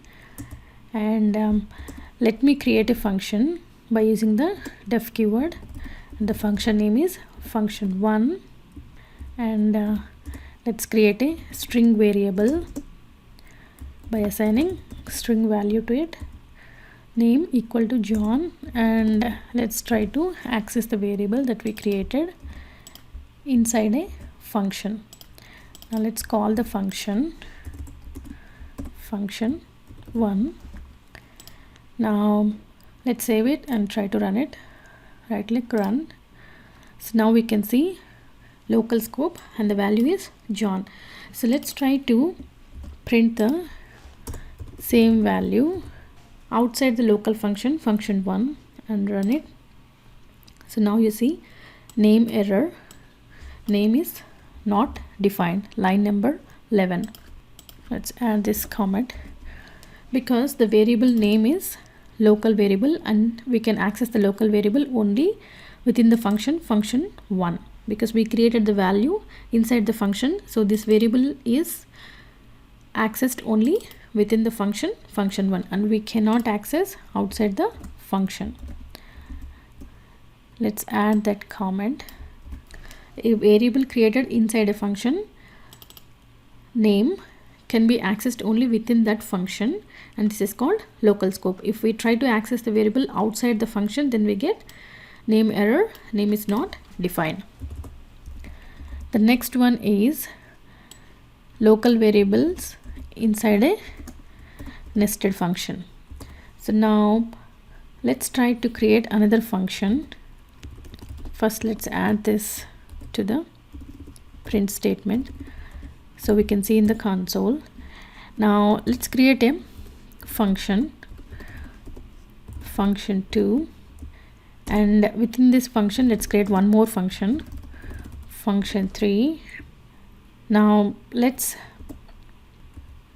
call the function 3. Inside function 2 let's create a variable name and assign string value to it. So name is a string variable, and now let's access inside function 3. So in this case, the local variable name is created inside function 2, but we are accessing inside function 3. In this case, function 3 is created inside function 2, so that is nested function. Now let's call the function 2. So now let's add the comment here. Local variable is available for any function created inside that function. The local variable is created inside the function 2, and we should be able to access this variable name inside that function. So now let's run it. So now we should see the value Chris. So that is how we can access the local variables inside the nested functions. The next one is global scope.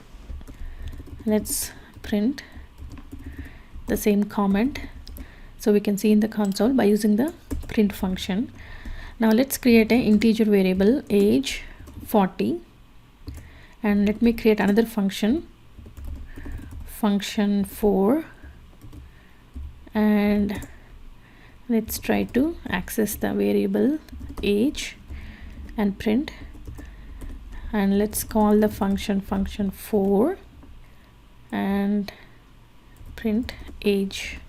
So in this case, we are accessing the variable age. This is the global variable because we didn't create this variable inside any function, and this is created inside the main Python code. So this is the global variable, whereas name is local variable. Even name equal to Chris. In this case, name is local variable. Here age is global variable. So we are able to access global variable inside a function and also outside function. Now if we try to print this, we should see 40 and also 40. When you call function 4, we are accessing the global variable inside a function. So we see the value 40, and also outside the function. So we see 40 and 40.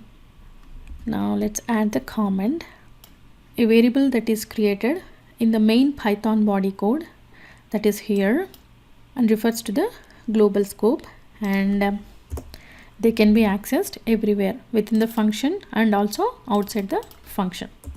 The next one is we can have the same names for both local and global variables, and Python treats them differently. So let's create a global variable and assign the value 6.2. So here height is global variable, and let's create another function by using the def keyword, def function 5, and let's create the local variable with the same name and assign different value 6.1.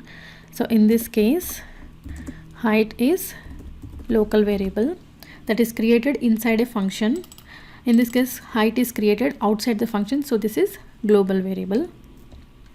Now let's print the value height and call the function 5 and print global variable. In this case, height is local variable, here it is global variable.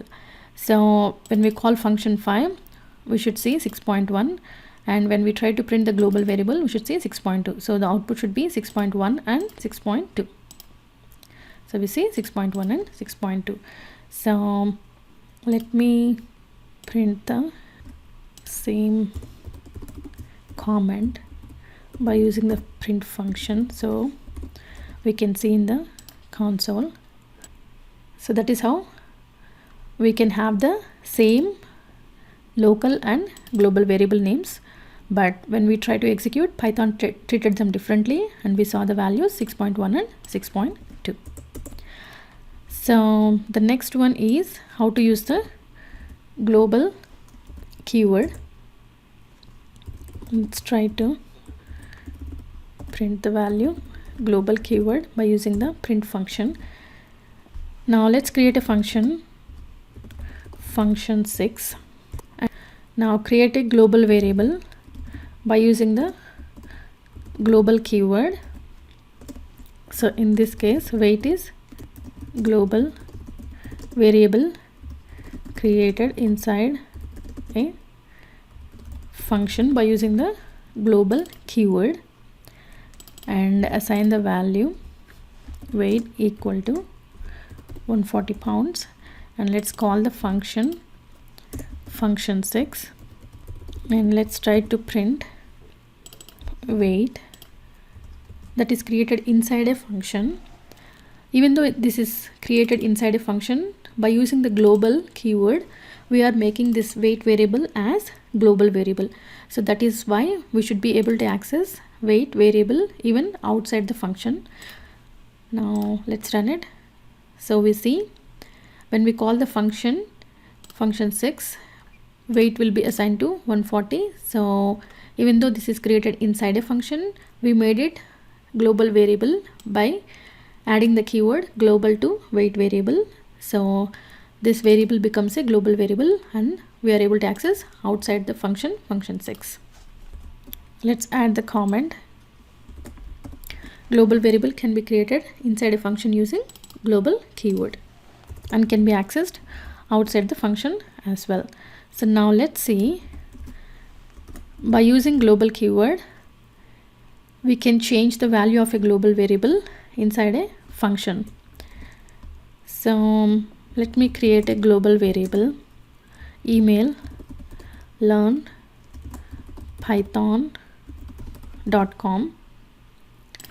and create a function 7, and by using the global keyword we are making this variable as global variable, and let's try to change the value from learnpython.com to python easy to learn.com, and this is global. Let's call the function 7 and let's try to print the variable email. So in this case we are using the global keyword and trying to change the value of the global variable email from learnpython.com to python easy to learn.com. So now let's run it. So we see the value python easy to learn.com. So let's add this to the print function so we can see in the console and run it. So before calling the function, let's try to print the email value. So in this case it is learnpython.com, and once we call the function 7, we are replacing the global variable email by using the global keyword and changing the value from learnpython.com to python easy to learn.com, and here you should see the new value. So let's run it. So we see initially it is learnpython.com and we replaced the variable email with python easy to learn.com. So in the next lecture we'll learn arrays. All right, see you in the next lecture. Welcome back. In this lecture we'll learn arrays. We don't have built-in support for arrays in Python, but we can use list data types instead to store multiple elements in one variable. And we'll cover the following topics: how to create an array using square brackets, accessing array elements using index number, updating the existing element in the array, find the length of an array using len function, and how to loop through an array using for loop, how to add an element to the end of an array using append function, how to remove an element from an array using remove function. And remove function removes only first occurrence of an element of an array, and remove an element of an array at the specified index using pop function. Now let's see the demo. Go to our IDE and practice new Python file, and let's name it arrays demo, and let's add the comment arrays demo. Now let's see how to create an array using square brackets, and let's add this comment, and let's add the comment to the print function as well so we can see in the console. Now let's create a array and name it array1, and within the square brackets specify the array elements. So in this case, let's take the same elements from lists demo and add the same elements to array. So this is how we can create array using square brackets and specifying the elements inside the square bracket. Now let's print the array that we created. Control S to save the file and right click and run arrays demo. So now we can see the elements of the array, all the 5 elements printed in the console. Now let's see how to access array elements using index number. So let's pass it to the print function as well, so we can see in the console.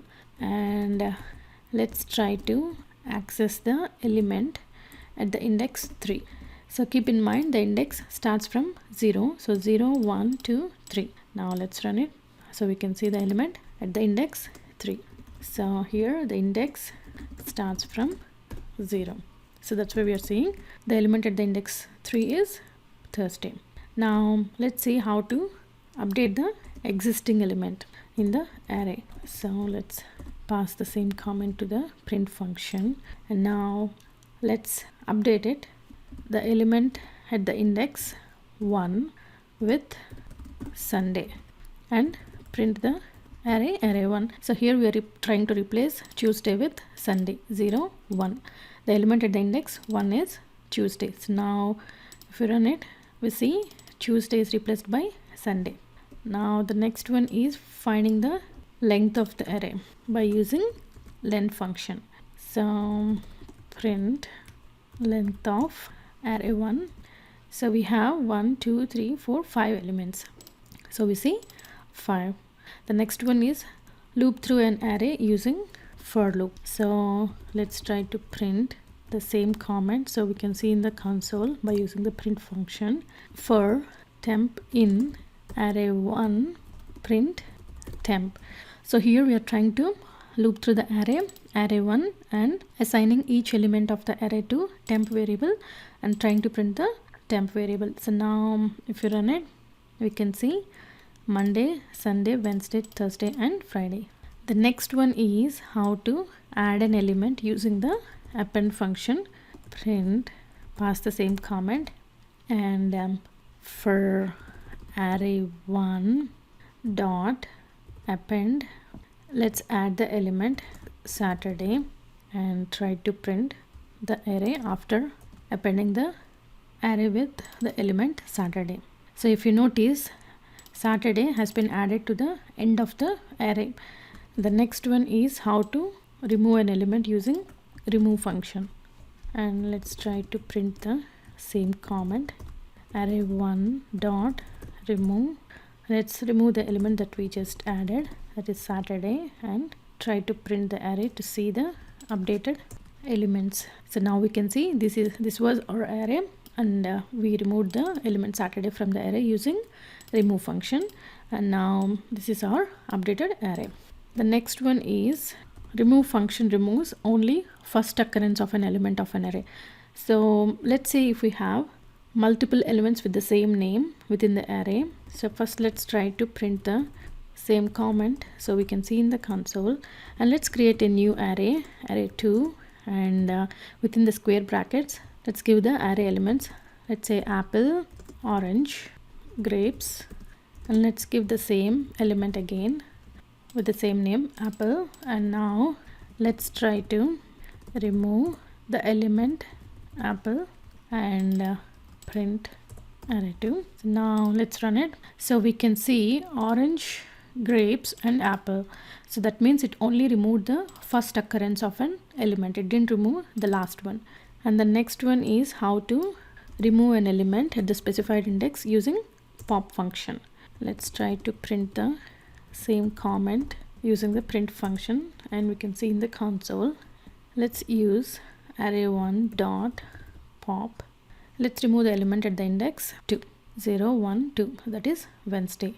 Now let's try to print the array 1 after removing the element at the index 2. So now we can see Wednesday has been removed from the array, and we see Monday, Sunday, Thursday and Friday. Now let's try to use the same array 1 dot pop. Let's not give any index to pop function and try to print the array. Now let's see. So we can see it removed the last element, that is Friday has been removed. So if you do not specify any index, it removes the last element from the array if index is not specified. That's all about arrays. In the next lecture we'll learn class and object. Alright, see you in the next lecture. Welcome back. In this lecture we'll learn class and object. Python is an object-oriented programming language, and class is a blueprint without having any physical sense. Example, when constructing a building by a builder, you can actually have a blueprint of the house you are trying to build. And class can contain attributes and behaviors, that is methods or functions.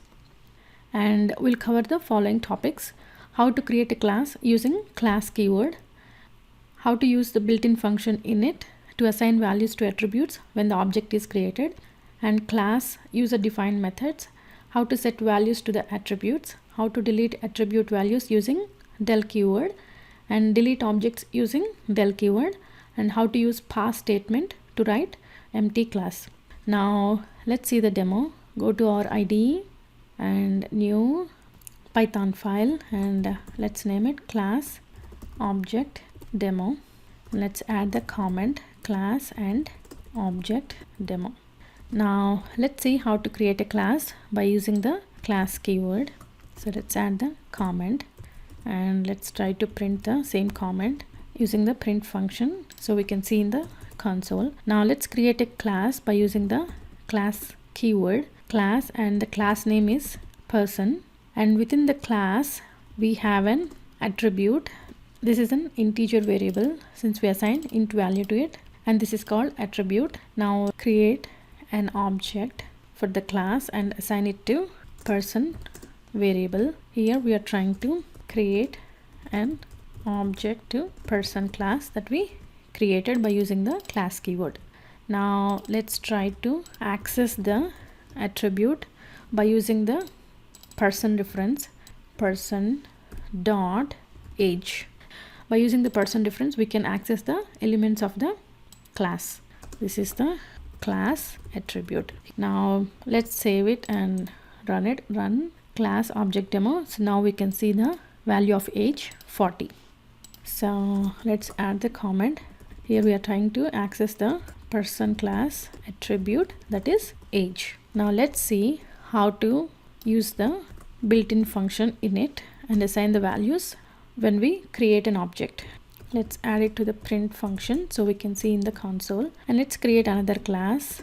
Let's name it person1, class person1, and to create the built-in function by using the def keyword, def init self comma name age height weight. Let's add 4 more elements to the init function. Self is a parameter that is a reference to the current instance of a class. Let's add to the comment self parameter is a reference to the current instance of the class. So now let's assign the values name self dot age equal to age, and self dot height equal to height, and self dot weight equal to weight. Let's create an object for the class and assign to an instance variable person. Now we can pass the values. Let's say for the name Ali, and age 30, height 5'6", and weight is 130. Here we are assigning the values to the attributes name, age, height, and weight when we are trying to create the object itself. Here we created the object but we didn't assign any values. We assigned the values inside the class. Here we are assigning the values when we are trying to create the object itself, because we are using the init built-in function. So this self refers to the current instance of the object. So that means it is person1's current object, and it will be assigned with the values. Name will be replaced by Ali, age will be replaced by 30, height will be replaced by 5'6", weight will be replaced by 130, and we are setting the values to the attributes name, age, weight, and height by using the self keyword. Here we are trying to create an object, and as soon as we create the object, the init method will be called and the values will be set to the attributes. Now let's try to access the elements. Person1 dot, let's assign to person1 dot name, and let's try to print. So now we should see Ali. Okay, so similarly let's try to print the other attributes, that is age, height and weight. Now let's run it. So now we can see the attributes of the class name, age, height and weight. This is the built-in function. Now let's create user defined function within a class. So class can contain both attributes and also functions. Let's add this comment to the print function so we can see in the console. Let's take the same thing and let's name it person2. Create another user defined function. Let's name it person function and print self dot name dot age, height, weight. Now let's take the same values. So here we are trying to create an object for the class person2 and assign to person2. Now by using the instance of an object, we can access the attributes name, age, height and weight, and also we can access the function as well. So now when we call the function person function, initially when we create an object person2, the values name will be replaced by Ali, age, height and weight will be replaced by 30, 5, 6 and 130, and we are setting the values by using the self keyword. So the next thing is we are calling the function person function. So here we are passing the self. So that means name, age, height and weight will already be set by using the init function, and when we try to print name, age, height and weight, we should see all these values printed in the console. So now let's run it. So now we can see Ali 30, 5, 6 and 130. So that is how we can create attributes, built-in function and also user defined function within a class. Now let's see how to set values to attributes. So let's print the same comment so we can see in the console by using the print function. Here person2 dot name is Ali. So now let's set person2 dot name with Jeff. Person2 dot name. So here if we print person2 dot name, that is Ali, and now we are setting the person2 dot name with Jeff, so that is Ali will be replaced by Jeff. So now try to print this. So now we can see initially it is Ali, now we replaced by Jeff. So let's try to call person2 dot person function, and after setting let's call this so we can see the entire object with all the 4 elements Ali 30, 5, 6, 130, and we replaced Ali with Jeff. Now let's see how to use delete keyword to delete an attribute value. So let's try to print person2 dot age, so that is 30. Now let's delete by using the delete keyword. Let's delete the attribute, and after deleting let's try to print the attribute person2 dot age. So initially it is 30, so now we deleted, so that's the reason you are getting attribute error. Person2 object has no attribute age because we already deleted by using the del keyword, so that's why it is throwing attribute error. Now let's see how to delete an object by using del keyword. So here we are deleting just one attribute, whereas by using del keyword we can also delete the entire object. So let's delete person2 object and let's try to access person2 dot one of its element, that is name. We have name, age, height and weight. We already deleted age, so now let's try to access name attribute after deleting entire person object. So now we can see name error, name person2 is not defined because we already deleted the person object, so that's why we get this name error. It is not defined anymore. Now the last one, how to use pass statement when we have an empty class. Let's create another class person3, and if we don't have any statements within the person class. Let's run it. So now we see syntax error, unexpected end of file while parsing.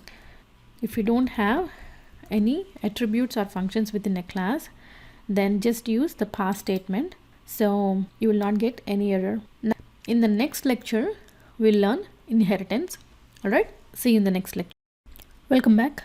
In this lecture, we'll learn inheritance. Inheritance is a process of getting existing features of a class and adding new features to that class.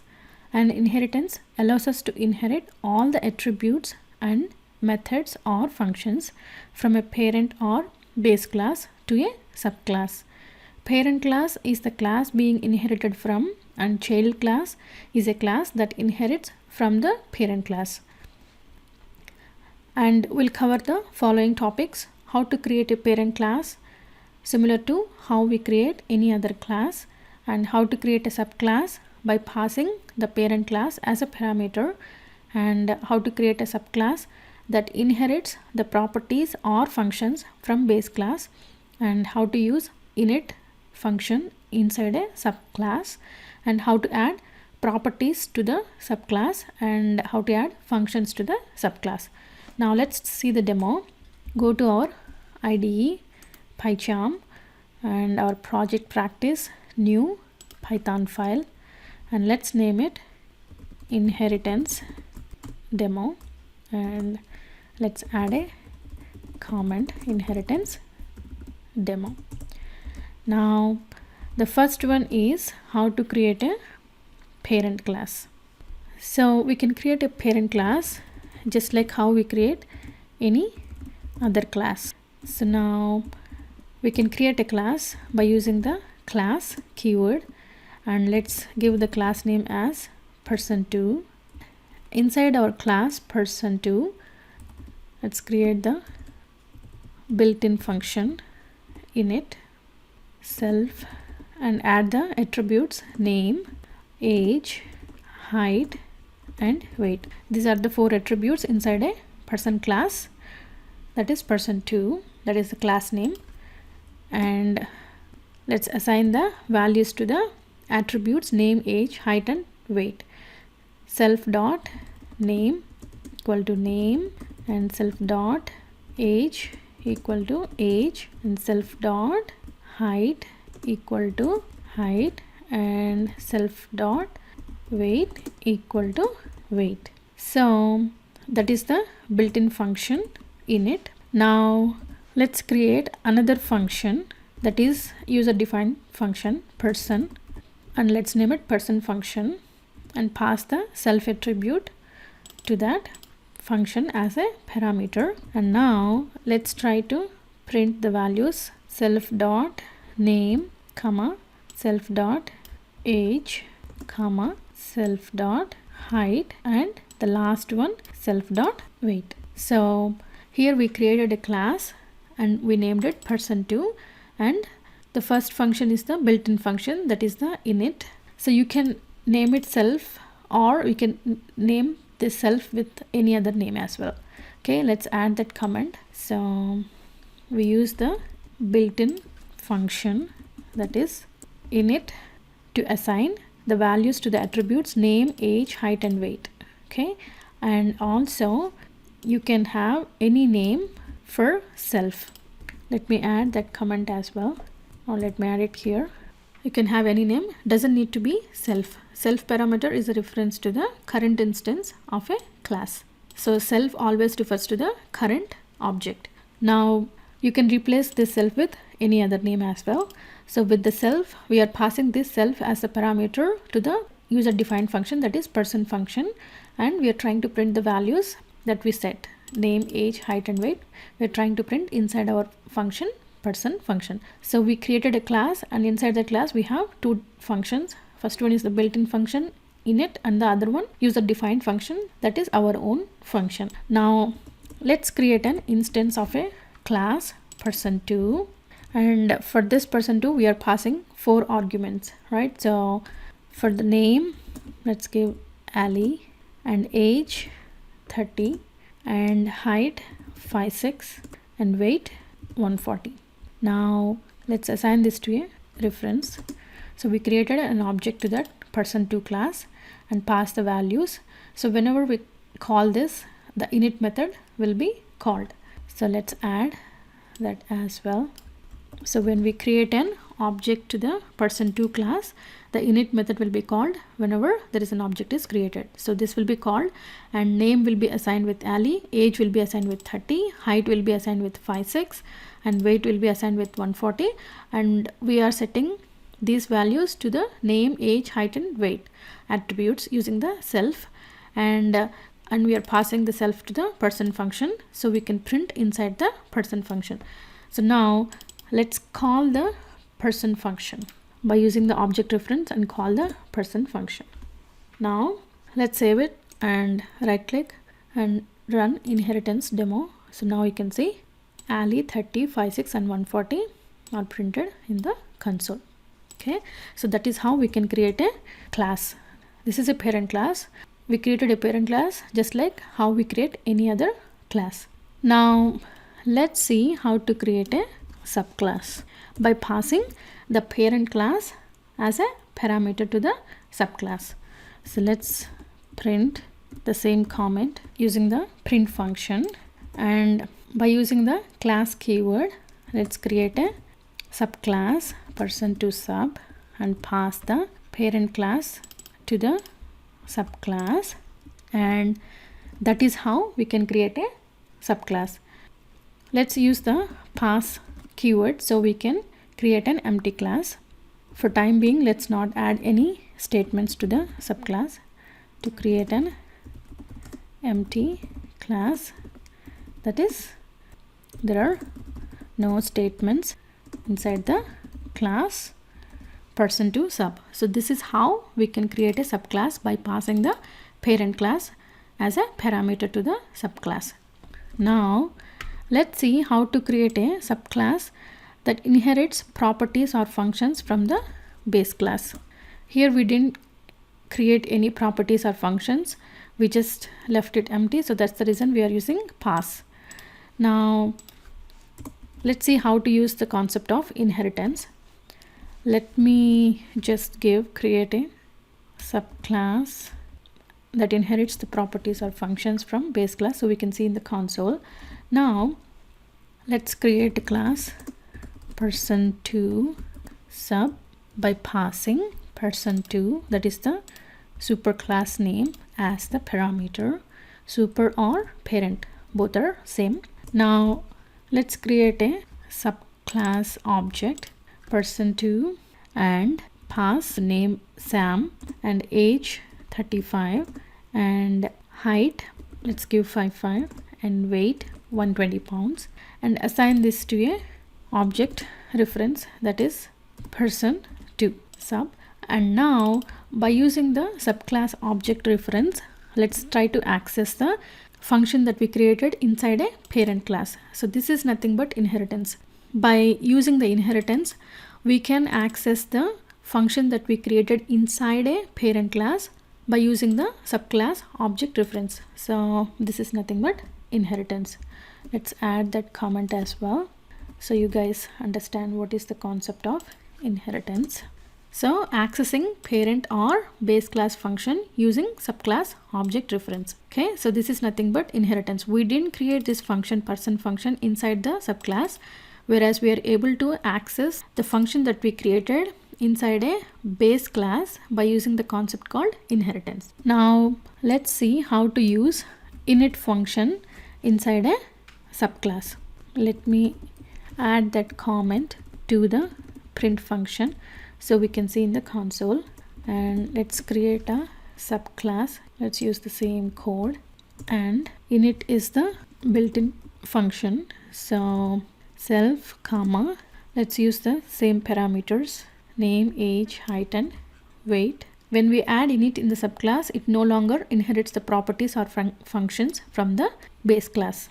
So keep that in mind. If we add init function inside the subclass, this subclass will no longer inherit the properties or functions from the base class. To keep the inheritance of the parent class, add a call to the parent class init function or use super function.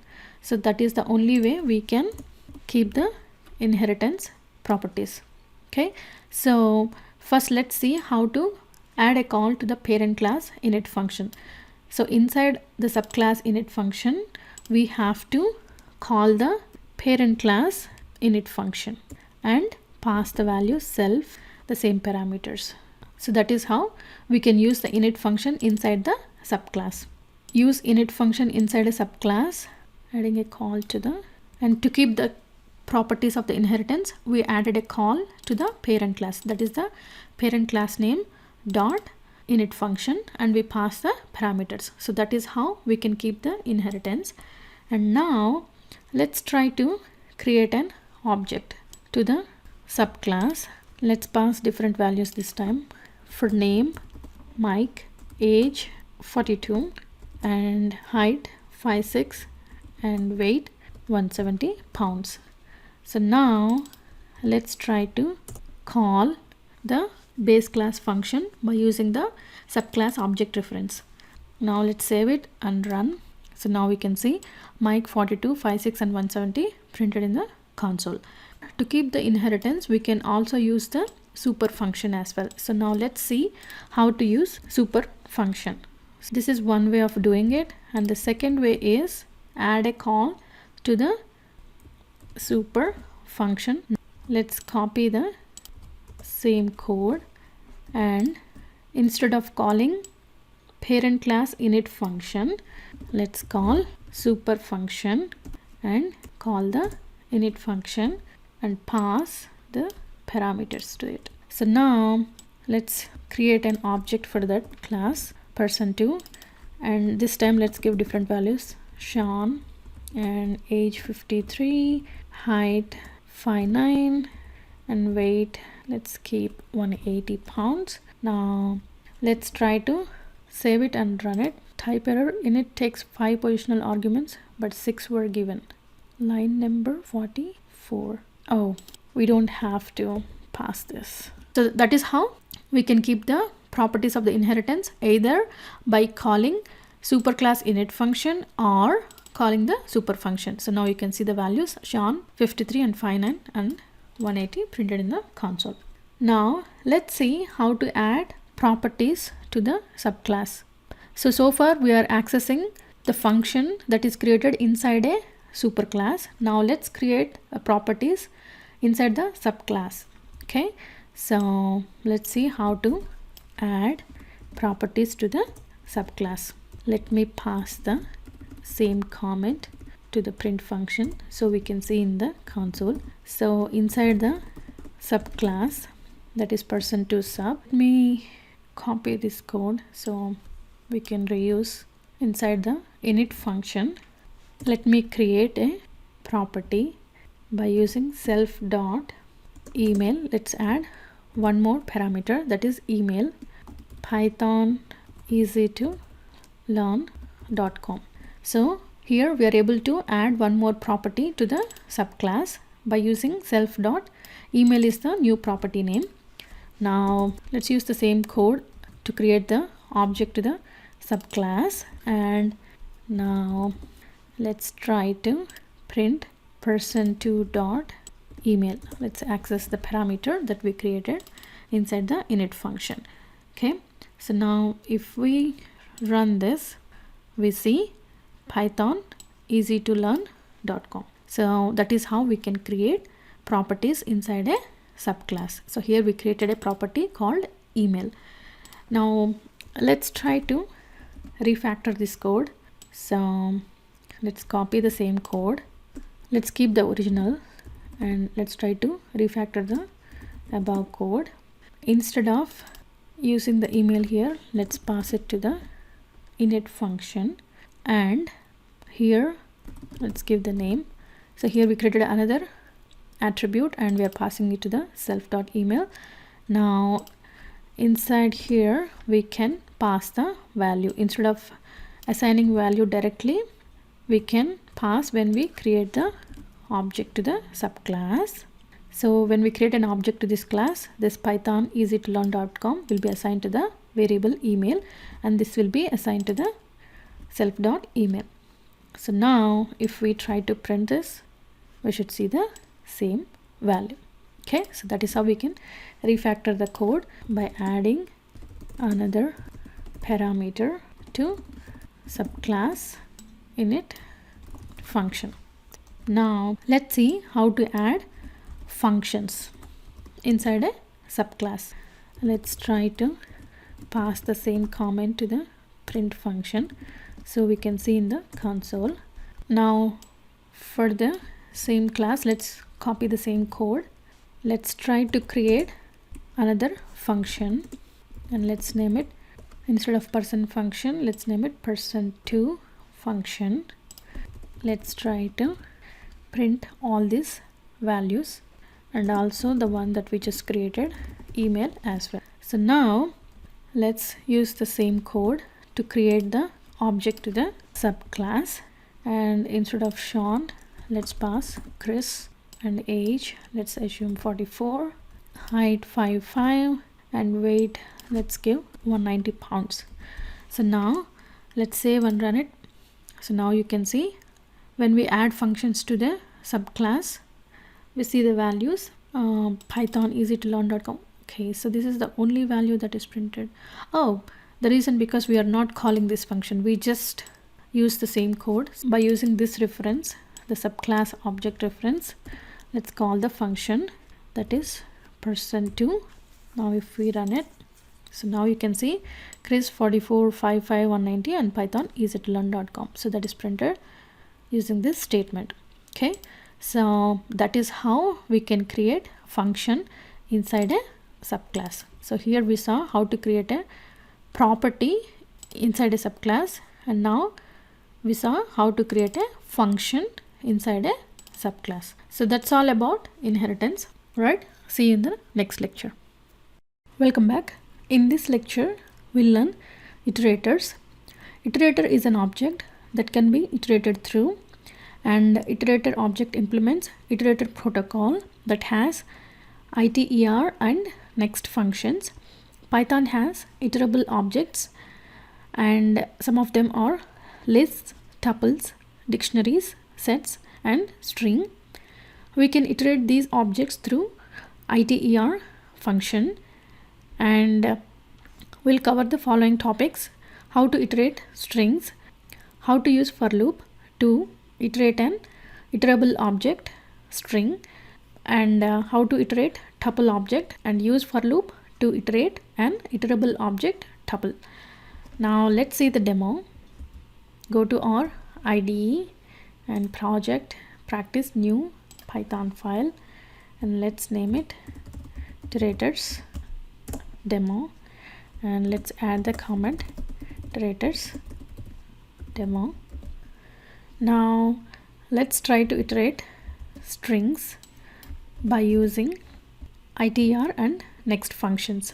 Let's create a string str by assigning string value to it, that is Python, and let's create an string iterator by using iter and passing the string to it. So that is how we can create an string iterator object. So this iter returns an iterator using iter function. So here we are able to create string iterator object. So now once we have this iterator object, we can use the next function and pass the iterator to return each value inside an iterator object. Now let's try to print this and see the value that is returned. So Control S and right click, run iterators demo. So now we can see the value p. So that is the first value inside the iterator object. Now similarly we have total 6 values. So let's try to run this by adding this statement 6 times. Now save it and run. So now you can see Python is printed in the console. So here we are trying to iterate string object and add this comment as well, so we can see in the console. Now run it. So now we are able to iterate string iterator object by using iter and next functions. So by using the itr, we can create an iterator object, and using the next function, we can return the value inside the iterator object. Now let's use for loop to iterate an iterable object, that is string. So let's try to print this and use the for loop for string1 in string print str1. So here we are trying to iterate using for loop the iterable object string that we created earlier, and assigning each value to str1 and trying to print the value inside str1. Now let's run it. We see the same output Python. So now you know the difference between iterator object and iterable object, that is string. So similarly, let's try to iterate tuple object by using next and iter functions. So let's try to print this so we can see in the console. Let's create a tuple object with the values Monday to Friday and name it tuple1. Now just how we created string iterator, create tuple iterator tuple1, pass tuple1 to iter, and that returns tuple iterator. Now once we get the iterator, iterate through. Let's use the same code and iterate. Here in this case it is tuple object, and use the tuple iterator. Here we only have 5 elements, so let's use this statement 5 times. Now let's run it. So now we can see we are able to iterate a tuple object. Initially we created an iterator, that is by passing tuple object to iter function, and that returns an tuple iterator, and by using the next function we can iterate this tuple iterator to return the each value inside the tuple object, that is Monday, Tuesday, Wednesday, Thursday and Friday. So that is how we can iterate an iterator object, that is string iterator and tuple iterator. Now let's use for loop to iterate an iterable object, that is tuple. So let's print the same code so we can see in the console, and for tuples in tuple1 print tuples. So now let's try to run this. So now we can see the values inside the tuple object are printed in the console. So that is how we can create an iterator and return an iterator object and run the values using the next function, and use for loop to iterate an iterable object, that is tuple. So similarly you can iterate the other iterable objects, that is lists, dictionary sets, etc. Just mention the comment here. Similarly we can iterate other iterable objects, that is list, dictionary, sets, etc. In the next lecture we'll learn modules. See you in the next lecture. Welcome back. In this lecture we'll learn modules. A module is similar to a code library that contains a set of functions or variables of all data types. Example: set, tuple, dictionary, list, arrays, strings, objects. Import the module to reuse those functions within your code or file. Module can have any name but must have the file extension as .py. And we'll cover the following topics: how to use the module using the import keyword, how to use the functions from the module as module name dot function name, and how to use the variables from the module as module name dot variable name, and import only specific functions of a module using from keyword, and rename a module by creating an alias using as keyword. Import the built-in modules provided by Python, and use the dir function to list all the functions and variables available in a module. Now let's see the demo. Go to our IDE, PyCharm, our project practice, new Python file, and let's name it helper. Let's add the comment module demo, and this file contains reusable code. File containing reusable code.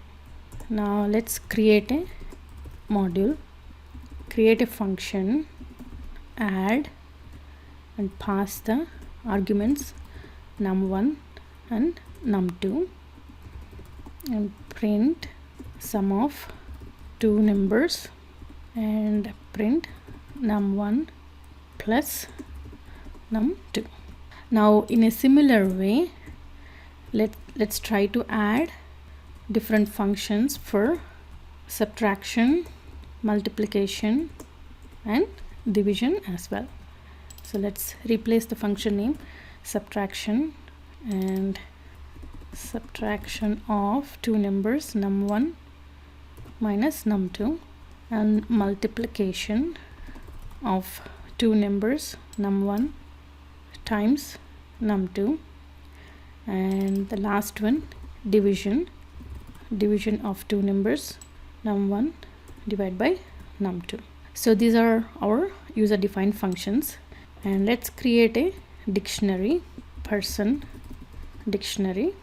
In the curly braces, let's add name value pair, that is name Jim, age 40, height 5'7", and weight 180.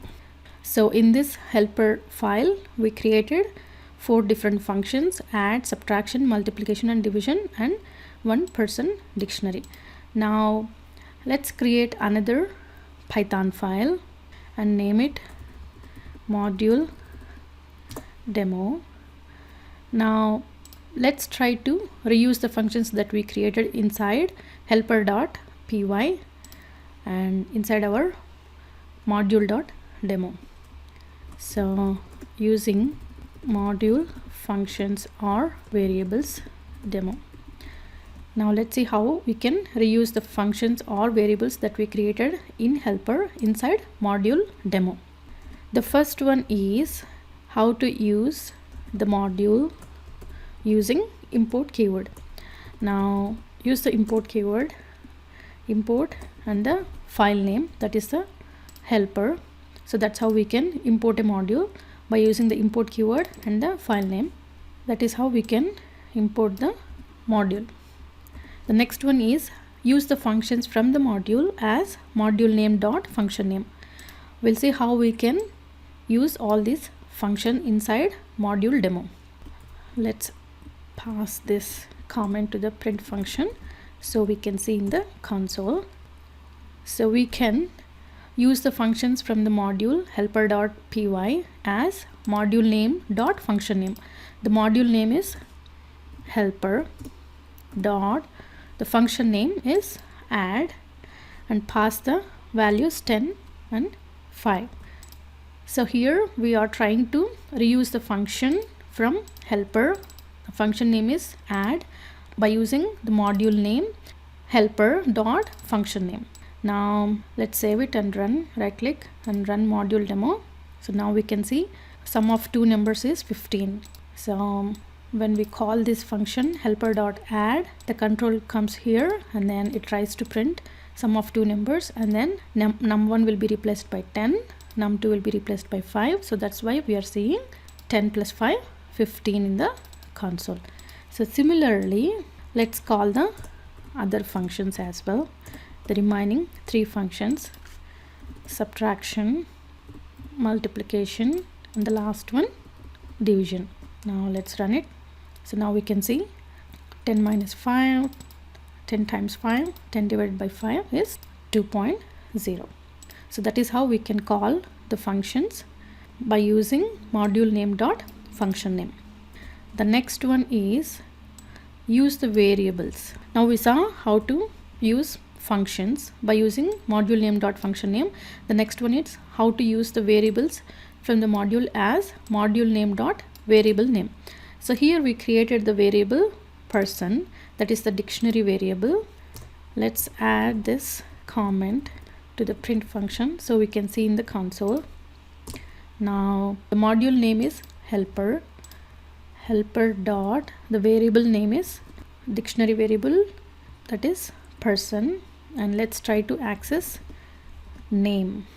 Now let's assign this to a variable name and try to print name. Similarly, we can print the other dictionary elements as well. Person of, we have age, height and weight. Age, height, and the last one is weight. So let's try to print these as well. So here we are trying to access the variables from the module helper using module name dot variable name. Now let's save it, Control S, and run module demo. So now we can see gym 40, 57 and 180 are printed in the console. So we are able to access the variable from helper using helper dot variable name, that is person. The next one is how to import only specific function of a module using from keyword. So here we were able to get all the functions. Now let's see how to import only just one function. Let's add the comment to the print function so we can see in the console.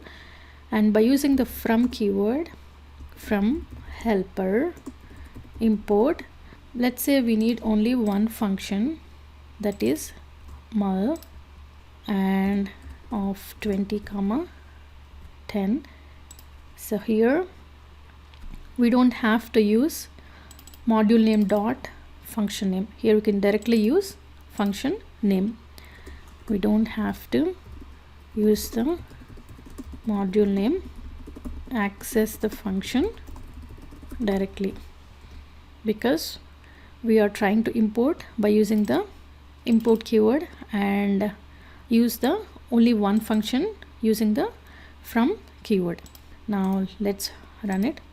So now we can see multiplication of two numbers, 20 times 10, 200. So that is how we can import only just one function by using the from keyword, and we don't have to give the module name dot function name. We can directly access the function. The next one is how to rename a module by creating an alias using as keyword.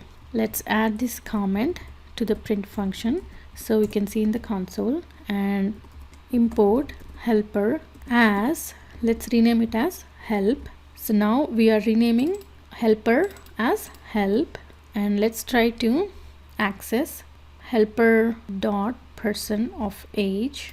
Since we renamed helper with help, we can replace the helper with help, and let's try to print this and run it. So now we can see 40 is printed in the age, 40 is printed in the console.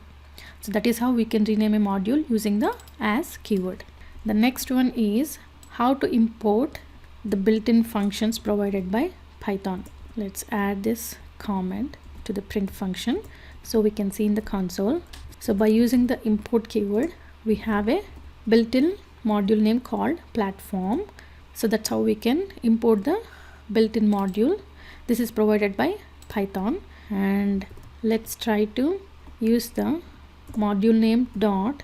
Inside platform module, we have a function called system module name dot function name.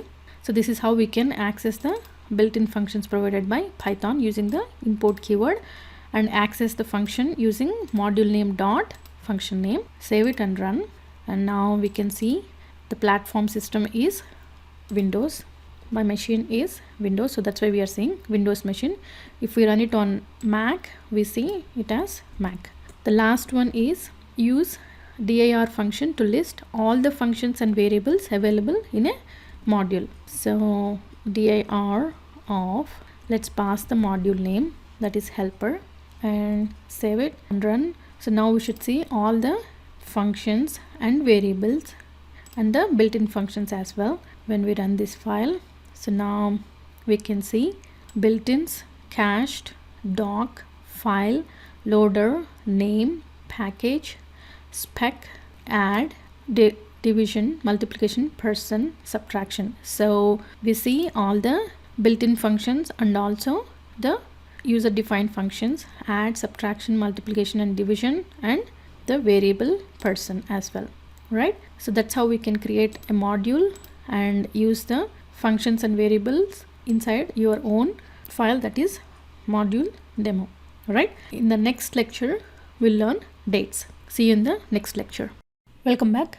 In this lecture we'll learn dates. Date is not a data type but can be imported as a module and can use the functions available within the datetime module. And we'll cover the following topics: how to import datetime module to use datetime objects, how to create a date object using datetime modules, datetime constructor, and format datetime objects into readable format using strftime function. Now let's see the demo. Go to our IDE, project practice, new Python file, and let's name it datetime demo. Now let's add the comment date and time demo.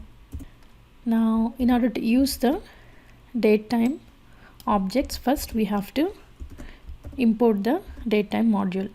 So to import the module, use the import keyword and specify the module name, that is datetime. So that is how we can import the module datetime.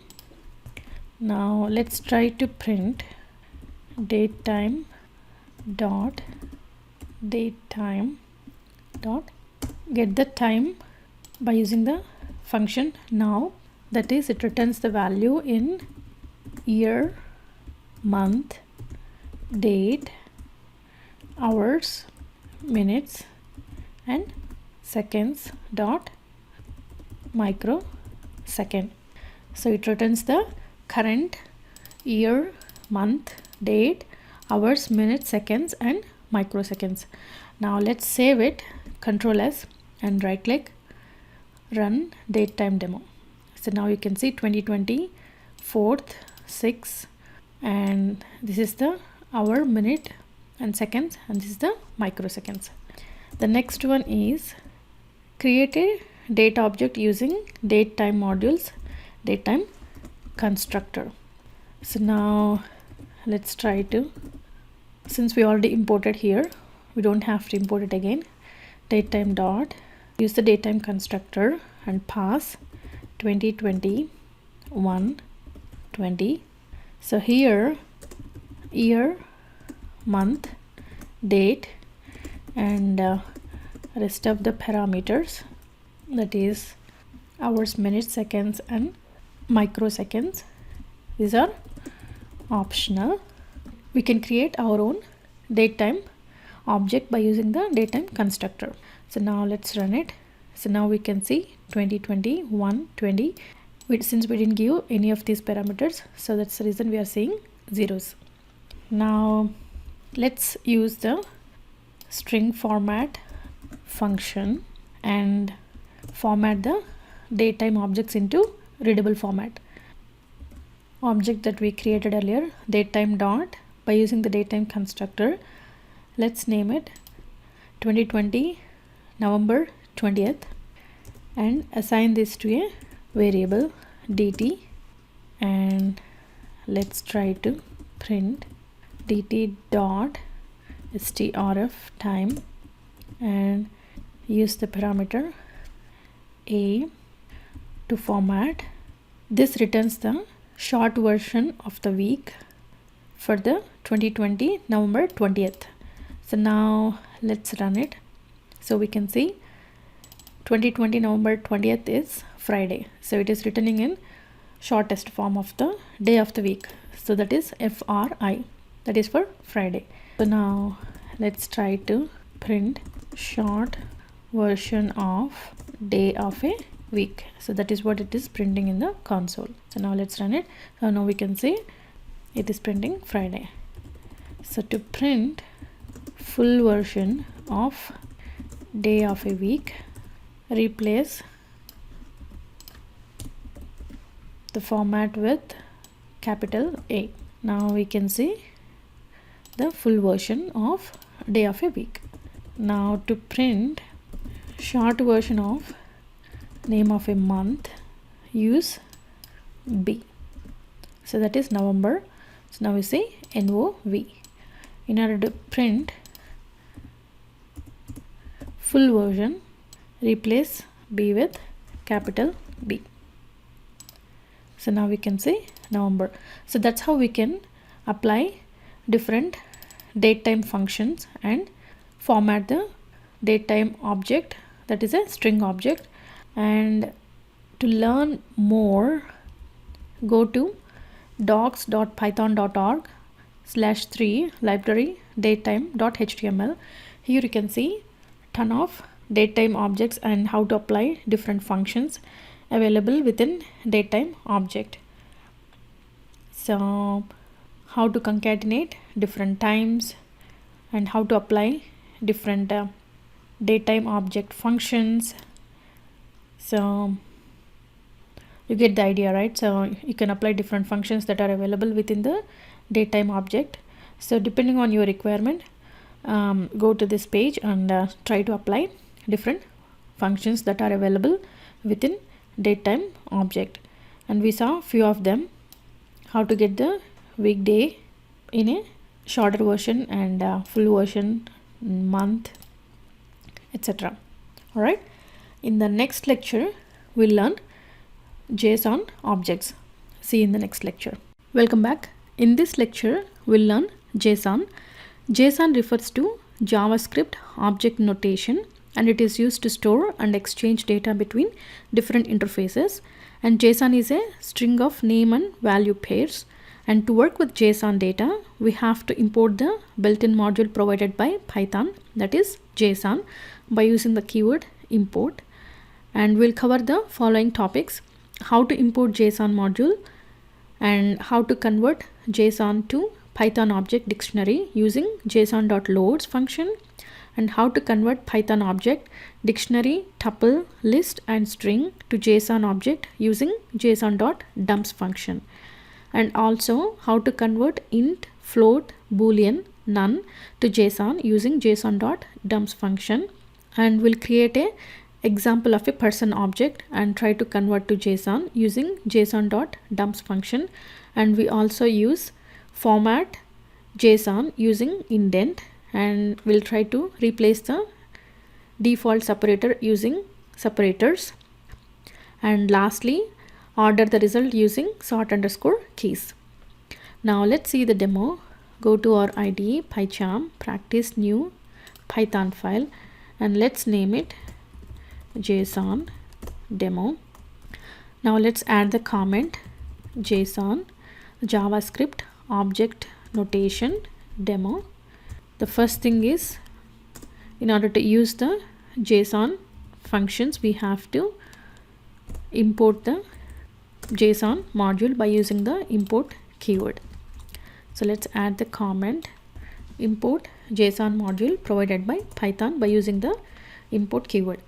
Now the first one is convert JSON to Python object, that is dictionary. So let's create a sample JSON. So JSON is nothing but a name value pair. So name is name and the value is Bob, and age, that is the name, and the value is, that is an integer, so 50, and height value is 5'7", and weight, the value is 175. So this is a JSON object. Now use the inside a JSON module, we have the function called loads. So use the loads function to convert this JSON object into a dictionary object. So now let's try to assign this to a variable Python object and try to print to see the dictionary object. So now let's right click and run it, run JSON demo. So now we can see the dictionary object inside the console. So by using the dictionary object, we can pass the name as the key and try to print the value Bob. So now let's try to print this. So now we can see Bob is printed in the console. So similarly, we can pass the remaining three keys, that is age, height and weight. So we can get the values inside the dictionary 50, 57 and 175. Let's add this to the print function so we can see in the console. Now let's see how to convert dictionary to Python. So earlier we converted JSON to Python object, that is dictionary object. Now let's try to convert a dictionary to JSON using json.dumps. Now let's create a dictionary object that is nothing but a name value pair. So name is Paul, age 39, height 5'9", and weight 179. So this is our dictionary object.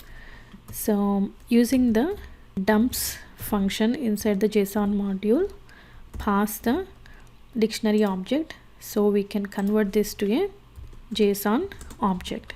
So let's name it JSON1 and try to print the JSON object. So here we are converting a dictionary to JSON. So let's try to run this. So now we can see dictionary is converted to a JSON object using the json.dumps function. So now the next one is convert tuple to JSON object. Let's create a tuple1 and pass the elements Monday to Friday, and inside the JSON module we have the function dumps and pass the tuple that we created. So we can convert a tuple to a JSON object. So now we can see the JSON object is printed in the console. So let's add this comment to the print function. So we can see that comment in the console, okay, and the JSON object is printed in the console. The next one is convert list to JSON object by using json.dumps function. So let's try to create a list1 by passing the same elements Monday to Friday, and inside the JSON module we have a function called dumps and pass the list that we created, and let's try to print this so we can see the JSON object created in the console. So now let's try to print this comment in the console by using the print function. So here we converted a list to a JSON object. The next one is how to convert a string to a JSON object. Now let's create a string and assign the value. Let's name it string2 str2 and assign the value. Python is a programming language that lets you work more quickly and integrate your systems more effectively. So this is our string. Now let's convert by using the dumps function inside the JSON module. So pass str2 and let's try to print the JSON object that is created by using the dumps function. So now we can see the JSON object. Now let's see how to convert int, float, boolean and none to JSON object. Use the function dumps and pass the integer. Let's try to print and see the value 100. That is the JSON object created by using the json.dumps function. So similarly, let's try to use the dumps function and pass a float value, and the same way pass a boolean and pass boolean value that is false, and the last one pass none. Now if you run it, we can see the value 100.4 true, false. For none, the equivalent JSON object is null. Now let's try to create person object and try to convert it to a JSON object. Person, so give the name value pair. So name is Shirley, age is 40 and height is 5'8" and weight is 137. Single family home, true. Shirley has a single family home. And town home, false. She doesn't have a town home. Kids girls, yes, she has, Sam and Pat, and boys, she doesn't have any boys, and trucks, model is Toyota Tundra, and the engine is V8. Similarly, Shirley has another truck and the model is Toyota Tacoma and the engine is V6.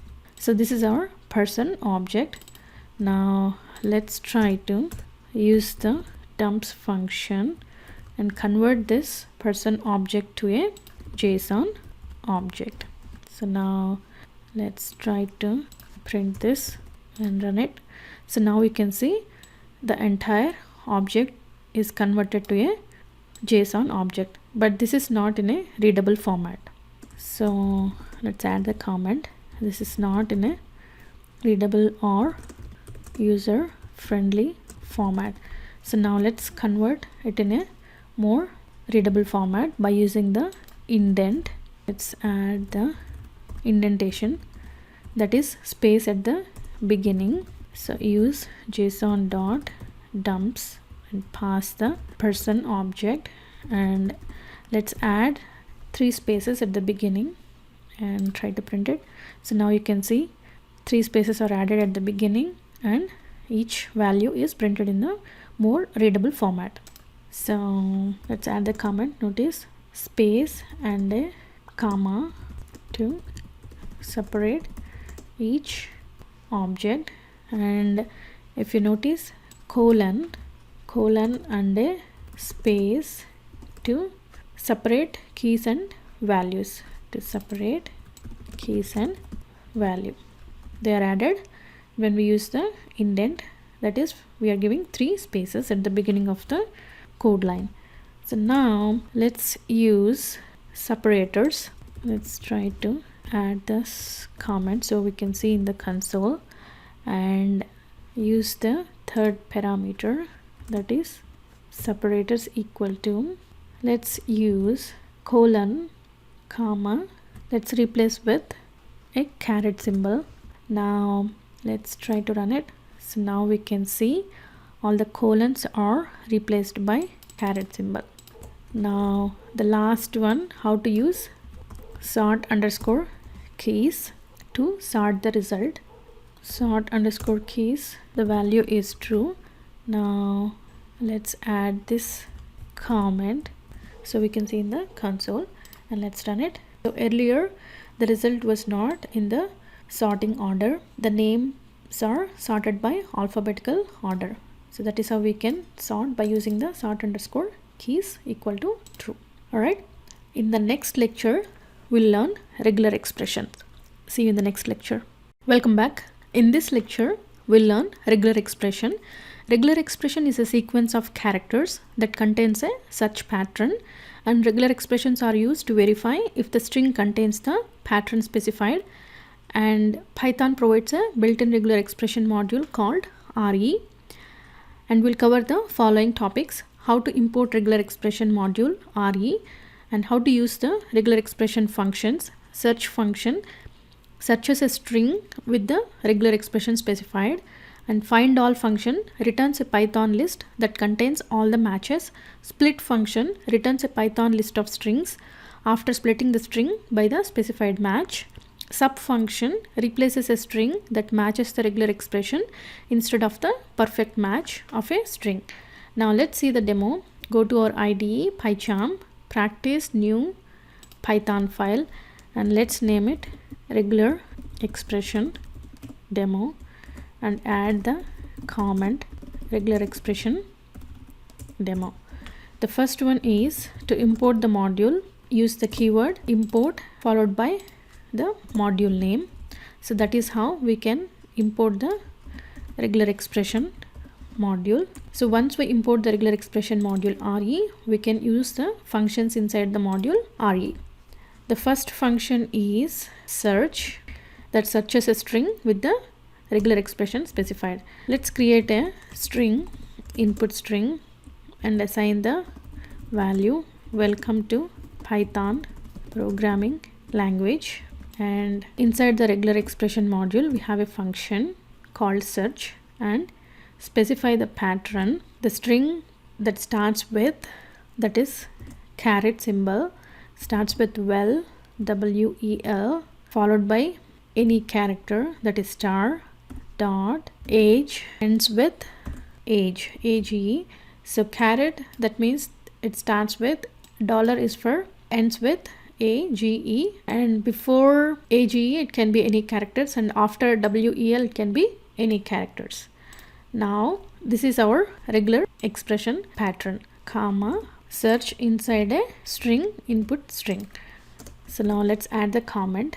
Caret symbol means anything that starts with, and dollar meaning that ends with, and also we used star, that means 0 or more occurrences. Okay, so this is the search pattern that we created. Inside the input string, use the search function and apply the search pattern, that is the regular expression pattern that starts with WEL and ends with AGE. After WEL it can be any character, and before AGE it can be any character.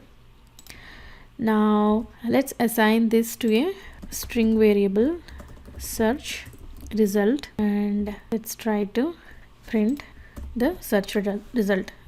Save it, Control S. Now let's try to print the search result. Save it and run. So now we can see this is the matching object.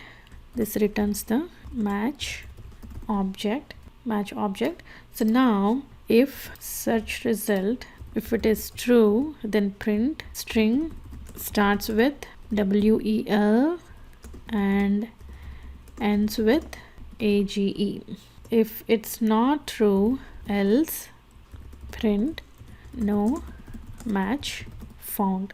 So within the search result you can see the match is welcome to Python programming language. So this is what we are trying to match with. So now let's run it and see. So now we can see this condition is true, so that's the reason this statement is printed in the console. So that is how we can use the search function and pass the regular expression to check if the string starts with WEL and ends with AGE by using the search function. Now use the search function. Let's pass the keyword hello, that is the string, search inside a input string, and let's try to print. So here it is trying to search hello string inside a welcome to Python programming language string. Now let's try to run it. So now we can see none, because returns none when there is no match found. Now the next function is find all. Let's add the comment find all so we can see in the console. So here we are using search function. Let's try to pass the comment so we can see in the console search function. Now let's see how to use find all function. So for that, let's create an string and name it input string. My contact number is 801234567 and my spouse number is 801876543. So let's try to use the regular expression and use the find all function to find the digits inside a string. So we have these two digits available within this input string. Now inside the regular expression module RE, we have a function called find all, and use the regular expression. For numbers, use /d plus search inside this input string. So here the regular expression to find all digits in a string, input string. So that is how we can use the regular expression to find all the digits available using the find all function. Now let's assign this to a variable find all result, and let's try to print the find all result and save it and run. So now we can see we are able to get the digits inside a string by using the regular expression /d. that is for numbers. Now let's try to use split function that returns a list of strings after splitting the string by a specified match. Now let's use the same string. Welcome to Python programming language, and let's try to use the regular expression module RE and use the split function and split by space within the input string. So this is our regular expression. Here we are trying to split the string, input string, at each white space. So now let's try to print and assign this to a variable split result and try to print this. Control S to save and run it. So now we can see welcome to Python programming language. The input string is split by white space. Now let's try to take the same and then give the third variable 2 and assign this to a different variable and try to print the string split result 1. Now if you run it, you can see the input string is split only at the first 2 occurrences of the white space, welcome to, and the rest of the thing is not split by any white space. So split the string only in first 2 occurrences of white space, and the remaining, it just printed the remaining string. Now the last one, how to use sub function and see how it replaces a string that matches the regular expression instead of the perfect match of a string. So let's use the same input string, and inside the regular expression module we have the function sub and use the regular expression s and dot comma input string. So here we are trying to replace space with a dot inside input string, input string. So now let's try to assign this to a string sub function result and try to print the string sub result.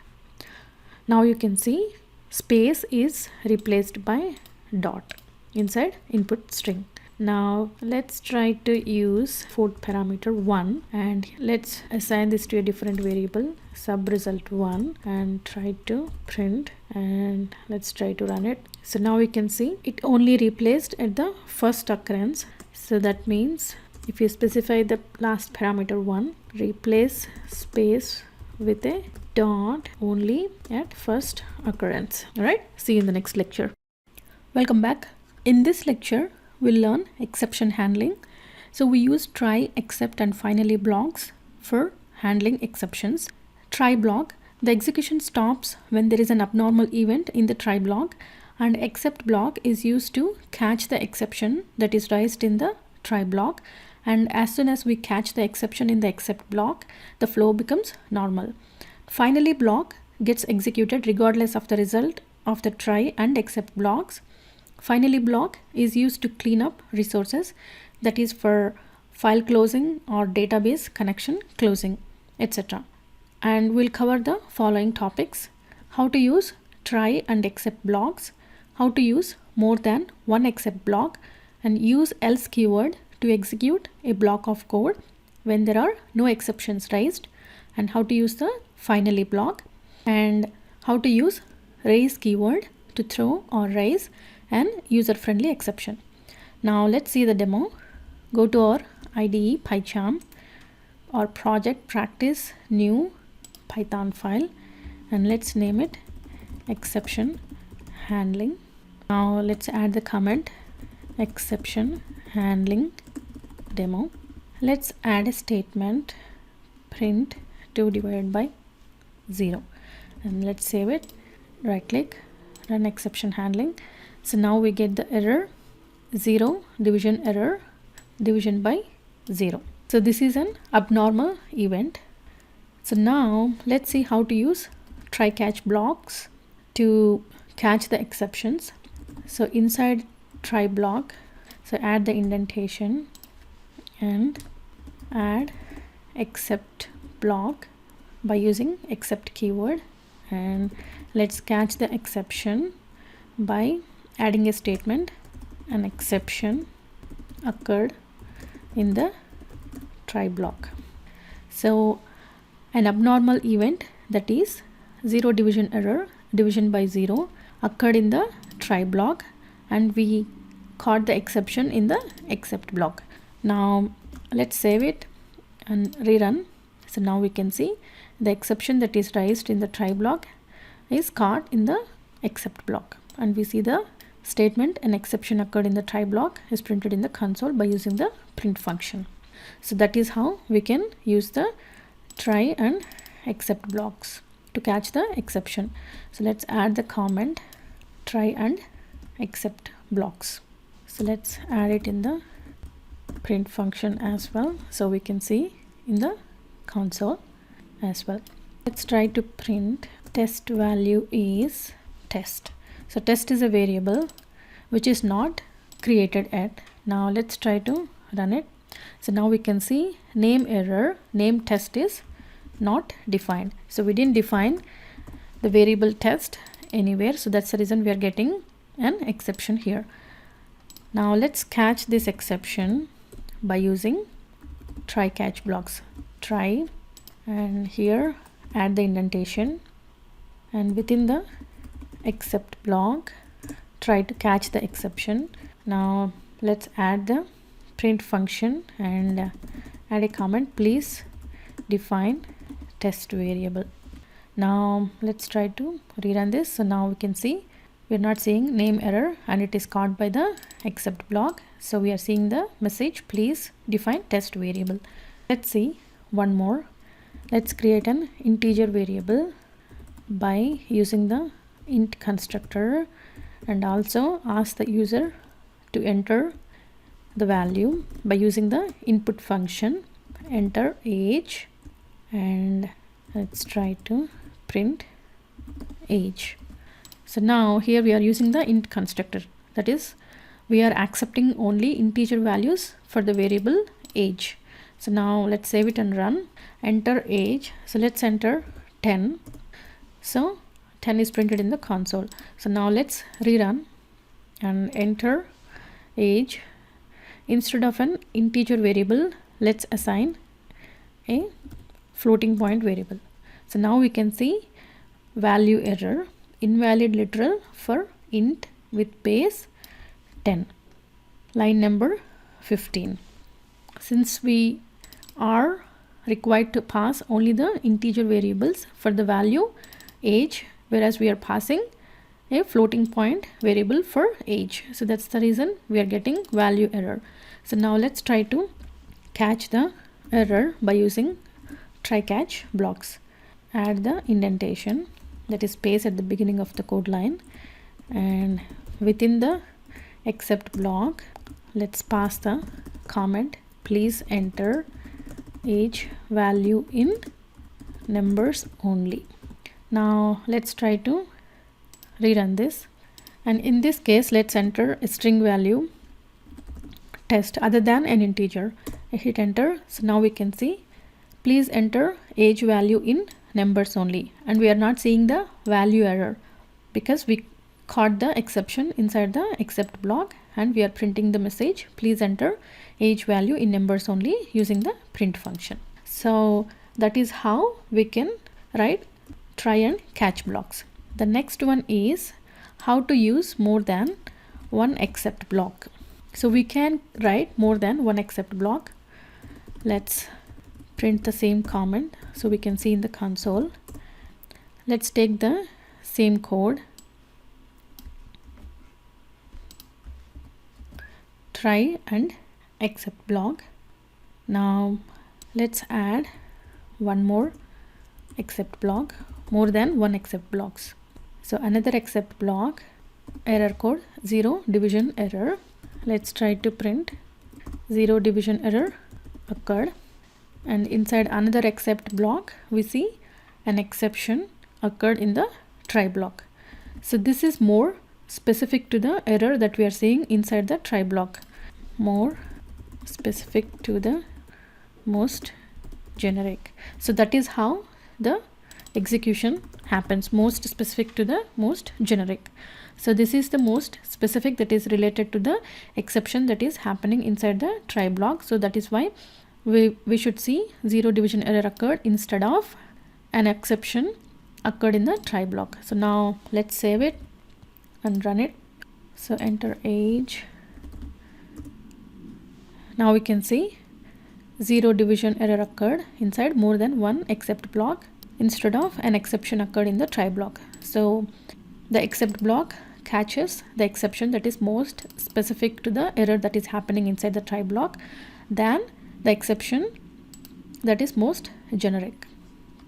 This is most specific and this is most generic. So let me add that comment as well. This is most generic and this is most specific to the error that is happening inside the try block.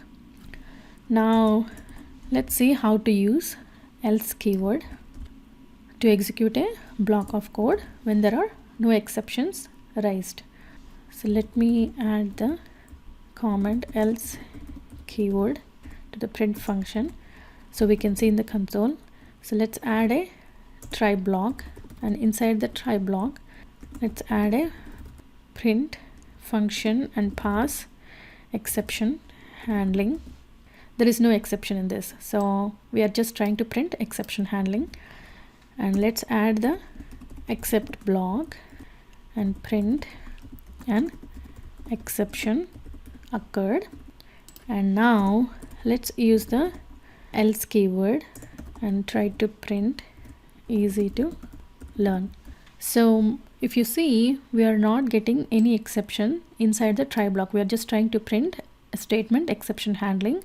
When there are no exceptions raised inside the try block, we can use the else keyword to execute a block of code.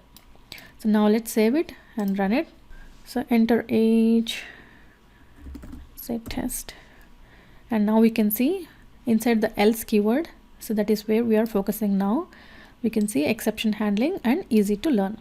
So since there is no exception raised inside the try block, this except block will not be executed, and we can execute a block of code by using the else keyword. Now let's see how to use finally block. Let's try to print finally block, and let's try to take the same code, try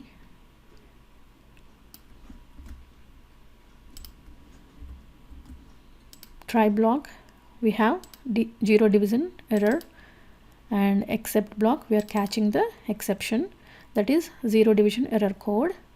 And now let's create a finally block by using the finally keyword, and within the finally block let's add a statement.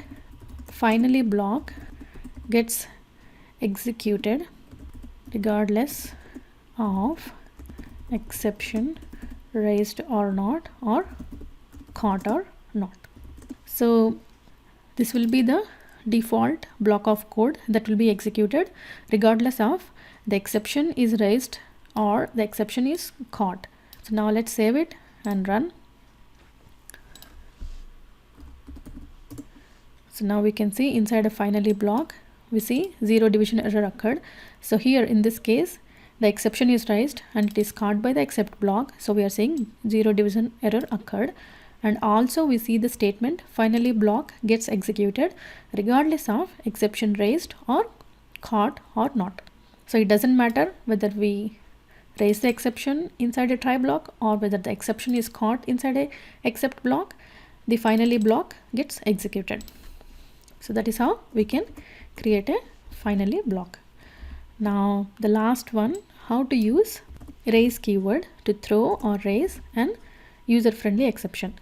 So now let's create an integer variable height 6 and add a condition.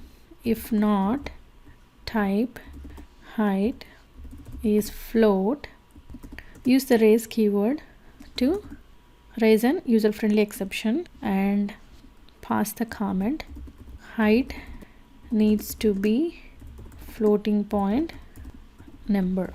Now let's save it and run. So now we can see type error, height needs to be floating point number. So that is the user-friendly exception we can pass by using the raise keyword. So here we are passing an integer variable.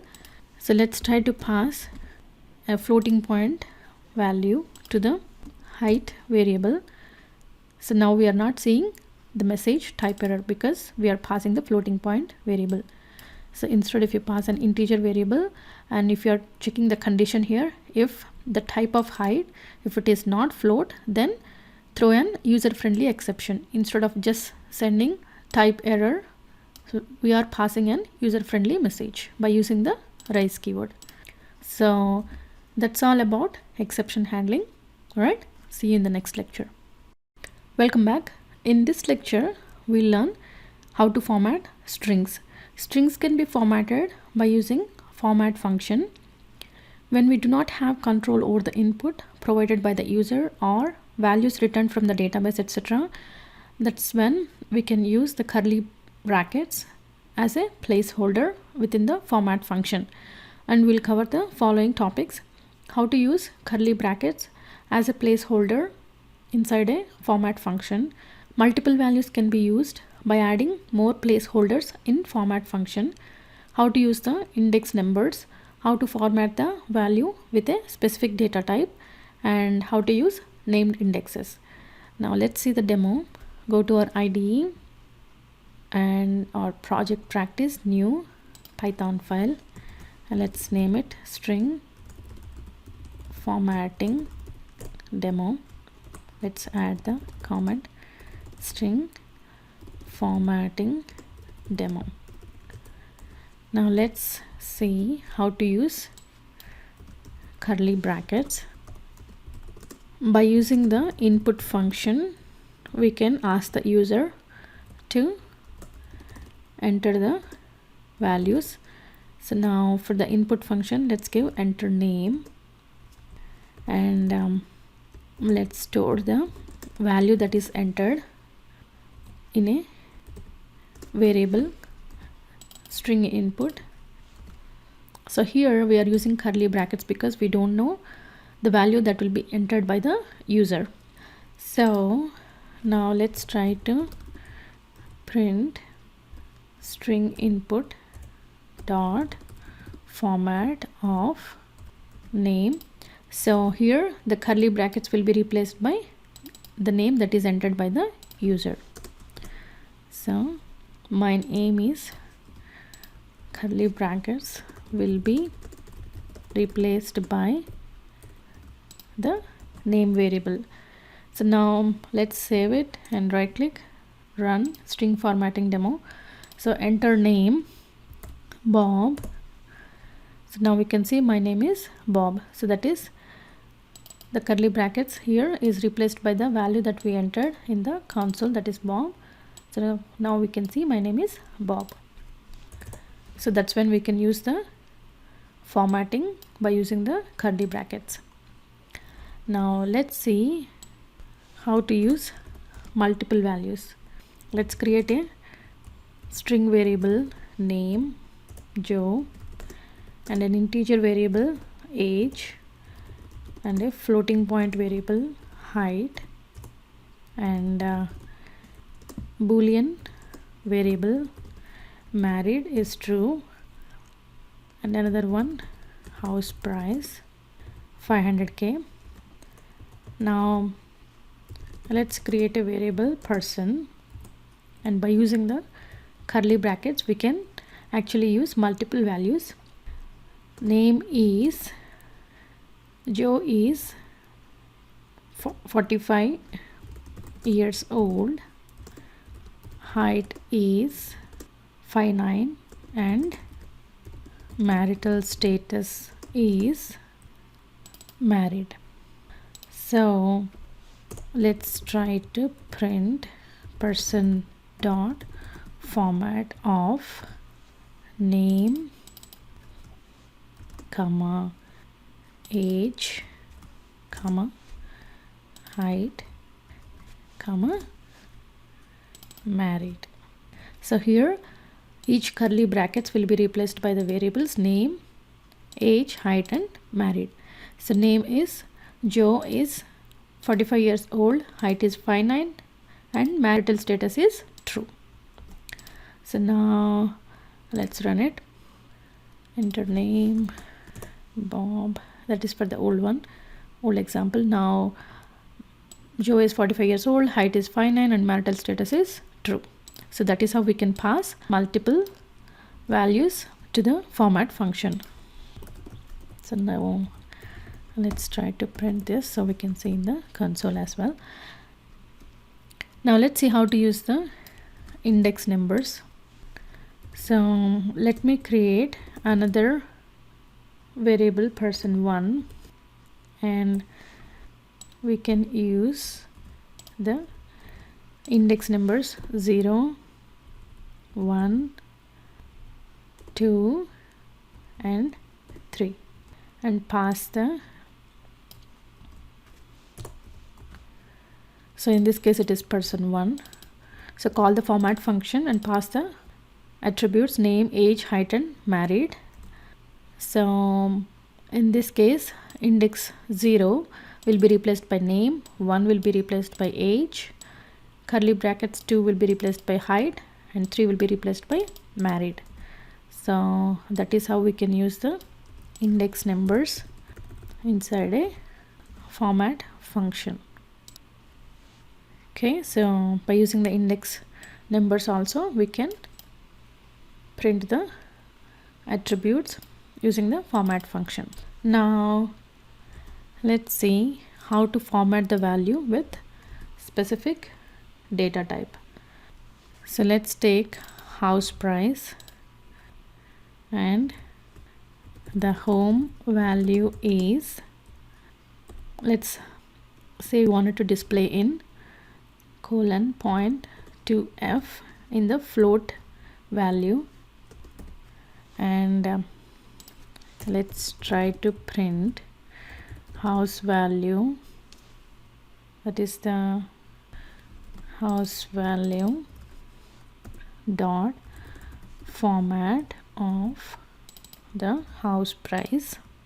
So here we are converting the house price to a specific data type, that is float. So now let's try to copy this and print in the console by using the print function. Now let's run it. So enter name Bob. So if you see here, we converted this house price to floating point variable $500K.00. Now let's see how to use named index. Let's take the same thing, person,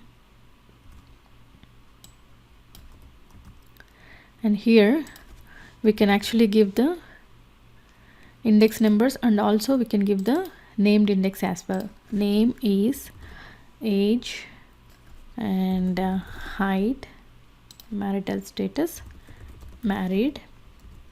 Now let's try to print person dot format of name equal to Jim, age equal to 50, height equal to 5'6", married equal to true, or let's give false in this case.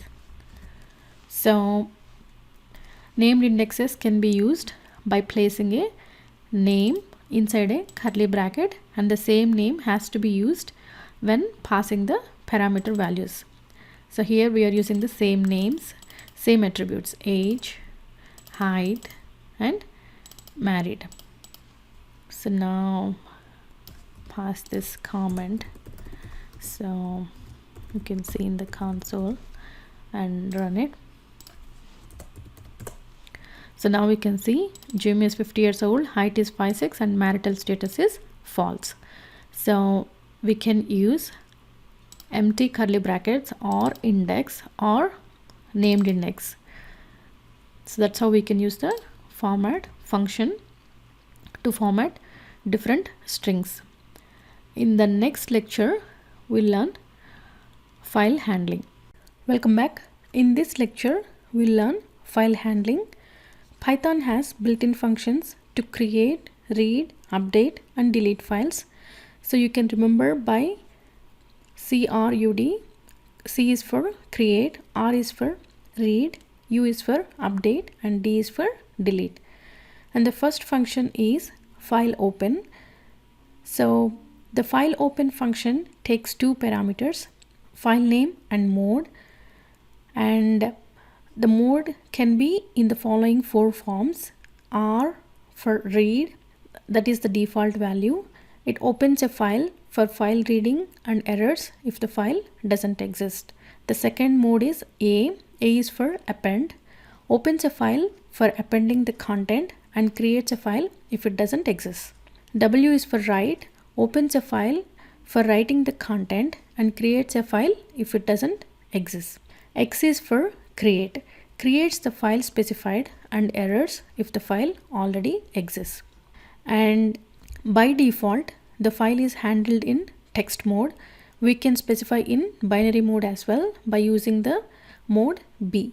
T is for text, that is the default option, and B is for binary. And we'll cover the following topics: how to open file using open function, read the content from the opened file using read function, read only specified characters from the file using read function, read lines using read line function, and how to read all the lines from the file by looping, closing file using close function, write content to a file using write function, delete file using remove function.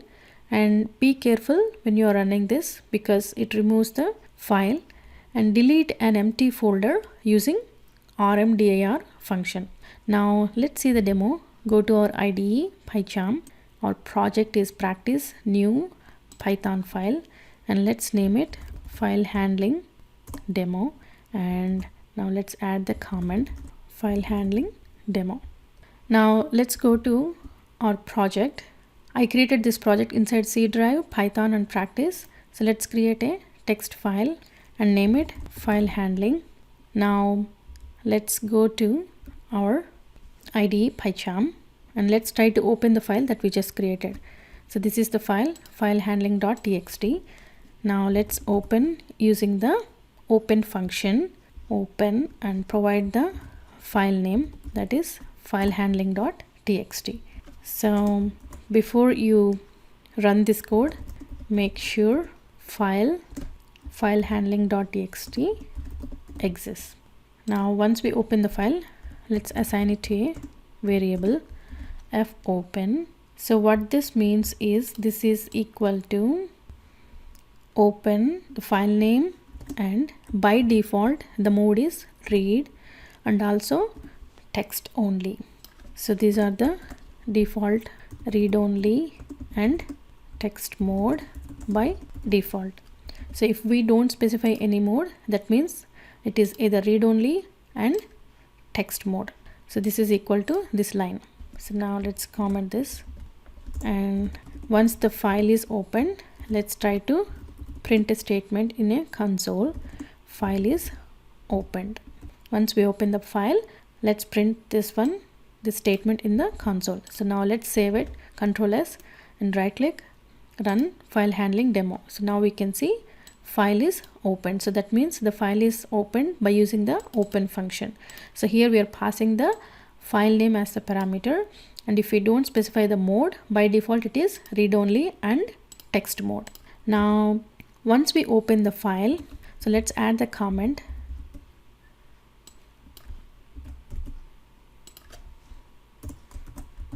file open using open function, and also let's try to print this in the console using print function. Now let's read the content inside the file. So here we are able to open the file using open function. So once we open the file, let's read the content from the file. Now let's add the content.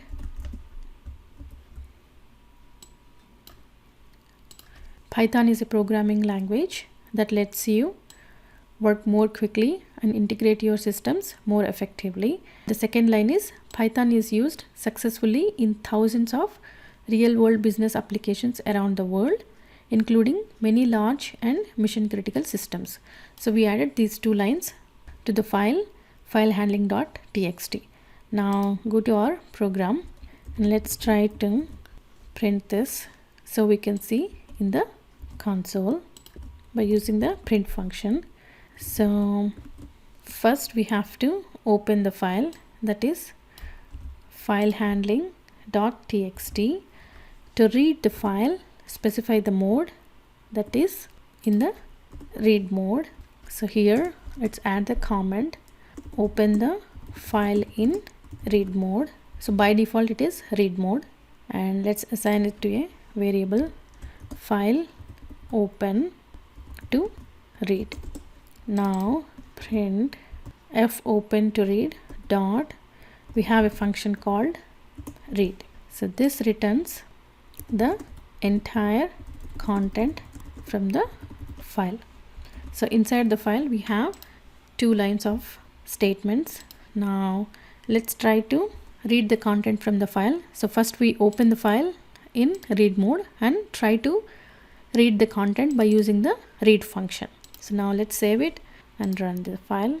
So now we can see the content is displayed inside the console by using the print function. So that is how we can open a file by using open function and read the content from the file by using the read function. Now let's try to read only specified characters from the file using the read function. Read only specified characters. So let's add the comment to the print function so we can see in the console. Now let's take the same code. Instead of printing entire content from the file, let's try to print only few characters. So file open to read dot read function, and we can pass the number, and that specifies returns the first 7 characters. So that's what the 7 means. Now let's try to print this and see what it returns. So it should return just the first 7 characters. Now let's try to run this. Now we can see Python. So that is 6 characters and the space is the 7th character. So that's why we are seeing just the first 7 characters by passing the argument. Okay, so now let's see how to read lines using readLine function. Let's pass the comment to the print function so we can see in the console. Now let's take the same code. So first we open the file in read mode and use the readLine function.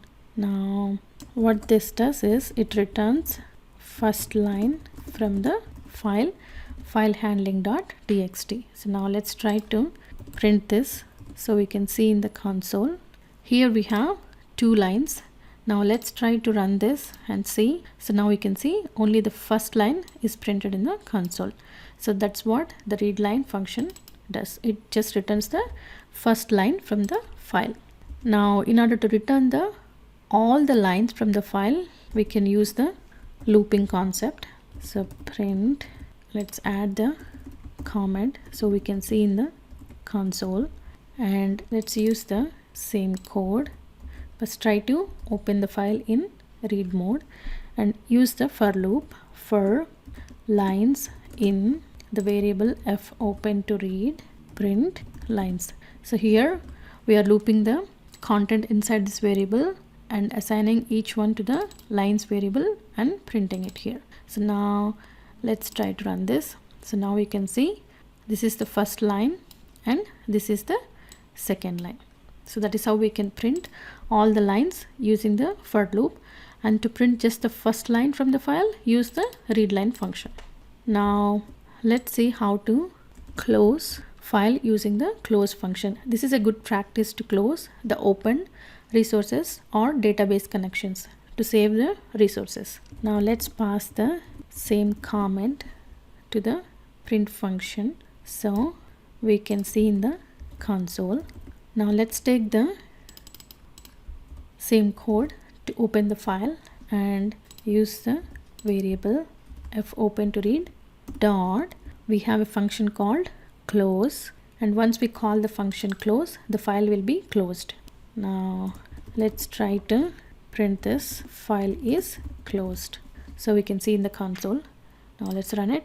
So now you can see file is closed. So that is how we can close a file by using the close function. Now let's see how to write content to a file using write function. Let's add the comment to the print function. So we can see in the console. To write the content to the file, open the file handling.txt in append mode. So either use append or write when opening a file to write content. So to read, we have to open the file in read mode. To write, either we have to open in append or write mode when we are trying to write the content to a file. Now let's assign this to a variable file open to write. Now call the function write and pass the value new content has been added using append mode. And once we write, let's close the resource by using close function. So now let's try to close the file and run it. So now you can see, you don't see any message here, but when we open the file handling.txt, we should see new line has been added using append mode. So you can see new line has been added using append mode. So that is how we can add the content using the write function by passing the append mode. So now let's read the content. So we just wrote the content to the file. Now let's try to read the content. F open to write equal to open the file name in read mode. So instead of opening the file, let's try to open the file using the program, and let's try to use the read function and try to print in the console so we can see it here. Instead of opening the file and seeing whether the content is added or not, we can use the file open function and try to read the content by using the read function. Let me add a comment here. Read after writing to a file using append mode. So now let's try to run it. So now we can see read after writing the file using append mode, and we see the first two lines, and also new line has been added using the append mode. We ran this code twice, so that's the reason you are seeing this new line has been added append mode twice. So here we use the append mode. Now let's try to use same function, write content to a file using write function, and also use write mode. So here we used append mode. Let's try to use write mode. Take the same code. Instead of using the append mode, let's try to use write mode. Now take this variable and write the content. New line has been added using write mode. So now f open to write dot close. Let's close the resource f open to write, and also let's try to, so once we write the content to the file, let's read the content from the file. Read after writing to a file using write mode. So that's how we can read the content.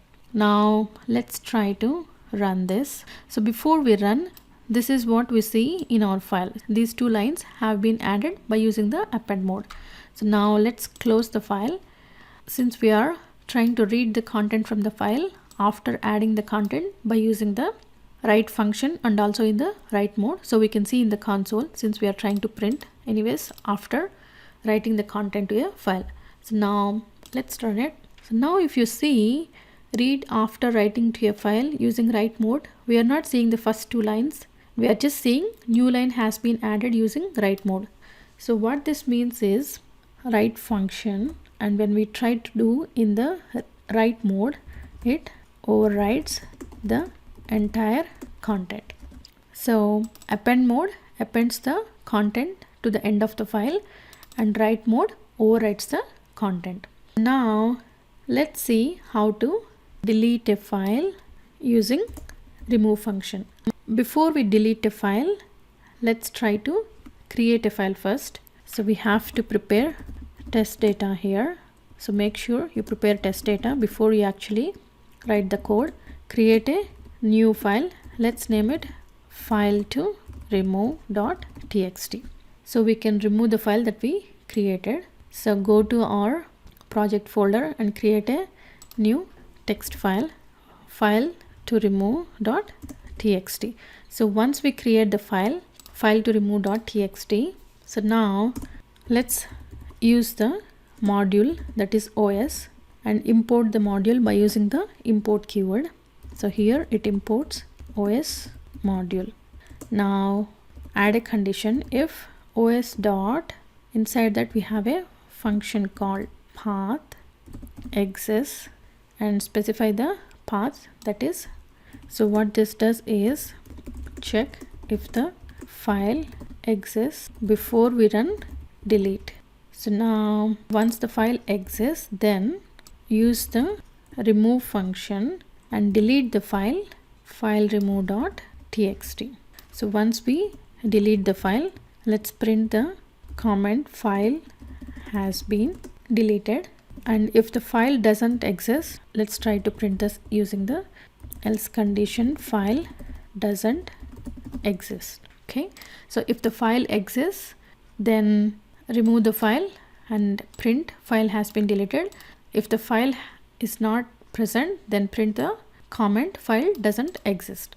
So now let's save it and run the code. So now you can see file has been deleted and you don't see file to remove text. So now let's rerun it. In this case we don't have the file, so this condition will be failed and we should see file doesn't exist. So now let's try to rerun. So now you can see file doesn't exist because we already ran once and it deleted the file to remove.txt. Let's see the last one, how to delete an empty folder by using remove dir function. So here let's use the same module OS, and before we delete a folder, first let's create a, so let me add the comment so you guys remember. Create a new folder and let's name it remove folder. So let me just add a folder directory and let's name it remove folder. So you can see the folder remove folder is created inside our project practice. So we have a function called remove dir and pass the folder name that is remove folder. So now once we remove the folder, let's add a comment folder has been deleted. So make sure before you run this code, you create a folder called remove folder inside our project practice and then run this code. So now if you save it and run the file, so now you can see folder has been deleted and you don't see that folder anymore. So that's all about file handling. All right, see you in the next lecture.